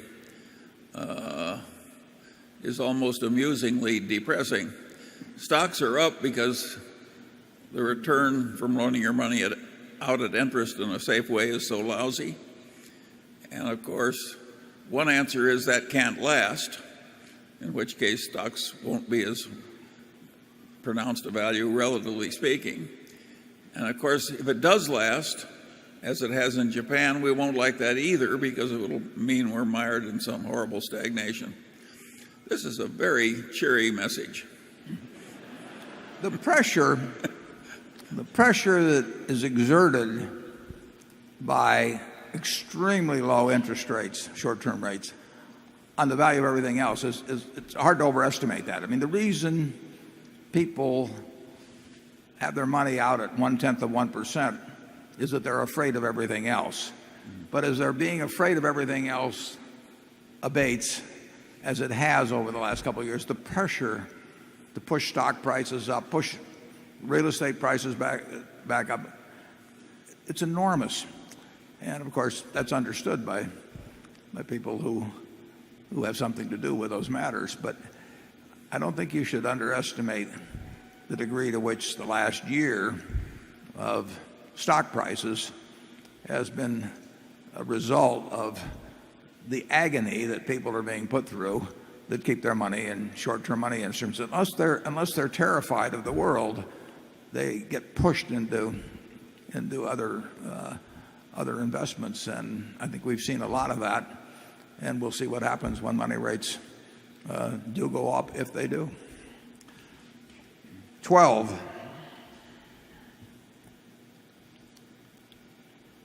Hello, my name is Jeff Colbett, and I'm from Olathe, Kansas. I got started in investing in 1999, right before the big tech bubble. And unfortunately, I learned buy and hold and don't fret about market price fluctuations before I learned the importance of valuing a business and applying a margin of safety. So, as Charlie said, I got my feet wet with huge failure right away. Join the club. Thank you. I don't feel so bad now. So that leads to my question. It seems like to me, I've read all the Berkshire reports and all the reading I can do about you two, and I thank you for these wonderful meetings, but it seems like it boils down to some simple things: valuing a business and applying a margin of safety. So my question is, what do you recommend for an approach to getting better and better at valuing companies? That's a very, very good question. And in my own case, I started out without knowing anything about valuing companies. And Ben Graham taught me a way to value a certain type of company that would prove successful, except the universe of those companies dried up. But nevertheless, it was almost a guarantee against failure, but it was not a guarantee that these things would continue to be available. Charlie taught me a lot about the value of a durable competitive advantage and a really first-class business. But over time, I've learned more about various types of businesses, but you'd be amazed how many businesses I don't feel that I understand well. The biggest thing is not how big your circle of competence is, but knowing where the perimeter is. If you don't have to be an expert on 90% of the businesses, or 80%, or 70, or 50, but you do have to know something about the ones that you actually put your money into. And if that's a very small part of the universe, that still is not a killer. And I think if you think about what you would pay for a McDonald's stand, what you think you would pay for, think about the businesses in your own hometown of Olathe. Which would you like to buy into? Which do you think you could understand their economics? Which do you think will be around 10 or 20 years from now? Which do you think it would be very tough to compete with? Just keep asking yourself questions about businesses. Talk with other people about them. You will extend your knowledge over time. And always remember that margin of safety. And I think you basically have the right attitude because you recognize your limitations, and that's enormously important in this business. You will find things to do. 6 or 7 years ago, maybe not that long, 6 or 7 years ago, when I was looking at Korean stocks, for example, I never had any idea that Korean stocks would be something that I would be buying. But I looked over there and I could see that there were a number of businesses that met the margin of safety test. And there I diversified because I didn't know that much about any specific one. But I knew that a package of 20 was going to work out very well, even if a crook might run one of them and a couple of might run into competition I didn't anticipate because they were so cheap. And that was sort of the old Graham approach. You will find opportunities from time to time, and the beauty of it is you don't have to find very many of them. Charlie? Well, obviously, if you want to get good at something which is competitive, you have to think about it a lot and learn a lot and practice doing it a lot. And the way the world is constructed in this field, you have to keep learning because the world keeps changing and your competitors keep learning. So you just have to get up each morning and try and go to bed that night a little wiser than you were when you got up. And if you keep doing that for a long time and accumulate some experience, good and bad, as you try and master what you're trying to do, people who do that almost never fail utterly. They may have a bad period when luck goes against them or something, but very few people have ever failed with that. If you have the right temperament, you may rise slowly, but you're sure to rise. Charlie, did you take any business courses in school? None. I took accounting. And when did you start valuing businesses, and how'd you go about it? When I was a little boy. I can remember I would come down to the Omaha Club, and there was an old gentleman who hit the Omaha Club about 10:30 every morning. He obviously did almost no work and yet was quite prosperous. He became your ideal. Huh?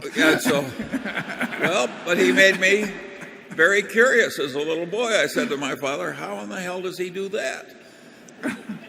And he said, Charlie, he's in a business where he enjoys practically no competition. He gathers up and renders dead horses. Well, that was an example of avoiding competition by one stratagem. And if you keep asking questions like that of reality, starting at a young age, you gradually learn. And Warren, you were doing the same thing. Well, yeah, thankfully he went beyond his original insight there. But I noticed, it's rather interesting, if you take the rulers of the businesses when I was a little boy, an awful lot of those businesses in Omaha, a lot of those businesses went broke. A lot of them sold out at modest prices under distress. And some of the people who rose, like Kiewit from small beginnings, nobody thought of as the great glories of that early time. And I think that's kind of the way life is. It's hard to get anywhere near the top, and it's hard to hold any position once you've attained it. And but I think you could predict that Kiewit was likely to win. They cared more about doing it right. They cared more about avoiding trouble. They put more discipline on themselves. Well, if you knew the individual well, you would have bet, right? What? If you knew the individual, Pete himself. I would not have bet on any of the people I knew who were already wealthy, but I would have bet on Pete Kiewit. His sister taught me math, and no, half Dutch, half German. You know, this is a tough culture, and you've just heard it, folks. Half Dutch, half German. Well, but go out looking for him. Well, the man that's recommending this is named Munger. Anyway, no, I don't think it's that. But I was just automatically doing that. What was working what was failing, why was it working, why was it failing. If you have that temperament, you are gradually going to learn. And if you don't have that temperament, I can't help you. If you'd followed Pete Hewitt around for 10 years, you never would have seen him do anything dumb, right? Oh, yeah. And so it's avoiding the dumb thing. You really don't have to be brilliant, but you have to avoid just the sort of what almost seem the obvious mistakes. But I would say that you're on the right track back there in terms of having the basic fundamentals, knowing your limitations, but still seeking to learn more about various kinds of businesses. Charlie, I think when he practiced law, any client that came in, Charlie was thinking about that business as if he owned the place.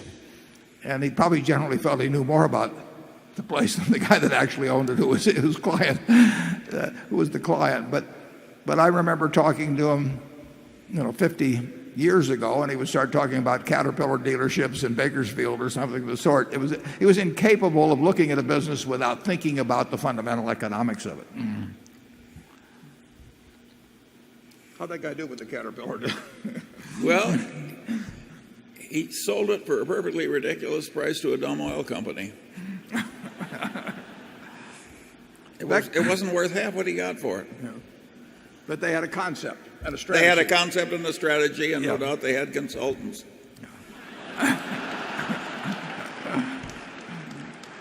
Becky?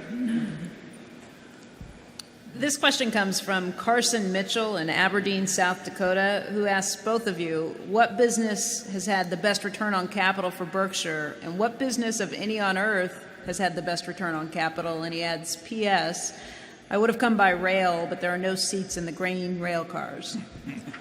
There's two ways of looking at it. If you talk about the capital necessary to run the business as opposed to what we might have paid for the business. I mean, if we buy a wonderful business, you could run the Coca-Cola company, assuming you had the bottling system separate. You could run it with no capital.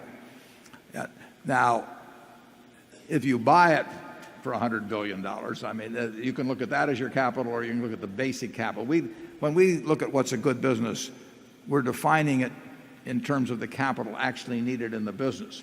Whether it's a good investment for us depends on how much we pay for that in the end. There are a number of businesses that operate on negative capital. Carol's with Fortune magazine.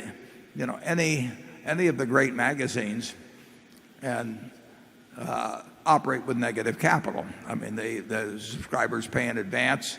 There are no fixed assets to speak of, and the receivables are not that much. The inventory is nothing. So a magazine business, my guess is that People magazine operates, or Sports Illustrated operate with negative capital, and particularly People makes a lot of money. So there are certain businesses. Well, we had a company called Blue Chip Stamps that where we got the float ahead of time and operated with really substantial negative capital. But there are a lot of great businesses that need very, very little capital. Apple doesn't need that much capital.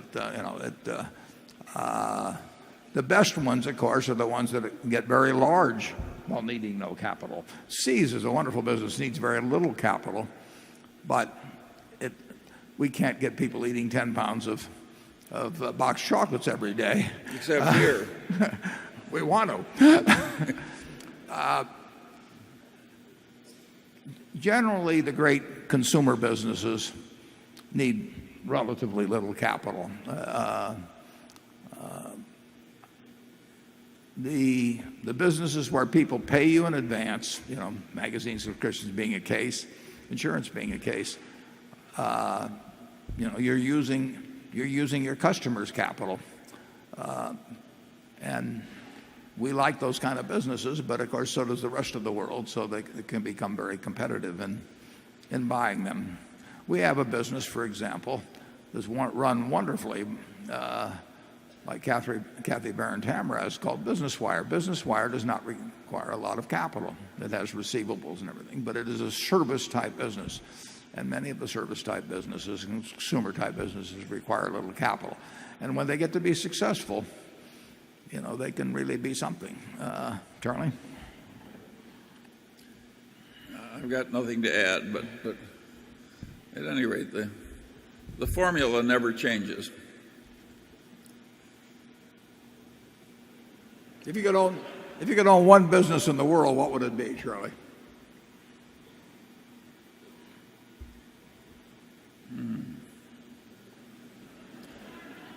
I hope I already own it myself.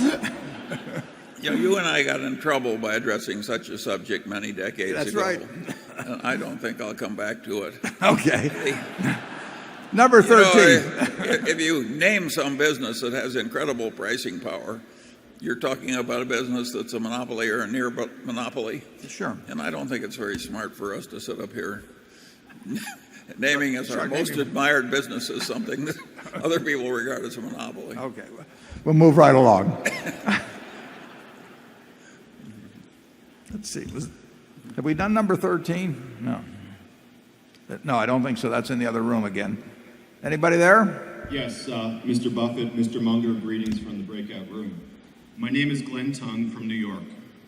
I would like to thank you both for your exemplary stewardship through the economic crisis. We are all wealthier in several ways as a result of your efforts. I'd like to ask about Berkshire's growth, specifically your acquisition outlook and appetite. Has the phone been ringing? The phone doesn't ring very often at Berkshire. That's partly because, we set out our criteria in the annual report for what we're looking for, and we're now looking for larger and larger things. So when we start saying that we want to buy businesses that earn 75 or 100 million at a minimum before tax, that weeds out a lot of phone calls.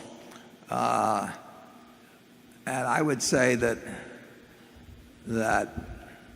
if we get a couple of 3 or 4 serious phone calls a year that sort of meet our criteria that look like they might be a possibility, that's a good year. I like that.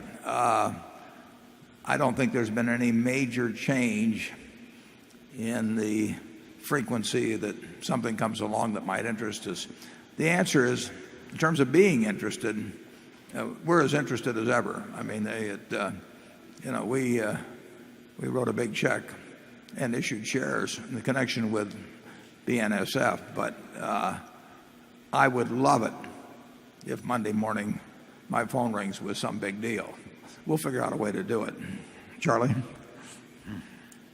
Yeah, it's amazing to me that we have been as successful as we have been in buying desirable places. And it's human revulsion that has helped us, because many of the people who sell to us are so smart that they're revolted by almost everything else. They don't want to sell into some fee-driven buying system that doesn't care about their employees or their business. They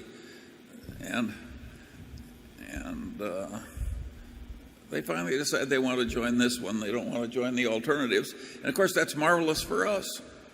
We've got a screening device out there that is protecting us to some extent from the wrong sort of people. And very few people have this particular look. We get offered things by people who would not sell to anybody else. Well, that is really peculiar. And it's happened, how many times? Well, a lot. it's happened, yeah, and on an important ones. I mean, there's one I've mentioned before, so I can mention the name. I mean, when I heard from Iskar, I never heard of Iskar before. I never heard of Eitan Wertheimer, who wrote me. But he basically told me, may have been quite specific, they either wanted to sell to Berkshire Hathaway or they didn't want to sell to anybody.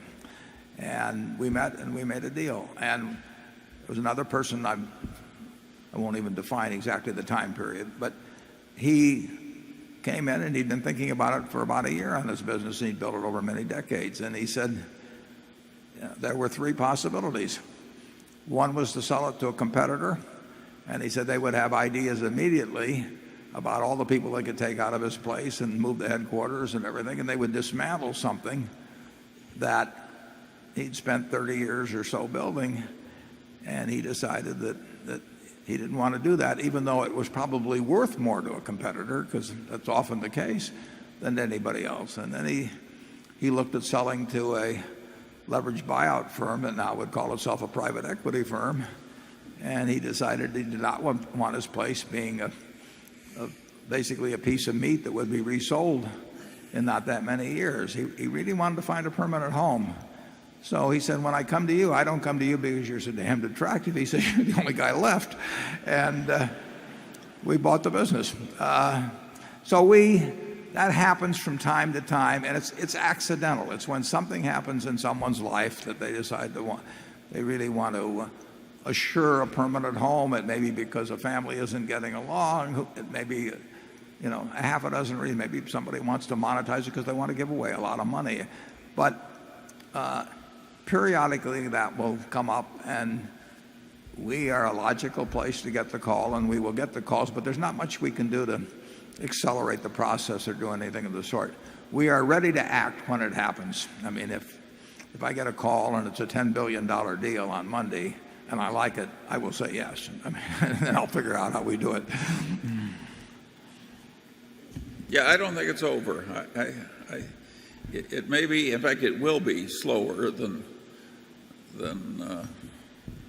it was in the early days, but that's not so bad considering how much richer we all are than we were then. Andrew? Well, since I imagine this may be one of the last questions, Peter Brochi, a shareholder from Wenham, Massachusetts, writes to say, thank you, Warren and Charlie, for improving the Q&A session last year. Along those lines, are there important questions that you were surprised that you don't get asked about Berkshire's financials or businesses? And if so, what is the question you would ask yourself if the roles were reversed? Well, Andrew, first of all, I will say we got a lot of compliments on changing the format. I mean, it worked, and that's why we're continuing it. So it's worked very well. And that applause is for you, not for me, and you deserve it.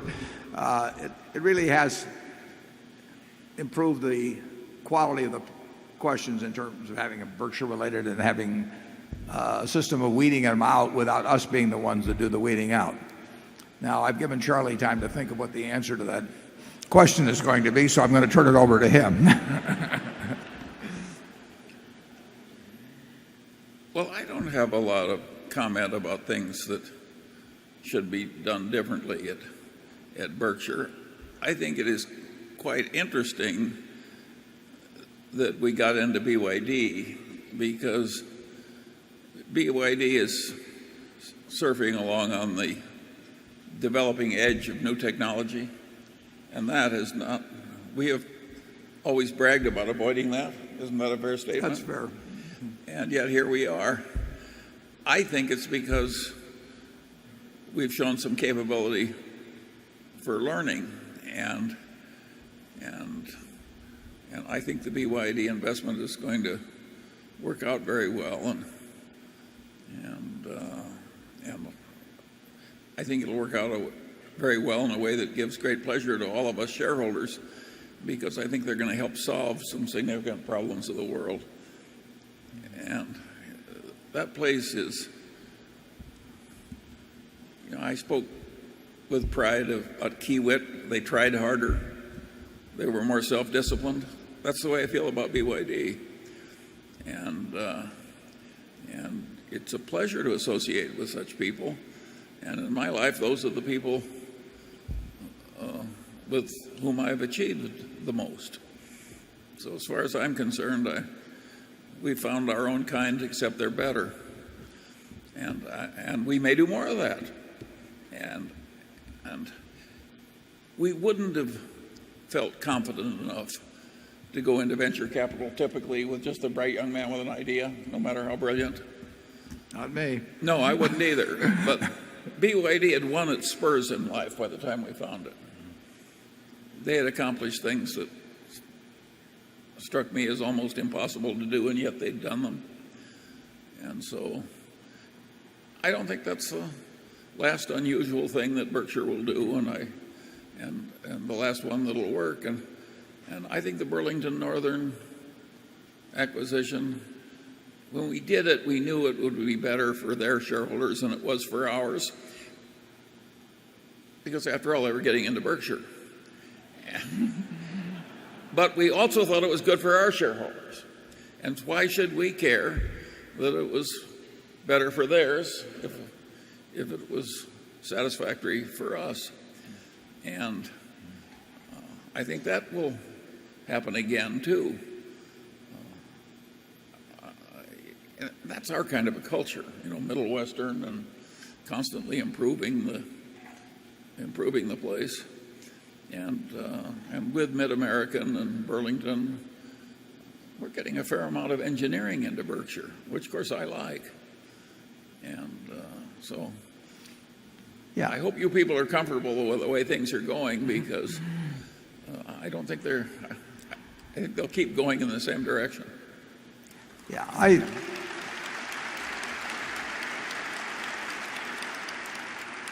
I think they will keep going in the same direction. But to answer your question on that, Andrew, I would probably ask the question, can you keep using all of the capital you generate effectively, for a very long time? And the answer, I think, to that is that even we will see more things and we will do some more of this. There comes a point where the numbers get big enough that it gets extraordinarily hard to do things that add value. I mean, if you just play out the numbers, you could see where in 10 or 15 years, not only the capital that's already accumulated, but the generation of capital and everything would make it very hard to do things that are essentially creating more than $1 of value per dollar invested. A portion of the money may be able to be used that way, and likely would be used in the kind of businesses we're in. There comes a point where the numbers get too big, and actually our history is a curve that approaches that point all the time. It's turned out to be that now I think we can go a lot further than I would have thought 30 years ago. I mean, it's developed that way, and partly that's because we see things that I never would have thought we would have seen 30 years ago. But there is a limit, and there will come a time when we cannot in my view, there'll come a time when we cannot intelligently use 100% of the capital that we develop internally. And then we'll do something that's whatever's in the best interest of the shareholders will be done at that point. I think we will get into Berkshire on the investment side, probably starting sooner than many of you expect. People who have some promise of being, well, if not as good as Warren, maybe a decent approximation, and in some cases with abilities that Warren lacks. In other words, it won't be all negative. And so I'm really quite optimistic.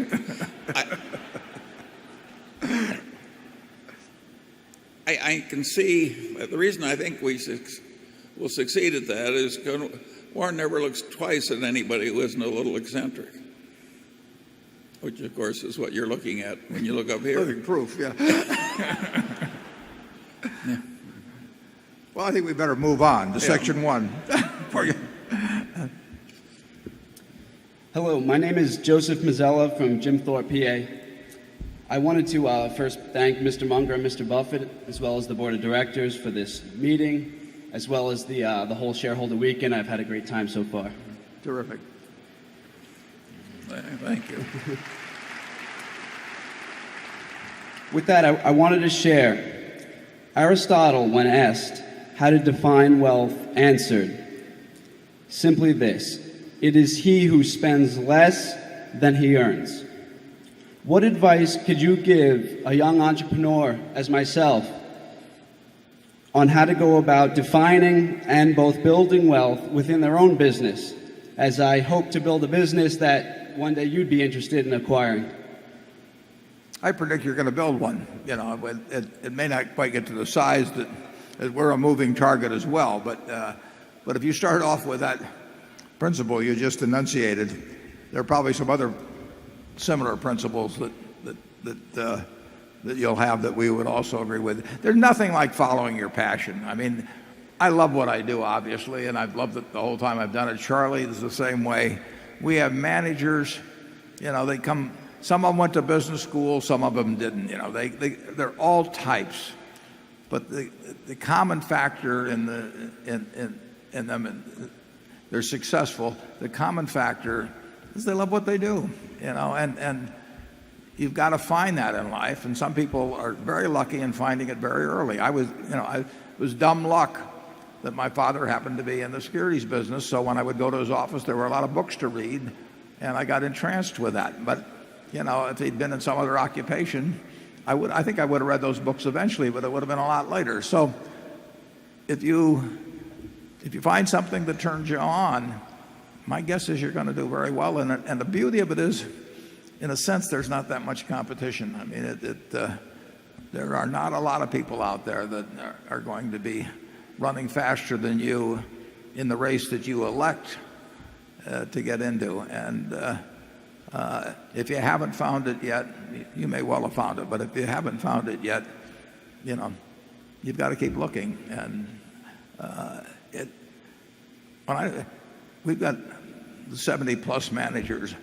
Some of them didn't. We had one guy that didn't go to high school even, didn't they, Charlie and Rosner? Oh, yeah. He quit in fourth grade, I think. Yeah. Well, Mrs. B never went to school a day in her life, and when you go out to the Furniture Mart, I hope you go out this evening. We expect to set a record today in sales. What you are looking at on those 78 acres, is the largest home furnishing store, about $400 million of sales, largest store in the United States, and it comes from $500 of capital paid in by a woman that never went to school a day in her life and couldn't read or write. She loved what she was doing, and I tell the story. This is a true story. When she was well into her 90s, she invited me over to her house for dinner. That was very unusual. At a very nice house, 6 or 7 blocks away from the store. And I went into the house, and the sofa, the chairs, the lamp, the dining room table, they all had little green price tags hanging down at them. It made her feel at home. And I said to her, Mrs. B, you are my kind of woman, yeah? Forget Sophia Loren and all the rest. I mean, this is my kind of woman. She loved it, and she loved it all her life. And just think of what that produced. I mean, it's incredible. I mean, one time my dad used to quote Emerson that the power that lies within you is new in nature, and basically the power that was within Mrs. B was new in nature, and just over a lifetime it produced amazing things. So find your passion, and then don't let anything stop you. Okay, Carol?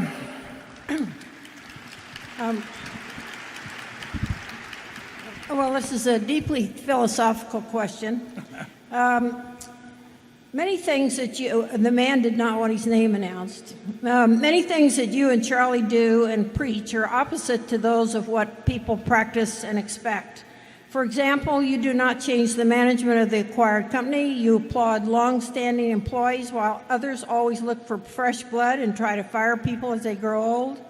You probably do not encourage retirement while many companies do.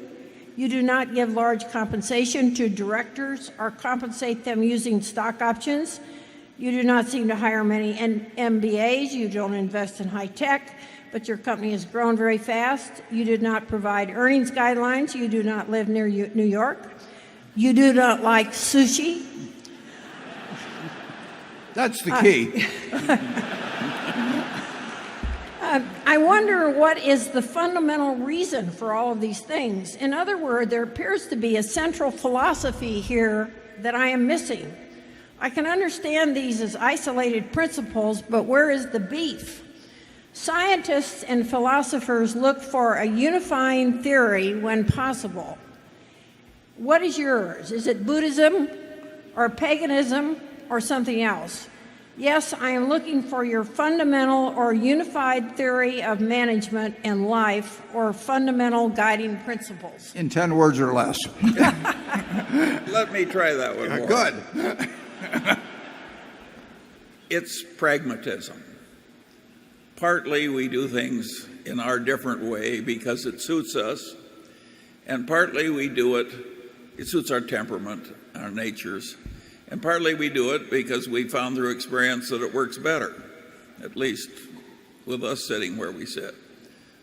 It's just that simple. And we've had enough good sense when something is working very well to keep doing it. So I'd say we're demonstrating what might be called the fundamental algorithm of life. Repeat what works. Is that terse enough for you? We'll go on to number 3. I like it. Or number 2, I'm sorry, number 2. Good afternoon. I'm Carolyn Boyle from Barrington, Illinois. Thanks for the meeting, and thanks everybody from behind the scenes who put this together. It's quite well orchestrated. If I may interrupt you for just 1 second, that's very well deserved. And I would like to point out that at Berkshire, everybody in our home office, we have 20 or 21 of us, they all participate in working at this meeting. I mean, our CFO works on it. You name anybody in the office because they enjoy it. We don't think we should have a department, for this or that or the other thing. And I think that's probably fairly unusual with companies with market caps of close to 200 billion. But you've seen Mark Hamburg walking around here and doing things. It's a group effort, and they have. I hope they have fun doing it because they sure don't get a bonus for. But I think it exemplifies the organization. Thank you. I'm sorry to interrupt you. Go ahead. No, it's okay. Let me share a bit. I had some trouble getting the annual statement information, so I finally got on the internet, sent in the postcard request a week ago, Friday, yesterday, and I got my tickets before the meeting. So it was very well orchestrated. Thank you. Now that you own some of real business, I'd like to have your perspective on whether our country needs a high-speed passenger rail service, and if you think it does, should that be a private or a public endeavor? Yeah, I think by its nature, it would be non-economic when it competes with auto and competes with air. We don't have the point-to-point density and demand that would produce a return on capital. That is my guess. I made no big study of it, but all of the times I've seen projections and of the economics of it, it just doesn't work that well.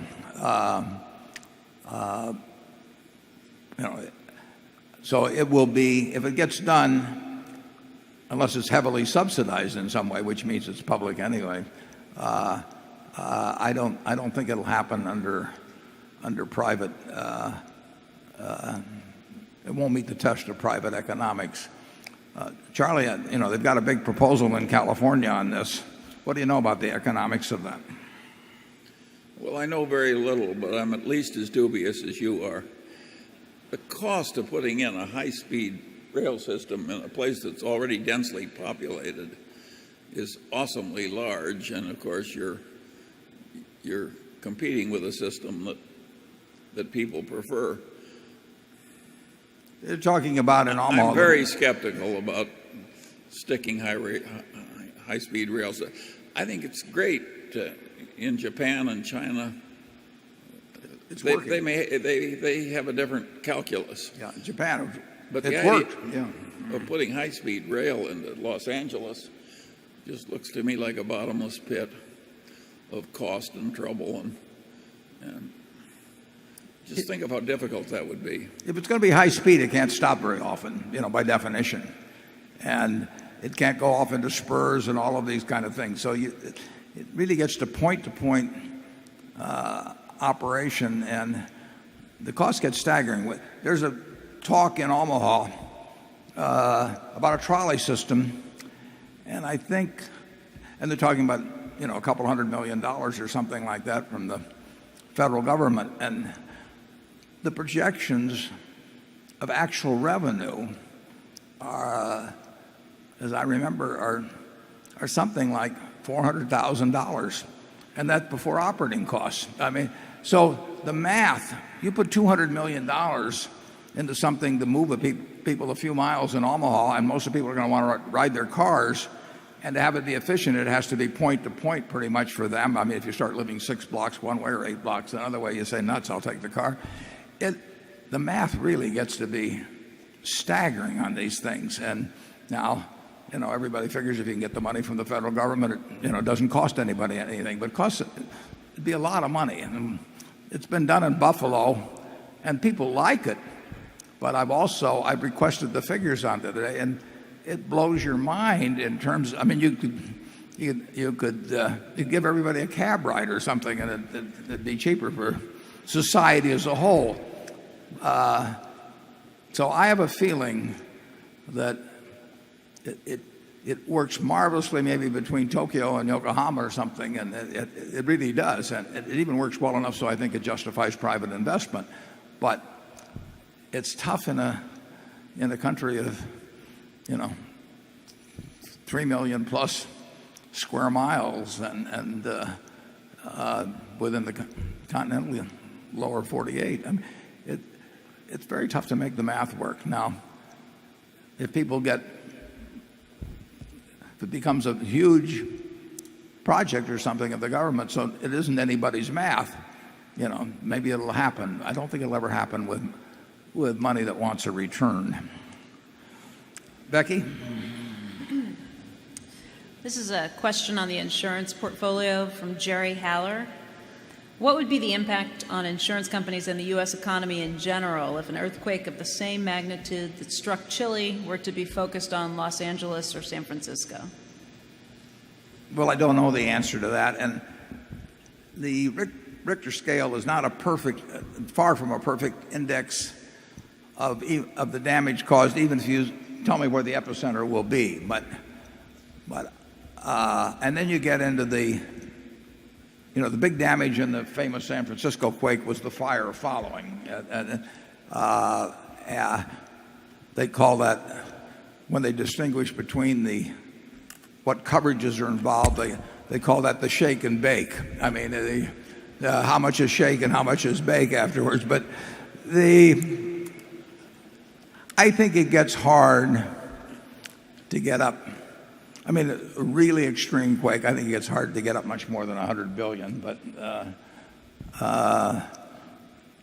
a very big quake, the frequency is way less. But if you get up in the Pacific Northwest, there is a possibility of a very high Richter scale quake there. And of course, the big ones that we know about, our history doesn't go back that far, but New Madrid, Missouri had 3 quakes in a relatively short period of time that were all well over 8. And that will happen again someday, maybe 500 years, maybe 1,000 years, and maybe tomorrow. That's what the insurance business is all about. I tend to think, though, and when I think about quake exposure, sort of worst case in California, I think 100 billion is getting up there. Northridge caused far more damage than the one that was up near San Francisco a few years earlier. But we'll have them. And Berkshire is totally prepared to handle anything that comes along, even if it's considerably worse than what the worst insured loss. I don't know whether Katrina came in finally at 70 billion or something like that. I think in terms of sort of worst case. And my guess is if that came along and we had a normal year and everything else, Berkshire would still have positive earnings of some substantial amount. So we are prepared. Charlie? Yeah, and you know, the big San Francisco quake of whatever it was, '06, caused a terrible fire. That was fire. But the recent California quakes, the big ones, have not caused much fire. And a lot of earthquake damage is totally uninsured. So you might have a hell of a lot of damage without massive. Warren would know more about that than I. So far in the Chile, earthquake insurance is not universal like fire insurance. No, not at all. Not at all. And so an earthquake, a really terrible fire, or terrible wind conditions, seems to me catch people worse than the earthquakes. So far in Chile, as I understand it, and I could be wrong on this and may not be the way the final numbers come in, but as the numbers have been coming in, something like 40% of it has been the tsunami and 60% has been the quake in terms of damage, but that may well not quake in terms of damage, but that may well not hold to be in terms of final figures. There will be huge catastrophes from time to time. We're in a different class in terms of even being able to handle them. I mean, we've got so much earning power outside of the insurance business that if you take a $250 billion quake or hurricane or whatever, and we have probably now not much more than 3% of that, but call it 4%. That'd be $10 billion, and our pre-tax earnings in any given year, I would expect, would be substantially greater than that. So we would have we would have net earnings in a year that every other insurance company would be gasping. So we're in pretty good shape on that. Area 3. This is probably the last question, and then we'll go to the business meeting. Okay, my name's Frank Teed, and I'm from Arkadelphia, Arkansas. This is also an insurance type question, but I did want to thank Mr. Buffett, Mr. Munger, the board. In Arkansas, we call them the associates, the managers, for your integrity in running Berkshire Hathaway and dealing fairly with the shareholders. So thank you very much. Thank you.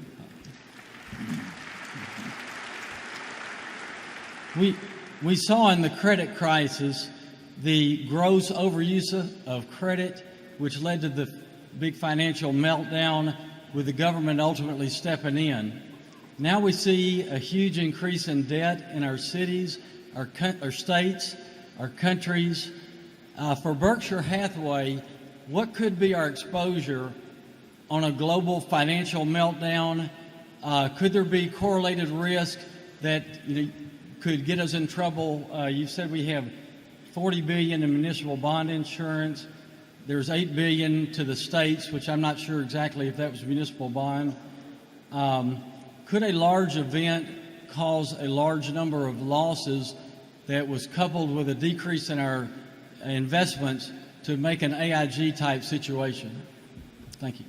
Well, if you postulate something where there was a total meltdown, and we essentially made the bet in 2008 there would not be. It would be unnecessary.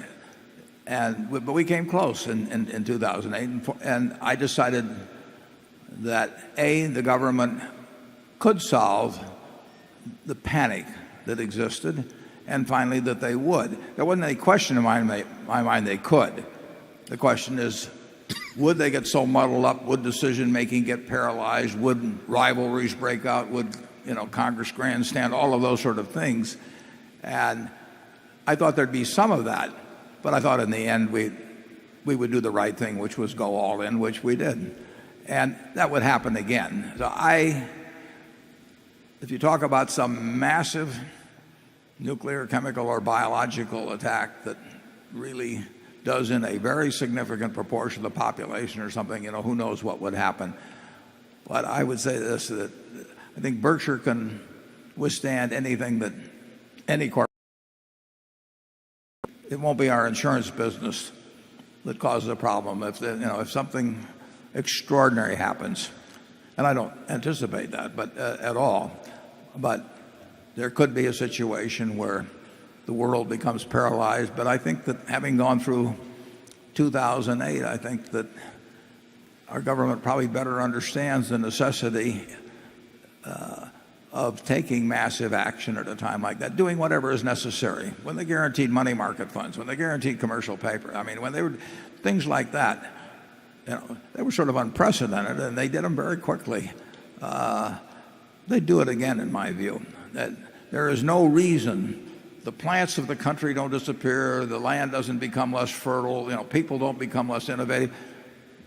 Things will work unless somehow the gears get all entirely messed up, and I don't see that happening. And Berkshire, from any insurance catastrophe, and you're right that things correlate on the downside. I mean, when things are bad in one area, they really do spread to another. But we are built, I think, to withstand anything that, other than a total sort of wipeout of the world. That isn't going to happen. Charlie? I'm not worried about it. Yeah.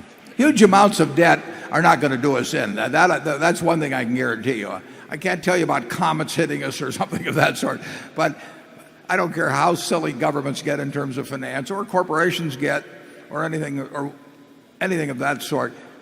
That will not harm Berkshire. I want to thank you all for coming. Charlie and I really appreciate it. And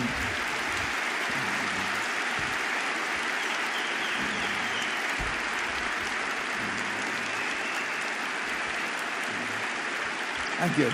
Thank you. Yeah, thank you. Thank you. Yeah, thank you.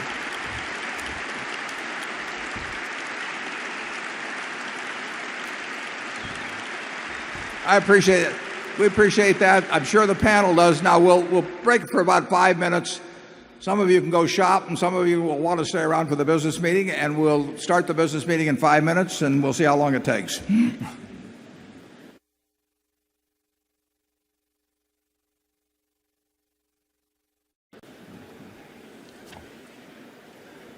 Okay, I've already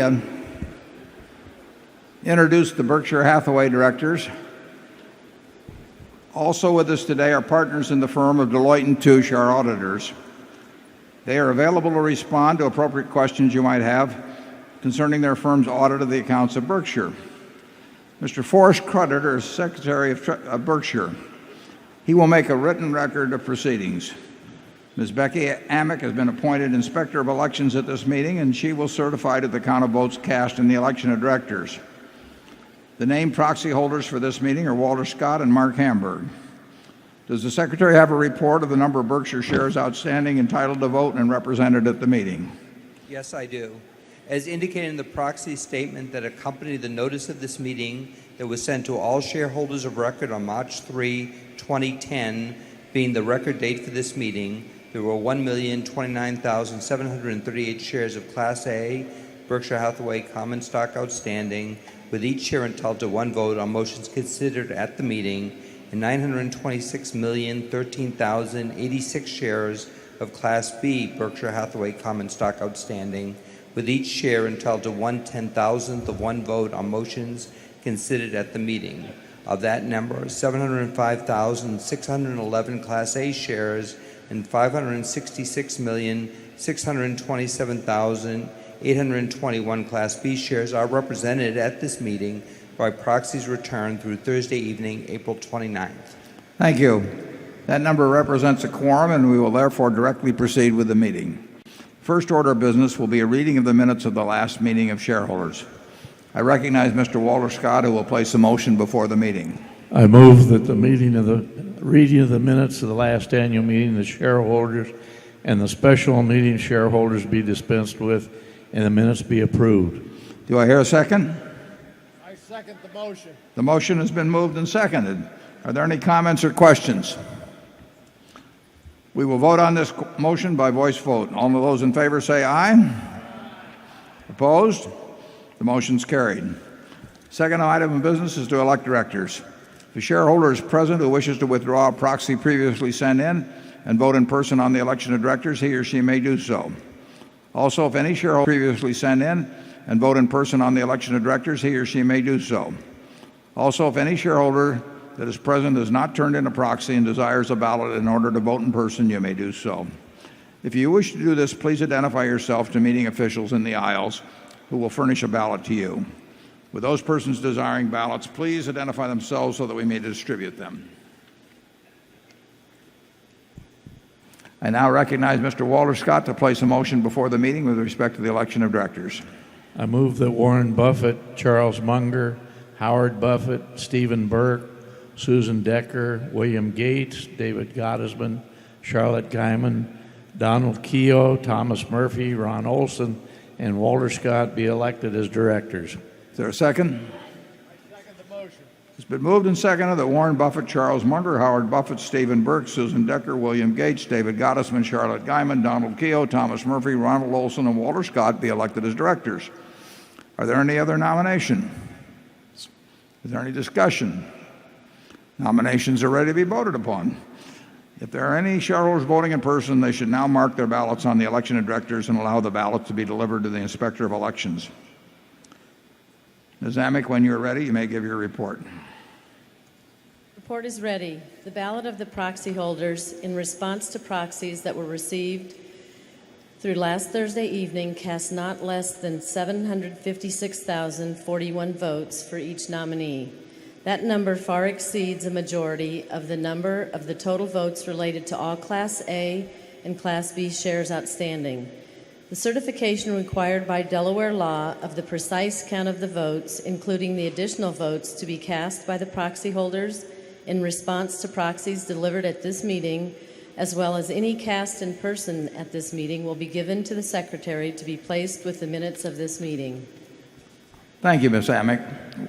Warren Buffett, Charles Munger, Howard Buffett, Stephen Burke, Susan Decker, William Gates, David Gottesman, Charlotte Guyman, Donald Keogh, Thomas Murphy, Ronald Olson, and Walter Scott have been elected as directors. Does anyone have any further business to come before this meeting before we adjourn? If not, I recognize Mr. Scott to place a motion before the meeting. I move this meeting be adjourned. Second? I second the motion. The motion to adjourn has been made and seconded. We will vote by voice. Is there any discussion? If not, all in favor say aye. All opposed say no. The meeting's adjourned. Thank you all for coming.